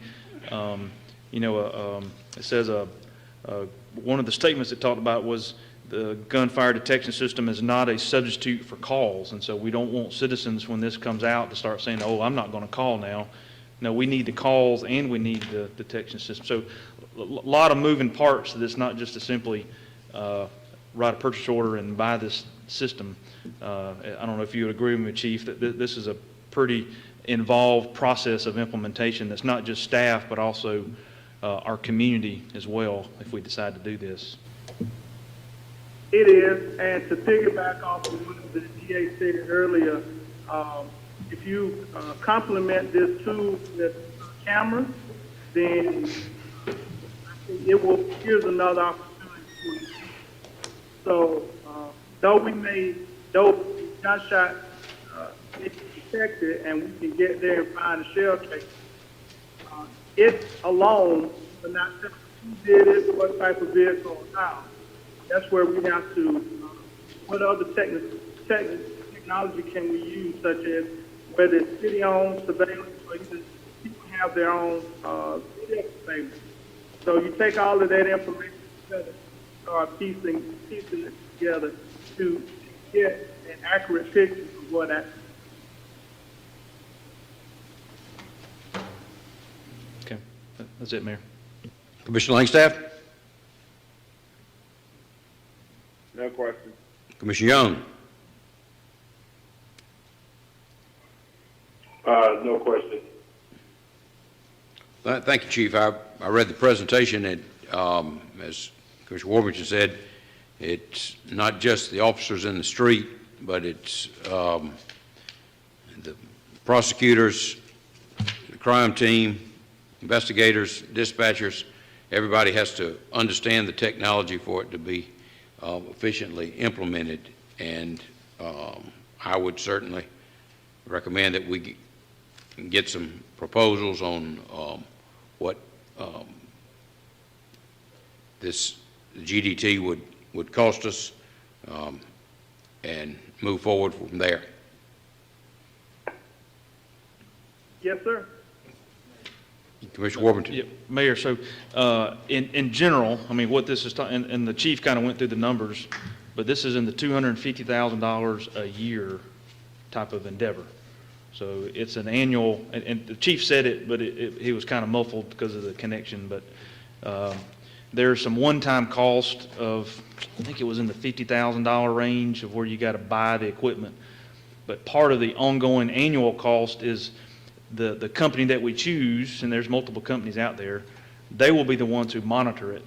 So just like you have a monitoring company that monitors your alarm at your home or monitors this, they detect the gunfire, and they have their algorithms and their computers, because they're monitoring multiple cities around the nation. They can distinguish between a firecracker or firework, between a low-power rifle, a high-power rifle. They can even determine if it's moving, if it's in a car versus a stationary place. So all that is being done behind the scenes, and they're the ones who engage our 911 dispatch. So once 911 is engaged, that's when it's on the city at that point to respond, to go out and investigate. But anyway, that's the magnitude. And when I said, this is where, we've got to decide as a commission and with the city manager's help, how do we include this in the budget? How are we going to pay for it? This is a large cost. I would say, we continually run short on police staff. I suspect, if you take the numbers that we're short, this certainly is going to help our current staff be more efficient and to respond more precisely versus responding to a block. They're going to respond to a location. So an officer may show up to a call for a gunfire. They may spend an hour or two knocking on doors. Hey, did you hear anything? I think it came from over here. With this technology, they show up and they precisely know where it happened, looking for shell casings and other evidence. So there is a sense of gaining some efficiency and all that. But, just want to highlight that's the kind of magnitude. Of course, we're not taking a formal vote today. It's just that we don't want to send staff off working on this, getting bids, if we don't feel like this is something we want to pursue. And so the four of us on the committee, we certainly recommend staff continuing to move forward and to bring bids to us, sometime soon, going into next year. Thank you, Commissioner Wolf. Did y'all want to take a break? Yeah, and Bo, I don't think it was clear, but it seems like Commissioner Fuller said something about mobile. It was made very clear that this is not mobile. Okay. Where we put it, if we choose a 2 or 3 mile radius, and it was about $220,000 for each 2 to 3 mile radius, that it cannot be picked up and moved. The one question I had, but is how do you secure the device from vandalism? Well, they're placed up in the air on poles, so, it's not preventable for vandalism. I mean, somebody could certainly shoot it, the very thing that's detecting what they're doing, but it's up in the air on poles. Some might be on, and that's where the company would tell us and make recommendations, because you got to have got to have 3 sensors have to pick up a sound, and but they would say you need a sensor here, need a sensor here, and we'd have to find whether it's the city's pole or another pole, something to put these devices on. So is that what you have? You have 3 sensors? Well, no, there'll be a bunch of sensors. Okay. But just like your GPS on your phone or whatever, you got to have multiple sensors that detect it so it can, locate to a certain location of where the gunfire is detected at. And the company makes the calls, correct? I mean, they'll be the one that will send out the alert. Yeah, to our 911 Yes. dispatch, right. Did y'all want to take a 10-minute break? Yeah, that sounds good. You did? What, we want to finalize this? Is this? Okay. I mean, do we feel What- like what do we need to do? Like a straw vote or something, just to see if there's any Okay. opposition for staff to move forward? Mayor Pro Tem, are you supportive of staff going out for bids on what the GDT would cost? I would say move forward with the costs and all that, but I do have some concern, just, that it can go out, we can, like I say, get the costs and things of that nature, but I do have some concerns about it. Okay. Commissioner Fuller? Yes, sir, I'm supportive of moving forward. Commissioner Fletcher? Move forward, please. Commissioner Warmington? Yes, move forward. Commissioner Langstaff? Yes, but I would add that I'd like to know about the use of drone technology with ShotSpotter. I know Louisville had a program, Louisville, Kentucky, where a drone would be automatically dispatched wherever the ShotSpotter located the shot, and that way they could do surveillance quicker than police could get there. But yeah, I'm supportive.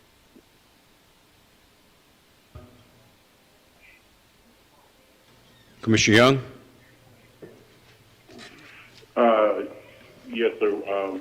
I'm not opposed to moving forward, but I would say this to the whole commission that, while we're kind of highlighting these, bigger and better and more technological ways to police these communities, what these communities, especially here in Albany, suffer from is, issues with poverty and quality of life. So while we're, excited about this technology and beating the drums to bring this technology to our city, to police folks, we also need to be putting the same energy into transforming our community and putting the same amount of resources, the same amount of money, the same amount of energy into developing those communities. This is the same community, as the chief pointed out in our meeting, that does not have a grocery store. This is the same 3 square miles that is,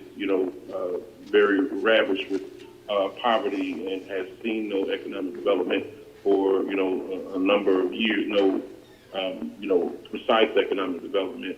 And we need to work on those things because those are the true things that change crime. It's when you have a change in the economic viability of a neighborhood and a community.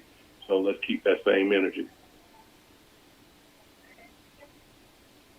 That's it, Mr. Mayor. Commissioner Fuller, Commissioner Langstaff, Commissioner Young, would y'all object if we took a recess till about 1 o'clock?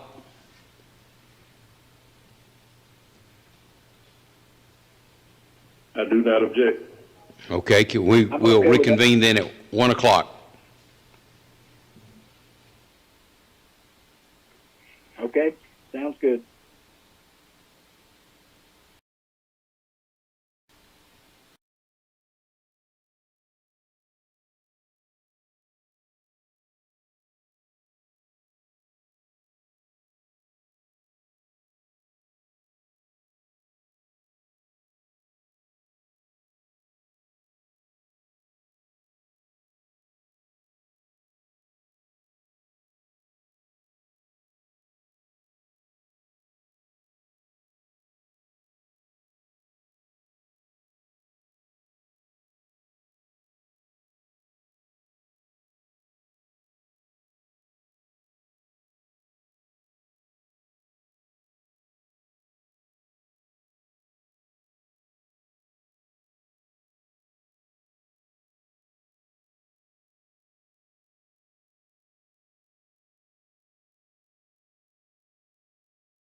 I'm here.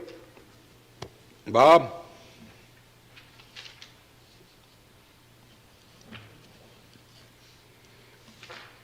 Demetrius?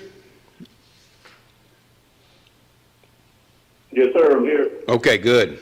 Well, we will resume. The next item on the agenda is a report, an update and discussion about revision to the city's traffic calming program. This is going to be Mr. Maples. Good afternoon, Mr. Maples.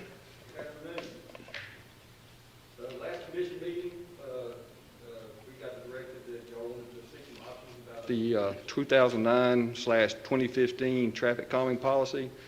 So in your package, I won't read it to you unless you want me to, but you've got 8 issues that were presented at the last meeting. Staff has presented some options for each issue that you requested some information on.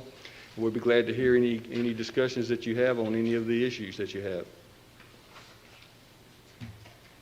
Okay, by background, I was at a meeting and some constituents in Ward 2 addressed Commissioner Fuller, and the point was that there were a large number of tenants on this particular street, and under the existing policy, I don't think it's an ordinance, it might be an ordinance, you have to have a percentage of homeowners. Is that correct, Mr. Maples? That is correct. Yeah, and so if somebody is a tenant, even if they've been there for years, they don't have the right to express their support or opposition. That's correct. Okay. And, of course, it would seem to be simple enough that a tenant could just get the owners to give them a proxy, but I don't think that's an option. The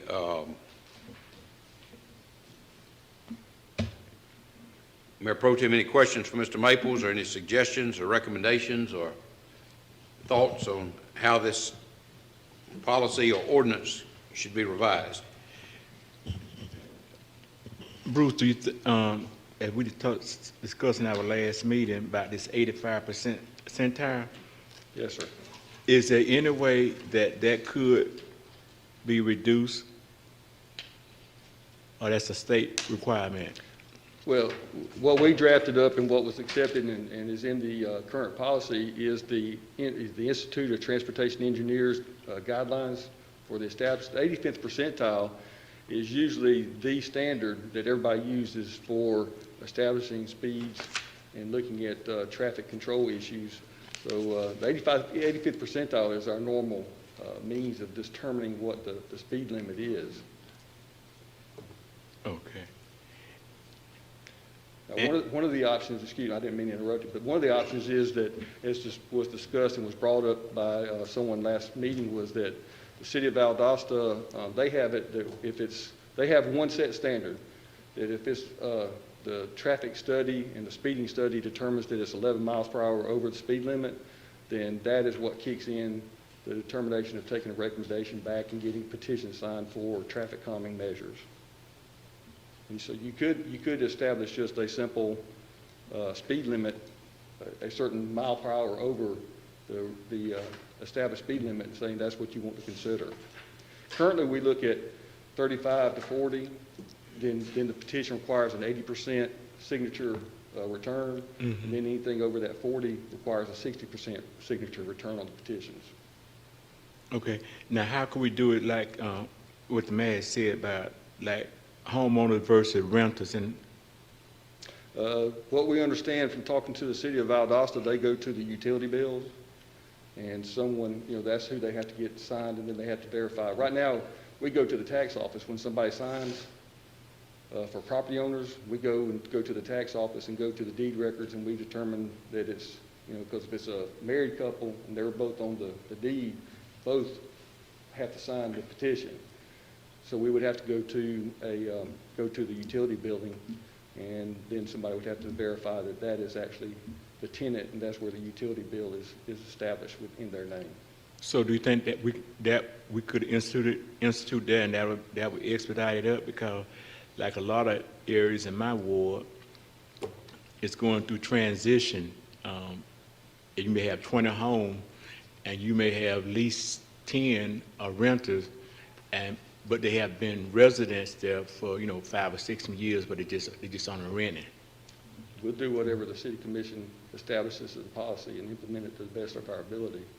Now, we talked to the city of Valdosta. They've had, I forgot how many numbers, and they've never had anybody actually, in the last years, they've only done 13 or 14 of these things, and in the last year they did 400 speed studies, I think, if I'm not mistaken. I'll let my, number. None of them had met their criteria, and it's never made it to the petition stage, so. Okay. I would say if we're going to revise, I think that should be, under consideration because, as they say, over 6% of our houses are renters, and we certainly, have to take that into consideration. Okay. That's it, Mayor. Commissioner Fuller? Yes, sir. I like the idea of the utility bill. That way, if the owner of the property, if no one's renting it, then he'll get the notice. If there's a tenant there, then they would be the one paying the utility bill. So I think that's a good policy to adopt. So I'd be in favor of that. Anything else? No, sir. That's all. Mr. Fletcher? Well, I'd be in favor of that too. I know one thing that I think last time we discussed was the commissioners getting involved with the signatures, and I didn't like that. That was, I don't think that's our job, but that's, when I send you to areas, that is always the trouble of trying to figure out who's going to sign and to get them signed. And I went to Valdosta just yesterday, and I was on several side streets. They've got tons of speed bumps throughout areas that I hear we can't, side streets, etc. A lot of them was centered around the university there, and they were a lot shorter than the ones we have. It almost, they were just a different style speed bump, but they look like those things weren't 3 feet. Come out more like a speed bump. Huh? More like a speed bump. Yeah. Don't get excited about what I told you, but thank you. Commissioner Warburton? Yeah, Mr. Maple, so you're saying Valdosta, so 11 miles over, the average speed has to be over 11, or the 85th percentile over 11? The 85th percentile has to be 11 miles per hour over the posted speed limit. Yes, I wouldn't be in favor for that. I think that, like you just indicated, that sets the bar so high that, you got to be, on a neighborhood street at 30 mile an hour to have, and I'm sure y'all have got some results that's been that high, but that's a pretty high bar. So I wouldn't be in favor of that. But on the 8 issues that y'all listed, I believe that all 8 of your issues has addressed what we've all communicated as issues, and so some of them only have 2 choices, so I would be in favor of the change. Some of them have 3 choices, so I don't know if we're going to take a vote or how we're going to get to the bottom of when there's 3 options, but I do think one issue I have with the utility bill is we do have some fringe communities that are on EMC and even Georgia Power, so that'll complicate things if we went purely utility bill. But I do think, I like the idea of giving the owner 30 days, but if something is not responded back in 30 days, then you go to Plan B, and Plan B could be some sort of utility bill verification, or maybe an affidavit that says if they're on Georgia Power, they may have to sign an affidavit that, or some proof, because they might have a water bill, they might have some other thing with the city that can prove that they've lived there for X period of time. But yeah, I think all these options and issues, y'all articulated them, and I think it would be a great improvement of what we've been doing. That's it, Mayor. Commissioner Langstaff?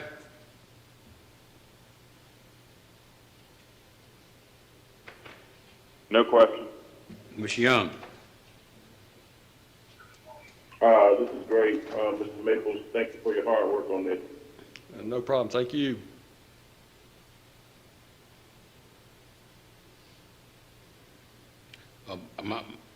I'm sure I'm going to be in a minority here, but my thought was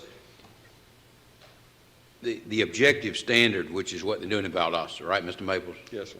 I think that's the best way to do it. And when you look at it, as Mayor Pro Tem just pointed out, the majority of the people in this community are renting their homes. And there's really some issues of whether or not this policy is equitable if you require homeowners. Now, we can rectify that, but it gets to be where it's almost an amenity. And, you know, inevitably, commissioners are going to be advocating for their constituents. And, but when you have an objective standard, then you clearly have a problem of speeding, and that's being addressed. Now, I am concerned it may not be the case, but I remember when Bob Alexander was a city engineer, and we'd always, the cure for speeding was always to put a four-way stop up, and inevitably the traffic would go over to the next. I know that when the four-way stop was placed on Ingleside and Pinecrest, because I live, our house abuts Magnolia, and speeding's always been a problem at Magnolia, but it got a lot worse once we put the four-way stop up at that residence. So I'm thinking people that are going to speed might find some other route to take, but that would be my opinion. And just for clarification, Mr. Maples, when you say 85%, does that mean 85% of the people are going more than 10 miles over the posted speed limit? It means that, yeah, 85%, the 85th percentile, when you take the average, you know, you take the statistical numbers of the people that were speeding, it means 85% of them were exceeding the speed limit.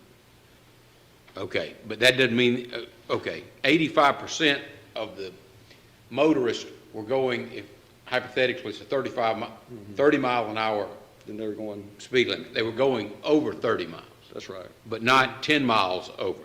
Not all of them, no. Okay. It's just, you know, but a majority of them were. That 85% were probably exceeding it by a significant number. So. Okay. Okay. Any other comments, Mayor Pro Tem? Commissioner Fuller? No, sir. Commissioner Fletcher? No, sir. Commissioner Warmington? Just want to be clear what we're telling staff. Are we suggesting we move forward with all 8 of these for a vote? Is that what we're? Yeah, some of them have 3 options. And That's what I'm saying. I'm just trying to make sure before we move on. Yeah. What? Yeah. Do we need to take a break for a minute and let the mayor eat his cookies? Go ahead. No. I want to make sure we got your full attention before we move forward. They're probably oatmeal. They're on Or maybe his this is a good time to they're on slide his something wellness in. plan, so that's good. The mayor's not paying attention.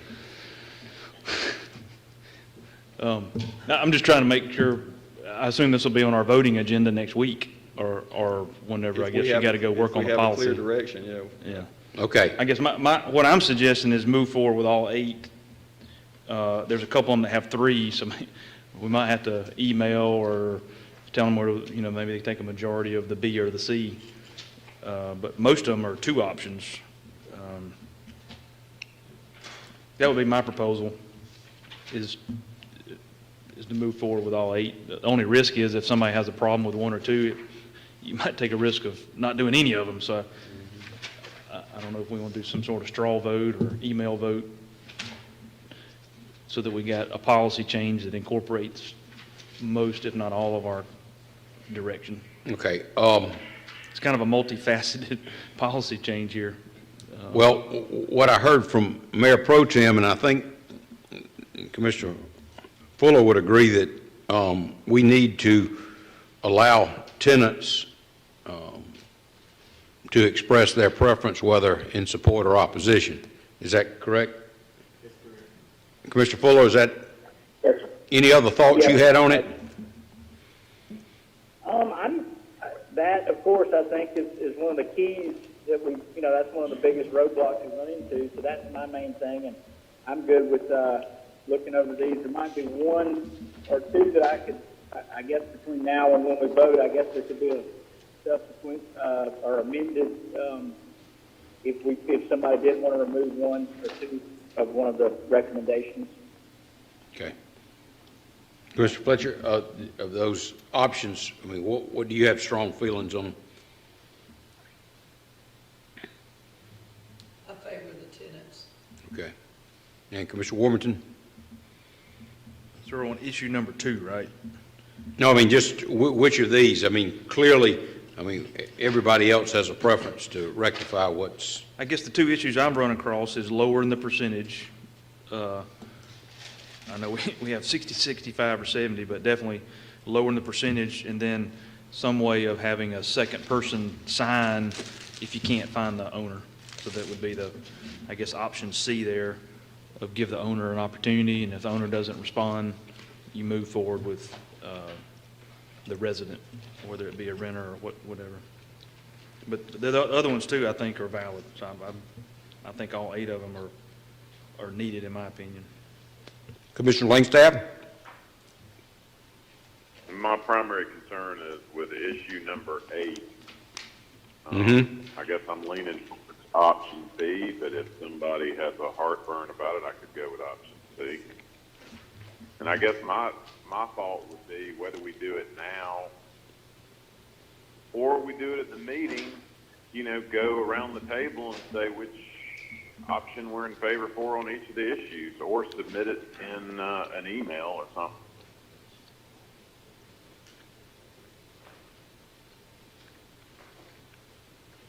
That's all I got. Well, that's what I was trying to do. Commissioner Young? Yeah, I do have that same concern with the tenants not being considered. That's pretty much why, there are little to any speed tables or traffic calming devices in my ward, because, that's primarily tenants. So, yeah, we have to fix that. That's it. Okay. For myself, I don't see a problem with the 80%. 85%. Are you talking about the Of the signatures? petition, yeah. You had talked about lowering it. So, I'm sorry. So you had talked, currently we're at 60 and 80, depending on the speed that we determine is going out there. So if it's 35 to 40, you got to have 80%. I can hear you, but I can't hear them. What's she saying? Okay, we just lost them. Looks like Bruce's microphone is up. Excuse me, is my mic working now? I think they keep hitting the microphone by mistake. Can you hear me now? Can you hear me now?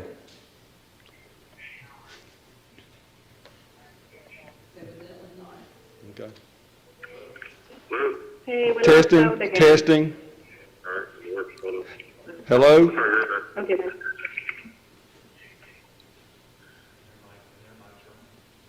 There's some button at the clerk station, and I think they keep hitting it by mistake, and at the podium.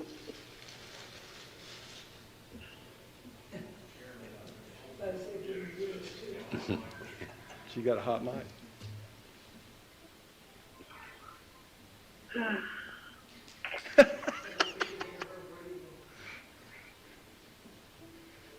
So y'all can't hear me? They can't hear me?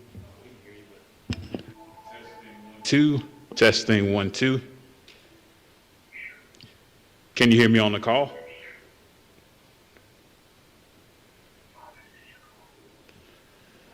Hello? Hello? Can I do?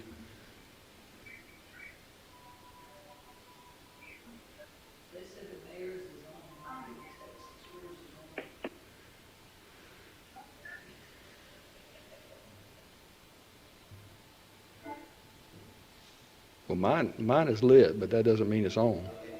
Okay. I turned it off.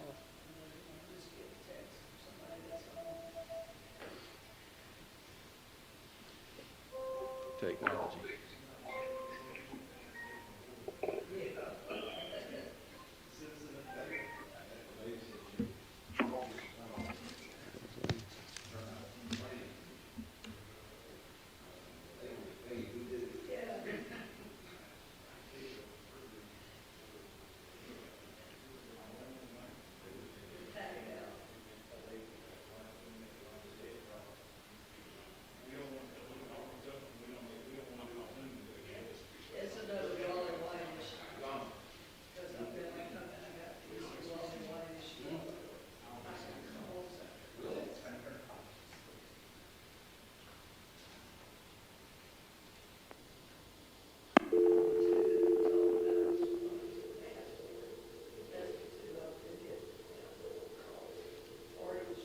Well, we exceed the time limit on the Zoom.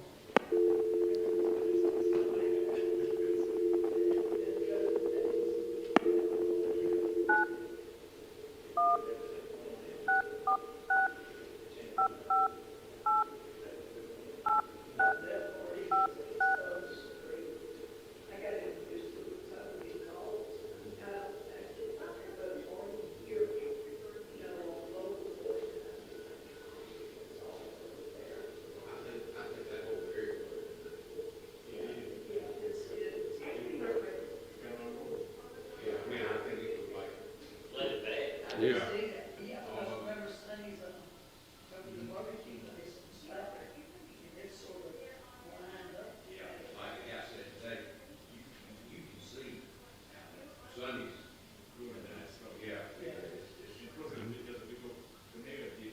Yeah, but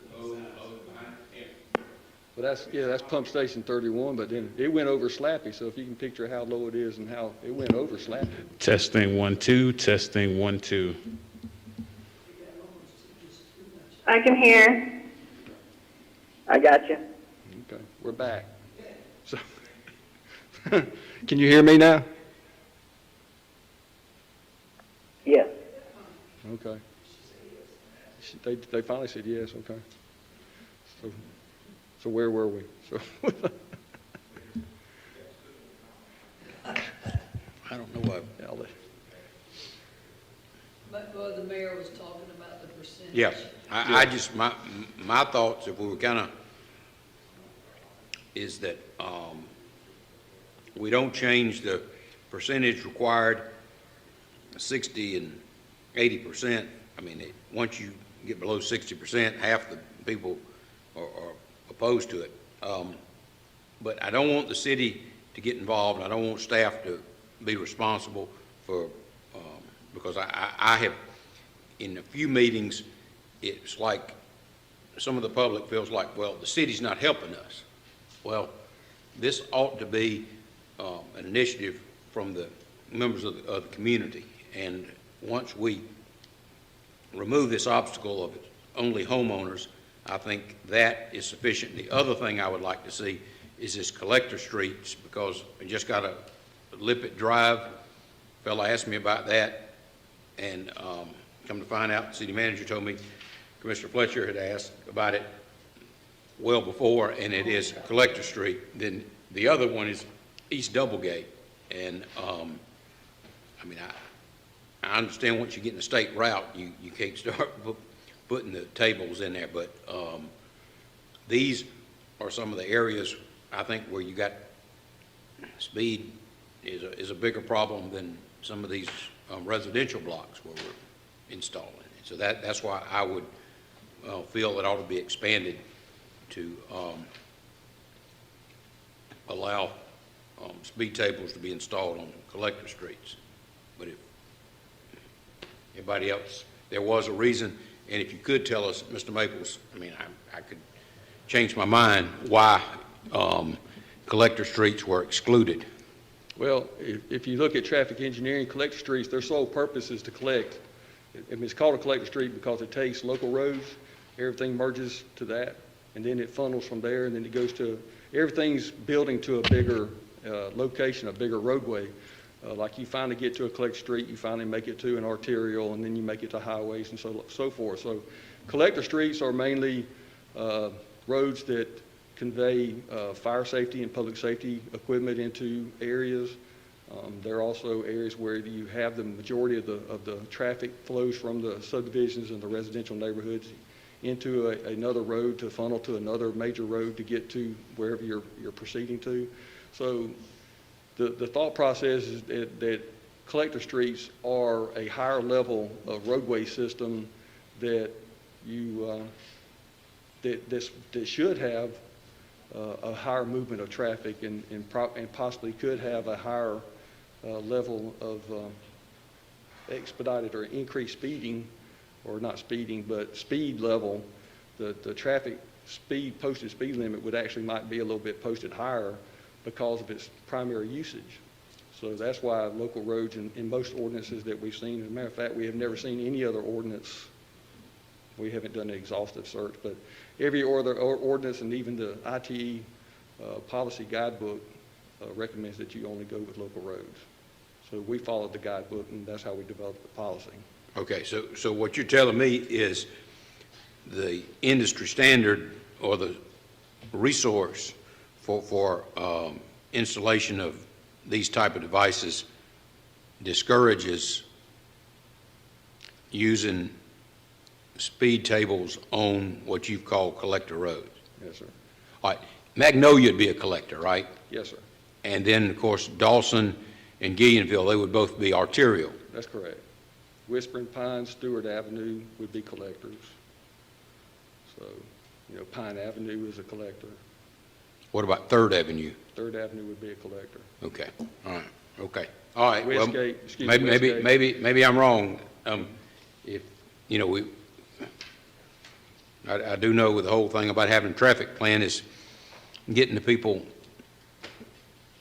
from their place of departure to the destination in a reasonable amount of time in a safe manner. And Correct. I guess if you put speed tables on every street, all right, I would, could I just get that,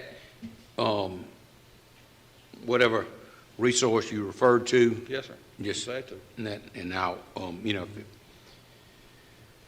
with that, okay, any questions or suggestions? I think we're all over the place here. Staff gave us a bunch of recommendations, and we, I don't know what, if any, direction we've given them. Yeah, point us in a direction.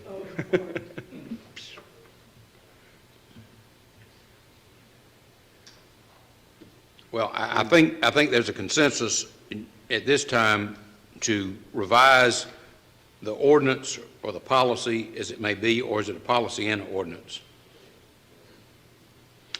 Well, it was adopted It's a by an policy. ordinance. Ma'am? It was actually adopted by a resolution. It's a resolution that adopted a policy. Okay, all right, so then all we need to do is amend the resolution, correct? No, we need to update the policy. Yeah, but that'd be done by resolution. That's correct. Yeah. Yeah. Okay, well, I think what we all agree on is revising the language of the policy to allow residents of the affected roadway to express their support or opposition, as the case may be, and we need a procedure to verify individuals who are not homeowners, verify their residence. Is that fair enough? Again, we need a procedure. Yeah, I mean, that needs to be in the resolution. What procedure are we going to use? Yeah. Like Matt said some time ago, we can verify with their utility bill. But as Commissioner Warburton pointed out, a few people in the community are going to be serviced under Mitchell EMC or Georgia Power. But we just need some procedure where we're... I guess from staff Mayor? standpoint, may I ask the question? Sure. I mean, from, like, what I've heard so far is on issue one, that you agreed, what I heard some say, that's what I guess I'm trying to get to as far as a quorum as to which way we go. On issue 1, I heard that you wanted to go with 11 miles per hour over the posted speed limit. I heard that once or twice. So then I heard that you wanted to change the petition requirement as far as the number of signatures required, the percentage of signatures required, but you didn't establish what percentage was. And then I heard you wanted to allow option C on issue 2, that legal residents could sign the petition. I didn't really hear anything on, other than Commissioner Warburton said he was okay with the changes, but he didn't say which one, option A, B, or C. He said the change, B or C, I guess, is what I was looking for, which option, automatic yes or a signature of a senior executive at the location. I would say B, that if it's Okay. county, city, or school board. And then on issue it'd be 4, automatic yes. if we go with the changes, it would be city. That was the only one that I'll tell you that I have a heartburn with, and I would go with what the mayor said is city staff. Trying to get city staff to sign signatures is pretty tough. I spent two months trying to get 14 easements. He wants to dump millions into Davidson between Kelly Wilson and Campbell. Yeah, that's tough to make the city staff. Yeah, no, I don't think that's, okay. Okay. Commissioner So- Warburton, anything else you had to say? Yeah, so four, we're saying A then, no change. No, I mean, my thinking was, all these other issues, I didn't think there was a consensus for. I mean, we can still work to it, but I mean, our immediate concern, I believe we all agree that we need to change the ordinance. I don't like I think you ought to go to the tenant instead of, the way it's proposed, Mr. Maples, is if 101 Main Street, if the owner is John Smith, then you send the notice to John Smith, but if John Smith doesn't reply within 30 days, you allow the tenant to express his support or opposition. I would think the tenant lives there. That's, we don't need to deal with the homeowner. Okay. Yeah. Because I don't want to put more work on city staff. I don't think it's fair. I mean, if the people in the community, and like I say, my preference would be just have an objective means to do it, and we don't have, but that's not realistic, when you got constituents telling you they want speed tables. So I think that is what we should do. And these other things, I believe what we need to do as a group is to discuss it in more detail and proceed from there. I know if you change the ordinance, you want to, instead of doing it piecemeal, let's go ahead and address everything now, but You want to flip this to the Public Safety Committee? And no, maybe us- I mean, I don't know that we need to, but if y'all want to talk about it, I mean. He was working through it, he got to number 4. Yeah, but I mean. All we have is 5 through 8 Okay, left to talk all right, about. okay, all right, but what I'm saying is, what I think everybody agrees on is we ought not restrict this thing to homeowners. The other, go ahead. Okay. So we got to 4, and Commissioner Warburton said he was okay with option A. I don't know what everybody else feels about it. Okay. Current procedures call for preliminary design of traffic calming measure after verification of necessary percentages. Which one you want, option A or option B? You haven't talked about that one. Well, And we have no I know problem, from my you know, standpoint, we it's hard to designed get it. signatures when they don't know what they're signing for. Yeah. And it's just better to, hey, here's the layout. Just Do go you- ahead and have a public meeting Right, and do you discuss sign- it. Do you approve of it? Okay. When they sign for it, so it's. And it wouldn't be a full engineering design, it would just be, here's where we're proposing them to be. Right, that's right. And then sign for it. Didn't have a meeting with them.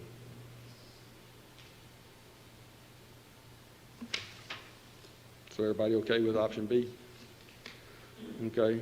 Then issue 6, we're talking about large lots, giving them either equal status Instead of it being just considered as one lot, it gives them a, you would make it, which one you want, option B or option C? I think they're kind of one and the same. They're kind of the same. If it's easier for y'all to calculate it off of footage versus Yeah. number of lots, Yeah. I think it's, you're trying to just to prorate it to where Prorate it, there's an yeah. equal. So if it's a residential lot, you got whatever you got across the street or in the nearby vicinity, you make it basically the same size. You distribute it, and give it the same weight as a residential lot or whatever's. And that only happens in rare occasions. And the example I shared was schools. Right. When you're trying to get speed tables at schools, the school owns the entire length of one side, or a property owner owns multiple lots. That's what that was getting at.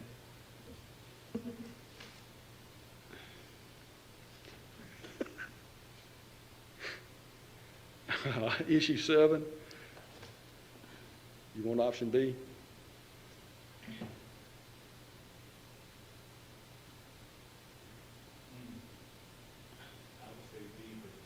No, I'm gonna say B because I just still can't wrap my head around Hilltop and why we can't do nothing over in that area. You know, so I would almost, if I like B. I mean, if you don't feel like we're telling you what to do, but that is just a problemed area and I can't get no trash in, but I can sure get phone calls. Well, Hilltop's gonna be a collector street, isn't it? I mean, you know, it's, you know, I've had, and Chief's been very good about putting the device there to catch the license plate, and then you go down to the other end where Tommy Coleman and Virginia Scaly live. You know, I mean, it's just different. It's just so, I mean, by the Jane Wilson's house, all of that is just such a problemed area. It's become a drag race. And and they've got the signatures and they deal with Ken, and then y'all keep sending them back for this or sending them back. And it's been well over a year that this is. Well, that issue is they haven't gotten the appropriate signatures. Yeah, they have gotten issues. They email like y'all requested. And you know Miss Scala, Virginia. Y'all know her well. And it's just ridiculous what we're trying to get them people. And then 2 or 3 of them died off, and then the new owners at the Wilson house, and then it's one thing after another all in that area. You know what it's been like.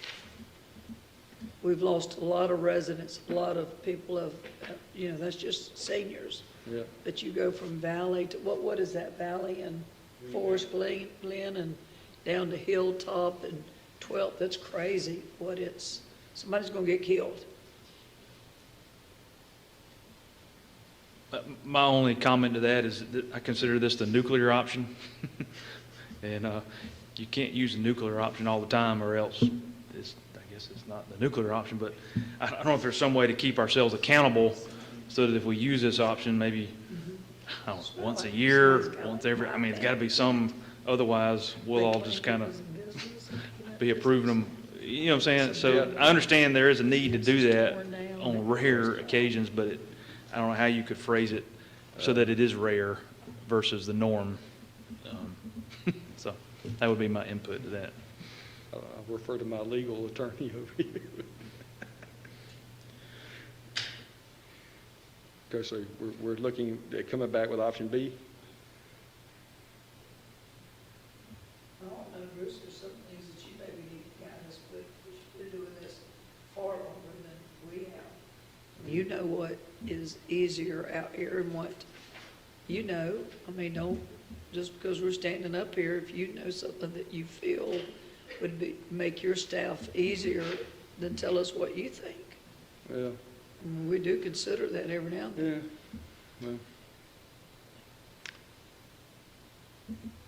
Well, you're going to put me in a bad spot, and I'm going to say something about reasonable man theory, but No. the easy thing would be, if everybody would just go the speed limit, but but we're dealing with something that's across the country that apparently speeding is an issue, and it's going through the residential neighborhoods, and that's the whole point behind the traffic calming policy, is to try to make the residential neighborhoods, get them back to where they're safe and secure for the people that live there. So, it's, there's so many things, you know, you talk about it from a traffic engineering standpoint, you know, we used to, you know, I was raised, I didn't speed. You know, Yeah, but these people don't care no more. you know, but it just seems like it is something that's just, you know, I can't figure out where everybody's in such a rush to get to. And I'm editorializing now, and I apologize for that, but it is something that's nationwide. Every ITE thing that comes out, everything I read is just, you know, red light running, stop sign running, speeding, and everything just seems to be rampant right now. So everybody's trying to find ways to get it under control, and it is, you know, I go on record and say it's a shame that we've got to put, you know, physical measures in place, horizontal or vertical measures in place to try to control speeding, but it is there. So we're trying to deal with it. We're bringing these options before you, and we're all trying to work to the same goal, is to make the community safe and secure, but it's getting tougher and tougher. Would it help to go to the courts and triple these tickets? I mean, money seems to be the only thing that really, I mean, you know, you saw us get a little handle on the trash problem when a couple of $1,000 fines got popped out there in 100 hours community service. There's been a difference in some areas. Can we go to the courts and tell them to triple these fines?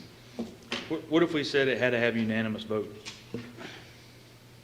You could do that. That way, it gets rid of. all had to have, you can go, the commission can override the whole policy, but it has to be unanimous. And that way, if one of us disagrees, then it won't go. So that would make it a true nuclear option, is we all would have a say.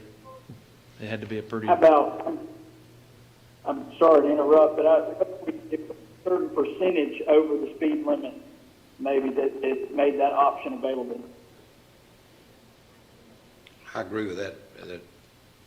If it exceeds if we have it 11, then it exceeds that even more, at a certain percentage over that, then you would make it where you could come back and the commission could require traffic calming. But usually if it exceeds that, it already meets the requirements.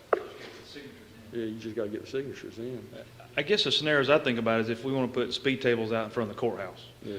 That'll never meet the criteria for the speed, but we may decide that because of pedestrian crossing or what other safety problem out there, that we want to put, so street, you know, that as an example scenario will never fit in the box of this policy.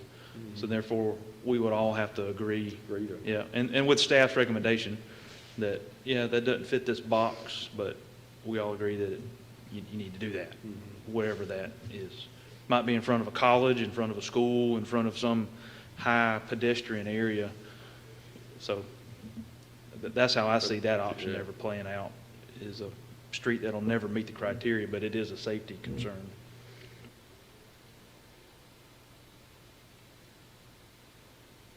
Okay, so we're going to come up with some language to address that then. And then issue number 8, I heard option B. Well, no, I mean, like I say, if you can show me that the professional standards say don't put speed tables on collector streets, I'll just have to explain that to constituents, you know. Okay, I'll get you that document. Yeah, I mean. This is Ward 5. Can I speak? Yes, sir. I kind of got out of turn, but go ahead. This is the primary issue for me, and it applies to, I guess, a lot of collector streets. But if we don't do option B, I want to see us at least do option C.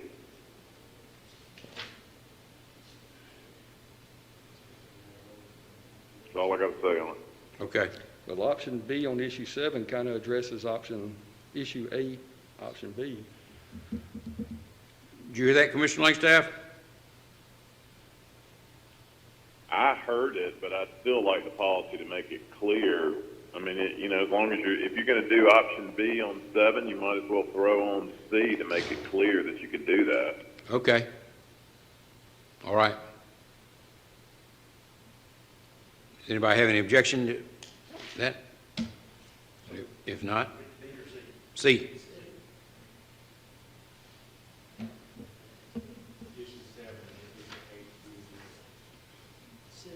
C, okay. Okay. We'll bring something back to you. Okay. All right. Thank you, Mr. Maples. Thank you. You're not through with me yet. Ready? The next two items, we have proposals to install speed tables at the 2800 block of Winterwood Avenue, and I think the others at 3100 block of Winterwood. Yes, sir. Okay. We'll address the 2800 block first. Okay. We received a letter asking for us to do a speed study in the 2800 block of Winterwood. We conducted that study. 85th percentile speed was 39 miles per hour. It met the criteria. They've garnered the requisite number of petition signatures. Staff is recommending consideration of approval of installation of speed tables for the 2800 block and seeking your recommendation on funding of such. Okay. Thank you, Mr. Maples. Mayor Pro Tem, any questions? No questions. Commissioner Fuller? No, sir, no questions. Commissioner Fletcher? No questions. Commissioner Warmington? No question. Commissioner Langstaff? No question. Commissioner Young? No questions. Okay. My only observation, really, Mr. Maples, you down here in the fiscal impact, how much money in T-Splosh was set aside for speed tables? I think there was a total of 500,000. But I think this amount is just what was allocated for this year. The way that the Okay. When you say this year, does that mean to the end of June 30th? That's my understanding, yes, sir. Not the calendar year? That's correct. Okay. So No.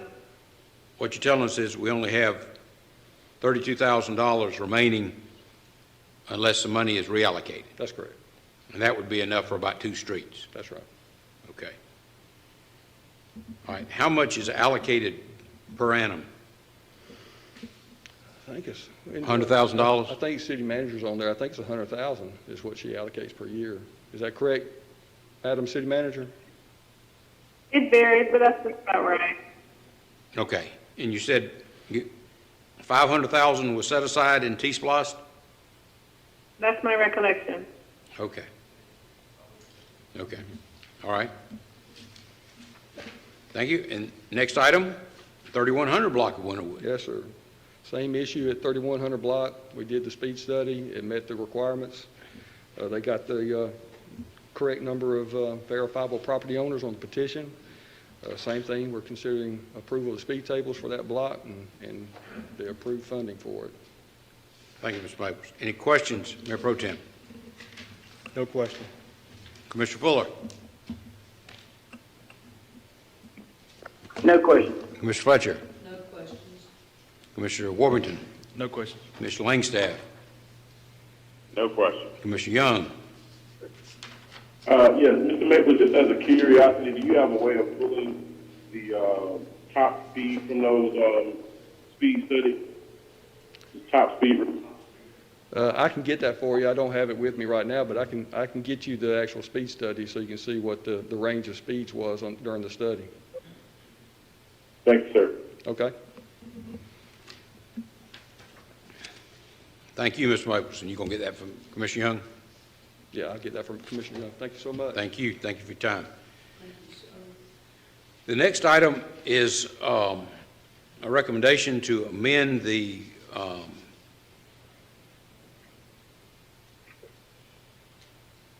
city's action plans, CDBG projects for 1920. Ms. Brown, are you with us? Yes, sir. Okay, you have the floor. Good afternoon. Community and Economic Development is here before you today to present a substantial amendment for fiscal years 2019 and 2020 action plans. Since both plans previous commission approval in May of this year, modifications to include an additional CDBG CARES Act award in the amount of $508,745 have resulted in a need for substantial substantial amendment. Per HUD regulations and the city's citizen participation plan, advance public notice was advertised in the local newspaper on October 4th. There was a virtual town hall hosted by Cowega Rising held on October 8th, and there was also a virtual public hearing which was held on October 14th, with the public comment period ending on October 21st. Citizens were encouraged to provide oral and written comments on the proposed changes. Community and Economic Development recommends approval of the substantial amendments to fiscal year 2019 and 2020 action plans that were attached to the agenda item. And if there's any questions? Thank you, Ms. Brown. Mayor Pro Tem, any questions of Ms. Brown? No question, Ms. Brown. Commissioner Fuller? No questions. Commissioner Fletcher? No questions. Commissioner Warrington? No questions. Commissioner Langstaff? No question. Commissioner Young? No question. Thank you, Ms. Brown. Okay, the next items, we are passing over Mr. Maskey's report on Bill Miller and Henderson. The next item on the agenda, we have a proposal to seek RFP for a study of municipal court. You want to explain this to us, Commissioner Langstaff? Yeah, our group met and we decided that it was appropriate to do a request for a proposal to get some consulting assistance on municipal courts. And I think as far as the parameters of the RFP, what we were proposing to do was to solicit input from all commissioners, but I don't know that that was done yet. Do you know, Mayor? No, I don't think so. But we can just go ahead with it. Go ahead. Oh, that's all I got. You got anything to add? Well, I thought you'd explain why this was a recommendation. I think it was unanimous out of our committee that we do an RFP for consultant assistance. Okay. I think everybody had different reasons for it. If you want to explain your reasons, that's fine. Yeah, Commissioner Young, do you want to add anything to that? No, sir. Okay, I can just say that I think this is an opportunity for us to look at both the organization and operations of the municipal court. And we've talked, I've got my own ideas about, we remember when there was a misappropriation of funds in municipal court, some of us felt that the judge of that court is responsible for the staff. Some of us felt that the city manager is responsible for that staff, and I think what we found out is there's a great deal of uncertainty as to who is ultimately responsible. I felt that if we had a court administrator position, that person could assume that responsibility. This is going to give us an opportunity to look at other municipal courts in similarly sized cities and see how they are organized. In other words, does the municipal judge, is he involved in the hiring of staff? Does he evaluate staff? I think it's probably best that the municipal judge not be directly involved with employment decisions, but we need to look at other courts and find out what the best practices are. It was pointed out, I think we circulated there on the GMA website. There's an excellent informative booklet about the operation of municipal courts, and I think it's geared toward elected officials. Basically lets you know that you don't get involved in the operation of the day-to-day operation of the court, but and then we do need to know something about the operations. And with that, we've seen the problems that there's a city ordinance that says where the judge has to be on certain days, that prevents them from starting court at a point in time. These are things that the city commission, I believe, could consider and address to make the operation of the court more efficient. But with that, we'll go around the table here. Anybody has any questions or thoughts or recommendations or opposition? Mayor Pro Tem. None at this time. Commissioner Fuller? Nothing at this time. Commissioner Fletcher? Nothing other than I do agree that we need better organization. I mean, I think that's, if you describe our courts in one word, a lot of it is confusion and disorganization, and I wouldn't mind looking into something that could give us the guidelines of what other courts are doing. Thank you, sir. Commissioner Warmington? The only question I would have is just from a involvement standpoint, with this, and I guess I go back to like what we're doing with the police, with their study they're doing, you know, is it going to involve some community input, like from, I guess, several attorneys in town or other citizens to say, hey, this is what or is this going to be purely internal assessment? Well, I guess that's something we could address when the RFP is formulated, but I envisioned it being directed toward the city commission's relationship with the court and the operations of the court. So I didn't, but that's certainly something that can be addressed, and Commissioner Langstaff pointed out that was the recommendation, actually, that everybody be involved in the process, and if you had thoughts or recommendations, that they be taken into consideration before the RFP was formulated. Okay. I mean, I guess they're just a part of the perception of the city comes from a person's interaction with the municipal court. It's one of the arms of our local government. So somebody may have valuable input or valuable experience or a bad experience, good experience that, you know, we might need to take into account when this group is assessing is how does the community feel about municipal court? And of course, none of us want to get called to municipal court, but when unfortunately you do, it should be, I don't think pleasant is the word, it should be as efficient of an experience as possible when you're dealing with whatever it was that got you into court. Commissioner Langstaff? Nothing further. Commissioner Young? I don't have anything further. Okay. Well, if I could, just as Commissioner Langstaff said, the other commissioners that are not on the committee, if you have any thoughts or suggestions about what should be included in the RFP, let us know. And if we can certainly have an opportunity for input from citizens of the community, and particularly attorneys who practice in that court. I think there's a lot to learn from the former prosecutor and former defenders as to what improvements can be made in the court.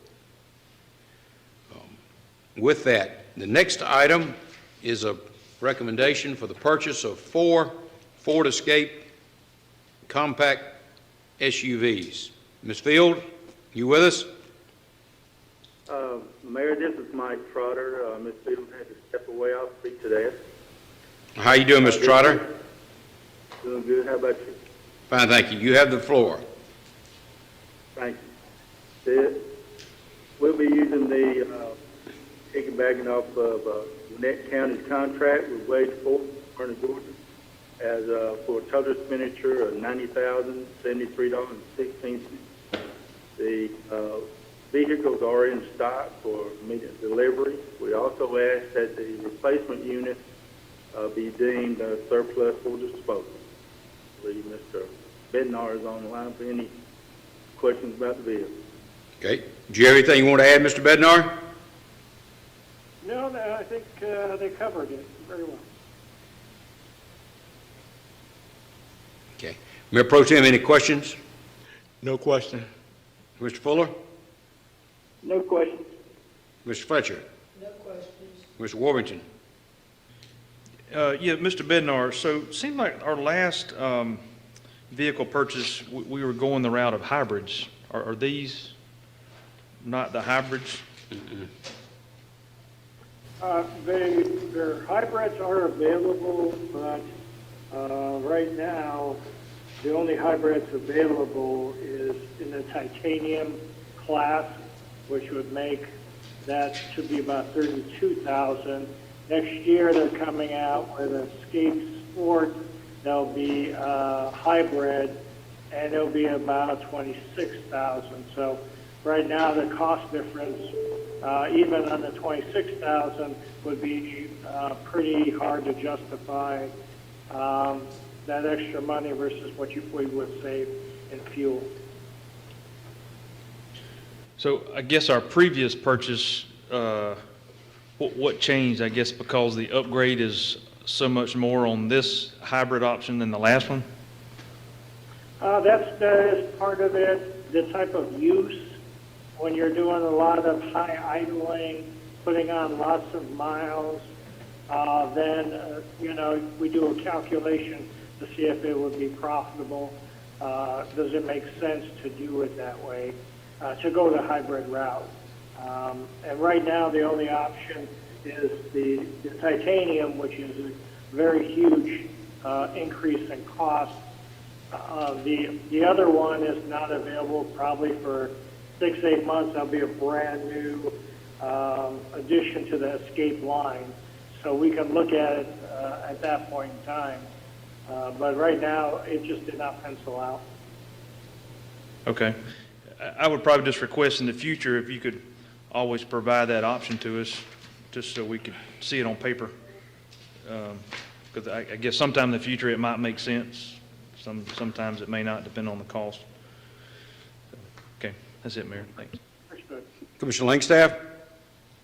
No question. Commissioner Young? No question. I just want to say, I don't know that Mr. Bednar is right. I can't disagree with him. I looked this up myself, and there is a hybrid Escape available, and it could have been that I was looking at 2021. I don't think so, but it was $3,000 more than the base model, and I know that titanium gets up around in the mid-30s for an Escape because it's got all the bells and whistles on it, but I think that might be incorrect. But I also looked, the mileage rating on this S is 26 miles in town, 31 out of town, and the combined for the hybrid is 40 miles a gallon. I see city vehicles around. Mr. Bednar just mentioned it. They do a lot of idling, which my personal thought is, if 4 guys in the trucks go to a job site, they probably ought to turn those trucks off instead of letting them run the whole 30 minutes they're there. But be that as it may, that hybrid, once you start idling, it goes to the battery and quits burning gas. So the difference in the mileage is probably going to be even more substantial than this 2631 as opposed to 40.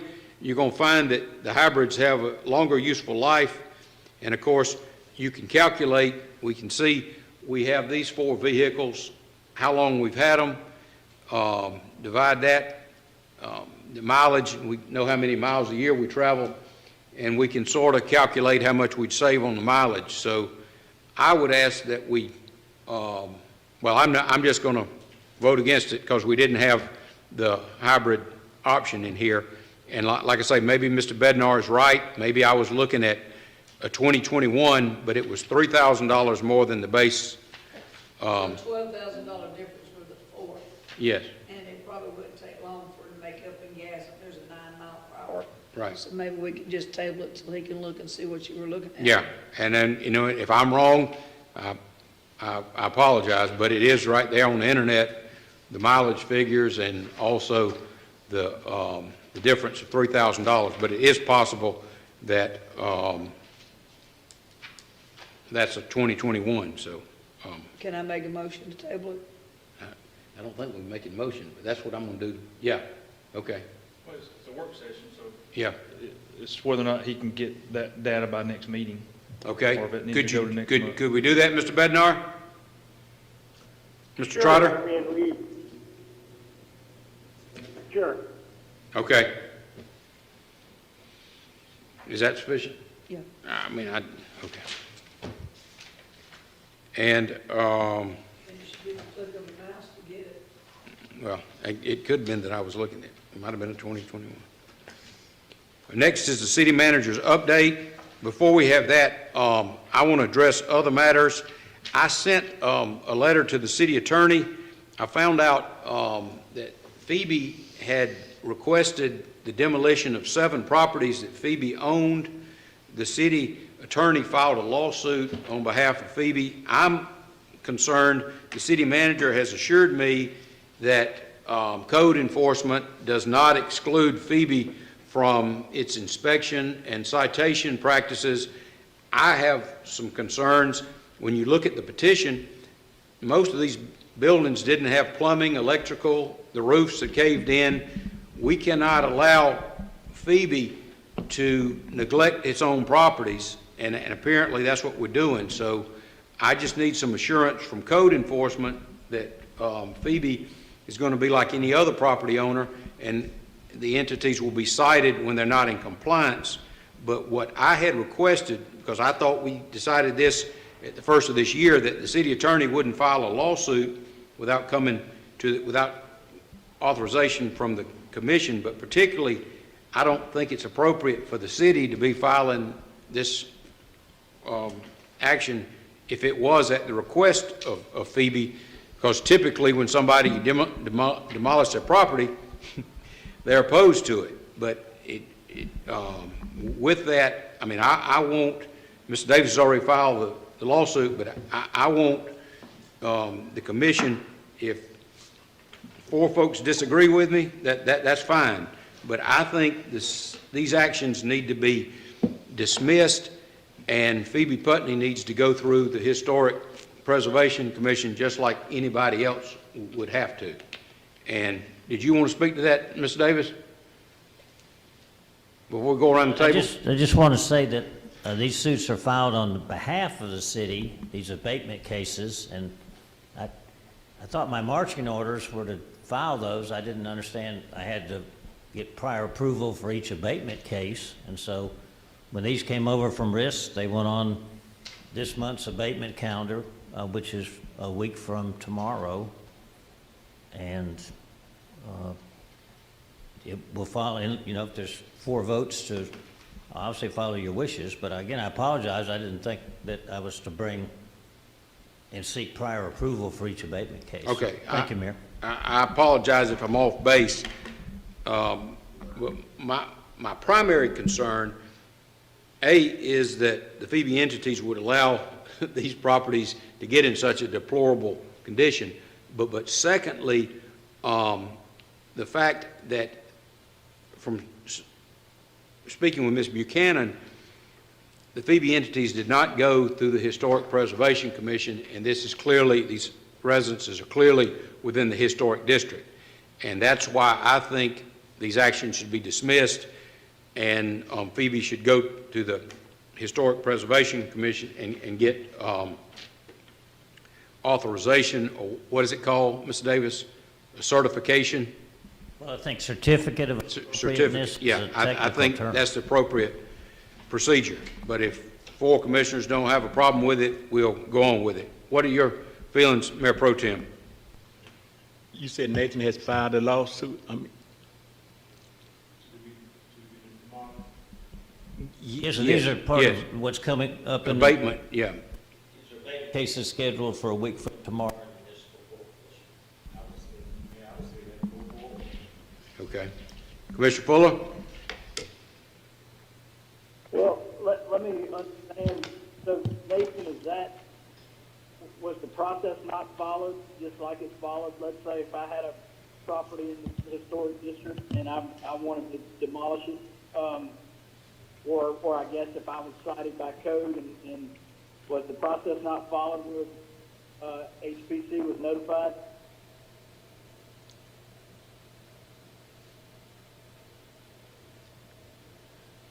Did you hear, Mr. Davis? All of it, but the procedure is the files come to my office from Code. Code had reviewed these properties and found one of them was an old print shop, I think, that's caving in, and the city will be reimbursed the demo cost, with my understanding. I'm sorry, Nathan, I can't hear you. I'm not sure if your mic's not on. Could I interrupt, Commissioner Fuller? Sure. I think Commissioner Fuller's question was whether or not the standard procedure was followed. Is that correct, Commissioner? Yes, sir. That's the question I was asking Nathan. Yeah. And if,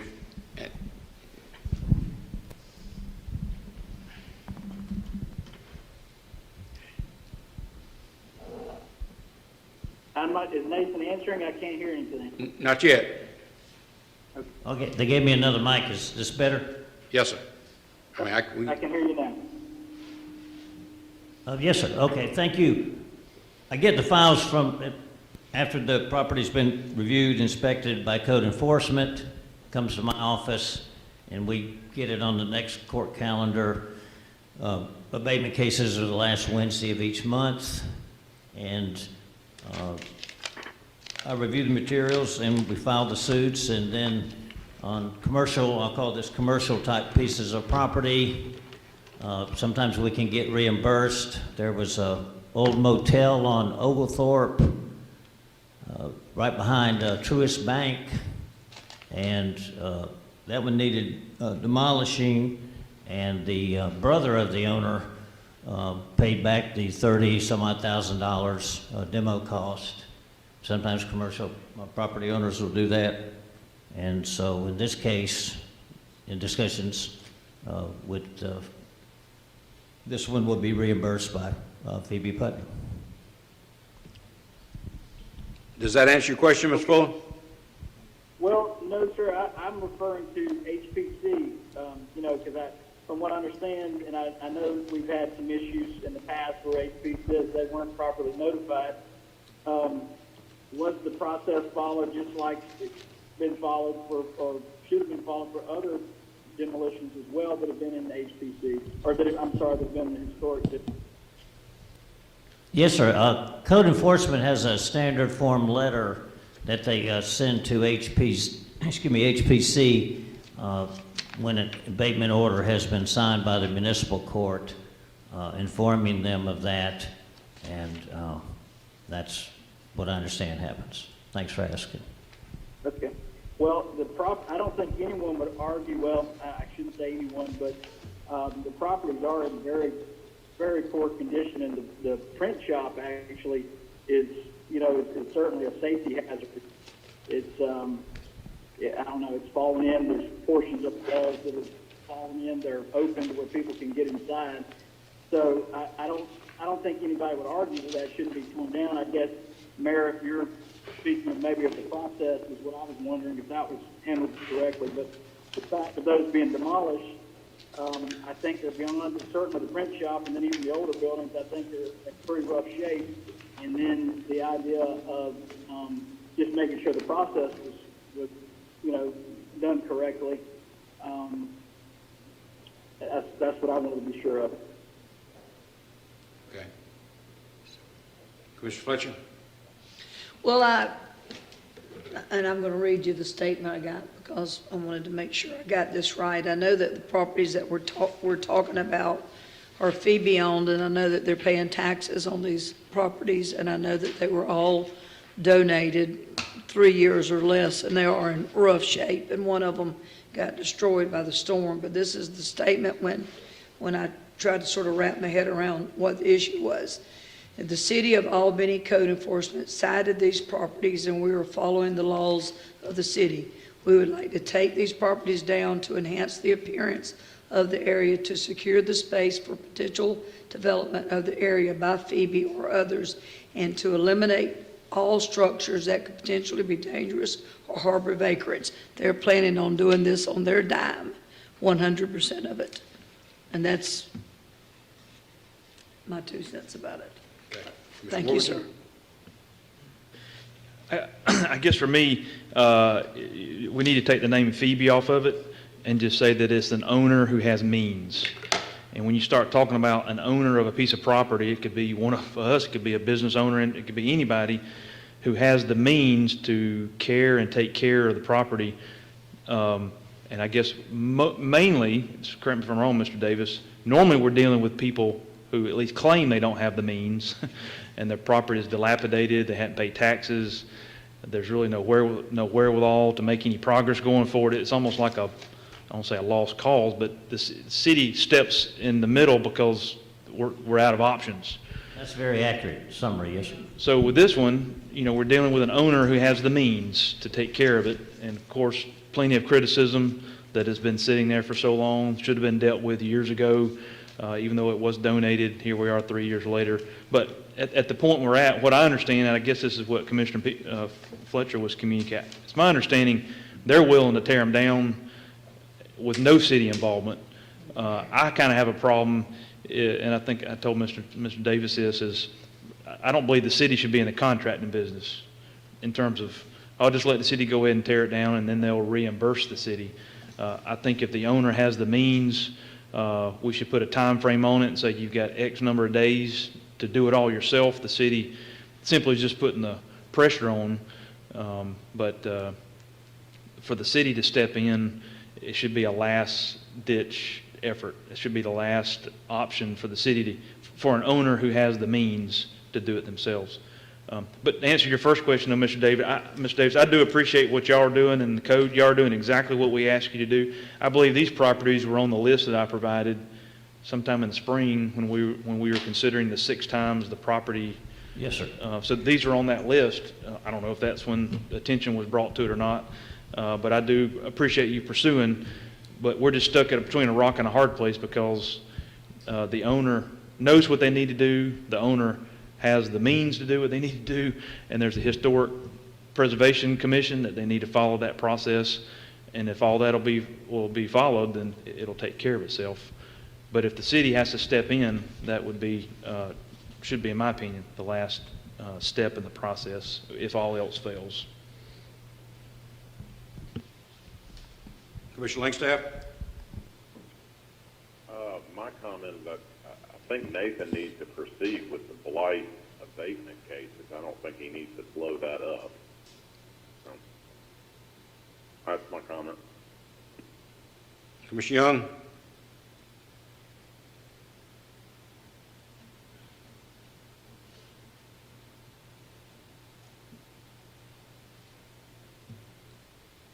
Commissioner Young?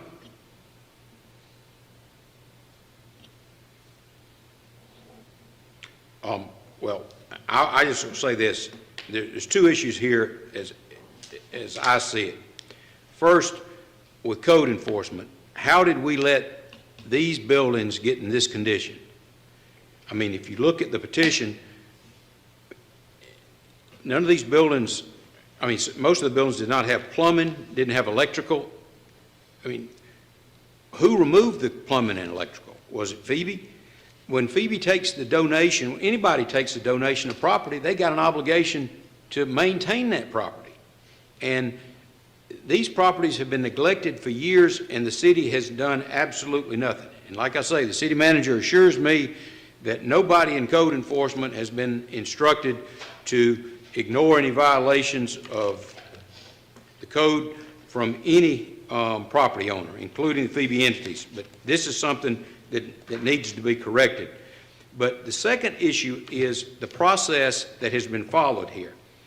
The city attorney just told us that routinely code enforcement will notify the Historic Preservation Commission of an abatement after the order has granted.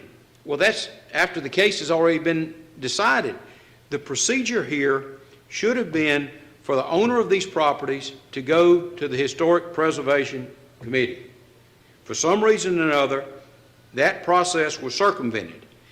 And my concern is that if we have the Historic Preservation Commission, it has a role to play.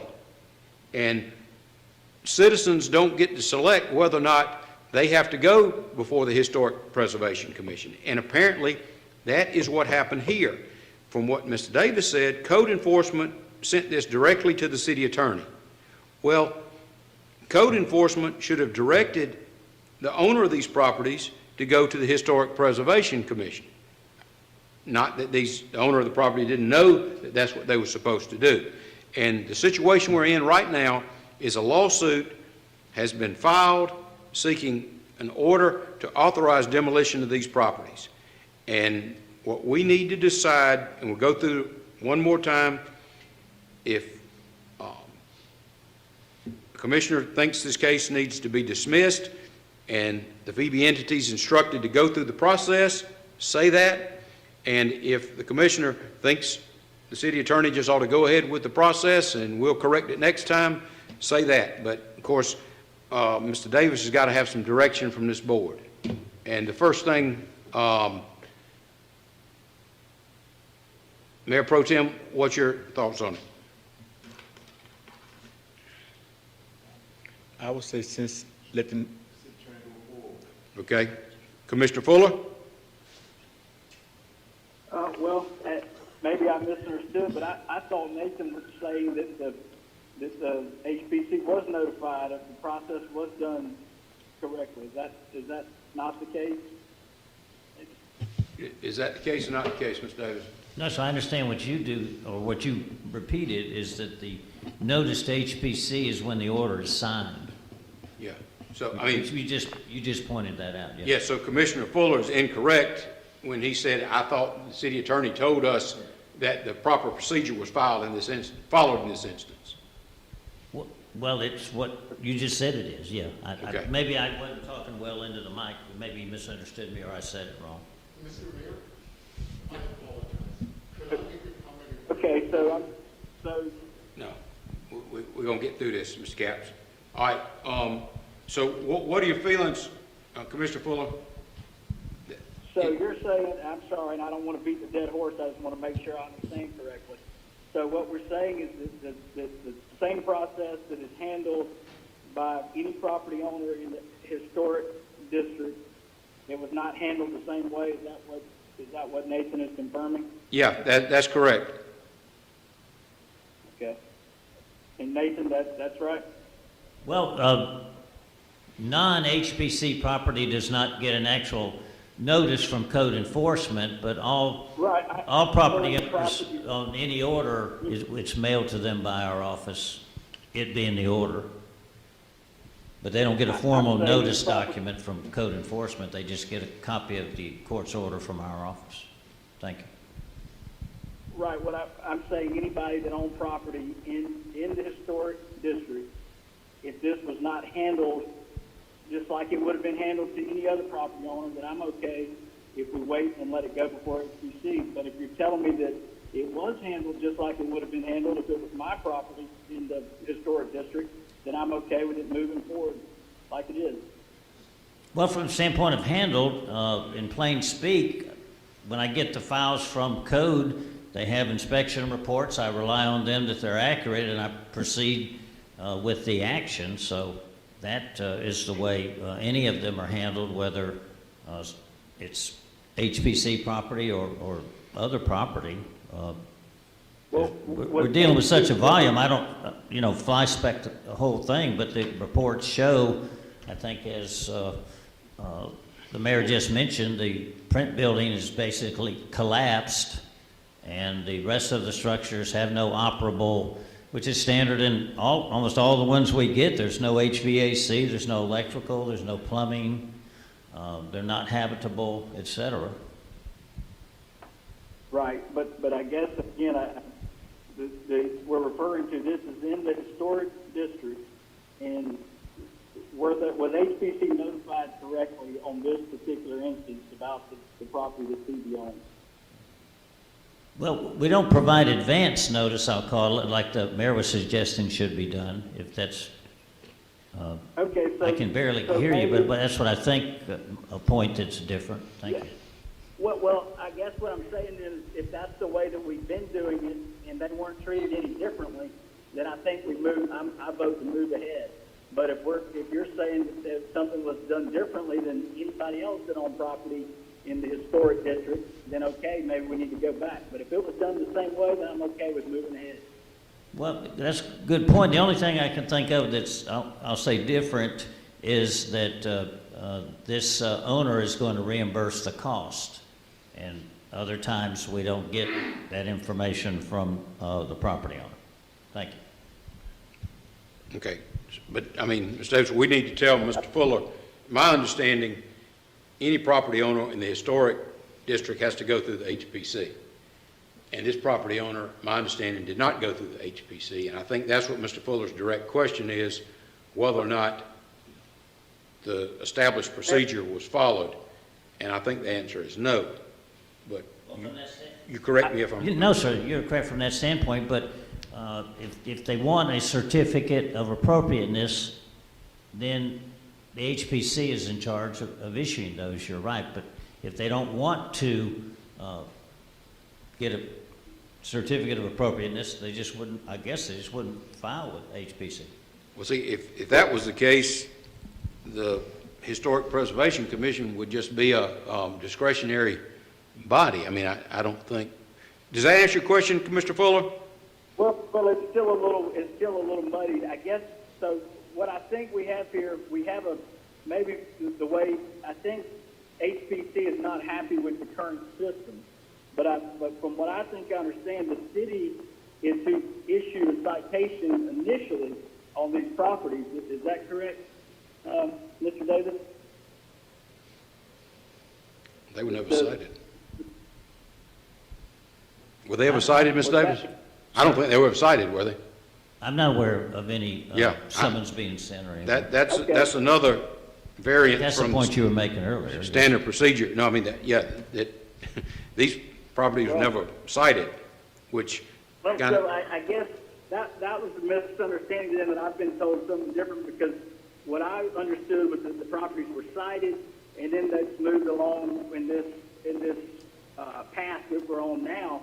What maybe, Mayor, you're saying, and if that's the case, and certainly I see what you're saying, is that that Phoebe made application to have these torn down, but did not go through the process of going before HPC. But that was not what I was told, that Phoebe did not go and make application to have these torn down, that they were, in effect, sent a notice about the properties, and that's when the process started. So I guess we need some clarification there. So, with that, Commissioner Fuller, do you want to get some additional information before you make your decision, or what? Yes, sir. That I think we need some real specifics on exactly how this went, because I don't want to make my judgment based on wrong information. Okay, all right, that's fair enough. Commissioner Fletcher, what would you? Well, I want to know if Phoebe was cited. It seems like we're sort of getting half answers here, and I do know Mr. Capps, and he puts pressure when it comes to historic properties, and I just want to know if Phoebe was cited. Was it done the correct way? Take the name off? Was it done the way anybody else would be done, and did they treat it the way anybody else should treat it, which would probably be no, because half the time we have to put liens against properties to get the money, and I think they're wanting the properties. I think Phoebe's agreed to tear the properties down, so they had to have been cited if they've agreed to tear the properties down. So I'd like to see, this has all got to be a matter of record, and I would like to see, before we take a vote on anything, if this was done the correct way. Okay. Thank you. Thank you. Commissioner Warmington. Yeah, Mr. Davis, right now, so we have the demo order from municipal court? No, sir. All we have is a petition ready to be filed next week. Okay, so to which we feel like the property owner will consent to the order being signed. And I just sent Mr. Carter something and asking him if Phoebe was cited by code. So maybe he'll get back with us in a minute. Yeah, so if it hasn't been filed, my direction would be to hold off on filing till we get to the bottom of. Well, I think we've actually filed it, though. Oh, it's been filed? Yeah, because the court likes a listing of the cases ahead of time, so. Okay. I think we filed it maybe last week, not sure. Okay, so if the court finds in our favor, which they will, because the owner's the owner can still go through the process they're supposed to go through, If they wanted to, HPC, yes, sir. Yeah, if the they wanted evidence to. should be overwhelming. I mean, I'm obviously prejudiced on the city's side, but I think the evidence is overwhelming about the properties being severely. So what we could delay is just cranking up the bulldozer. We could go ahead and get the order, have it in hand, and maybe see if they'll follow the process to get HPC approval. Well, yeah, you could always tell me not to move forward and enforce it then if you wanted to. If they're moving forward. Because it was indicated to me that they wanted to tear it down. Yeah. So if they want to tear it down, then they follow the process just like it's supposed to be. right. But I wouldn't stop our process because that's going to delay what we're doing. So it's almost like, can you keep moving forward with both? Am I asking something that's unreasonable, or? Yeah, I think they would have to go to a Historic Preservation Commission meeting. Yeah. That would be next month, but we'd already, that would be superfluous if we had the order, demolition order. I mean. It would just be a sign of goodwill if they would do that, but I think they would. So you're saying that you didn't even know, you don't know the number? You asked Mr. Carter for it, the citation number? I No, mean, I was asking Mr. Carter if they had been cited. If they had been cited by the code office. Oh, okay. Okay. I think that was the question that was asked. So, what's your preference? So my pleasure is to continue on with what Proceed. Okay. Mr. Davis is doing. At the same time, through pressure and conversations, to see if Phoebe will not come back around and go the correct way while this is all working out. Commissioner Langstaff? No further comment. No, what's your preference? To proceed. Okay, Commissioner Young? With Nathan. Commissioner Young? My turn? Yes, sir. Yeah, I think we can go ahead and proceed, but I still, I think we talked about this under, I guess it was a municipal court task force when we talked to code enforcement, that we need to make sure that HPC was a part of the process. The process was, clear. I don't know if that's part of this discussion, but HPC's part, in any demolition in the historic district needs to be clearly part of the process. Okay. All right, so Mayor Pro Tem, Commissioner Warmington, Commissioner Langstaff, willing to proceed as it is. Commissioner Fuller, Commissioner Fletcher, and Commissioner Young want to verify the details. Can we get that information? Ms. Subadan?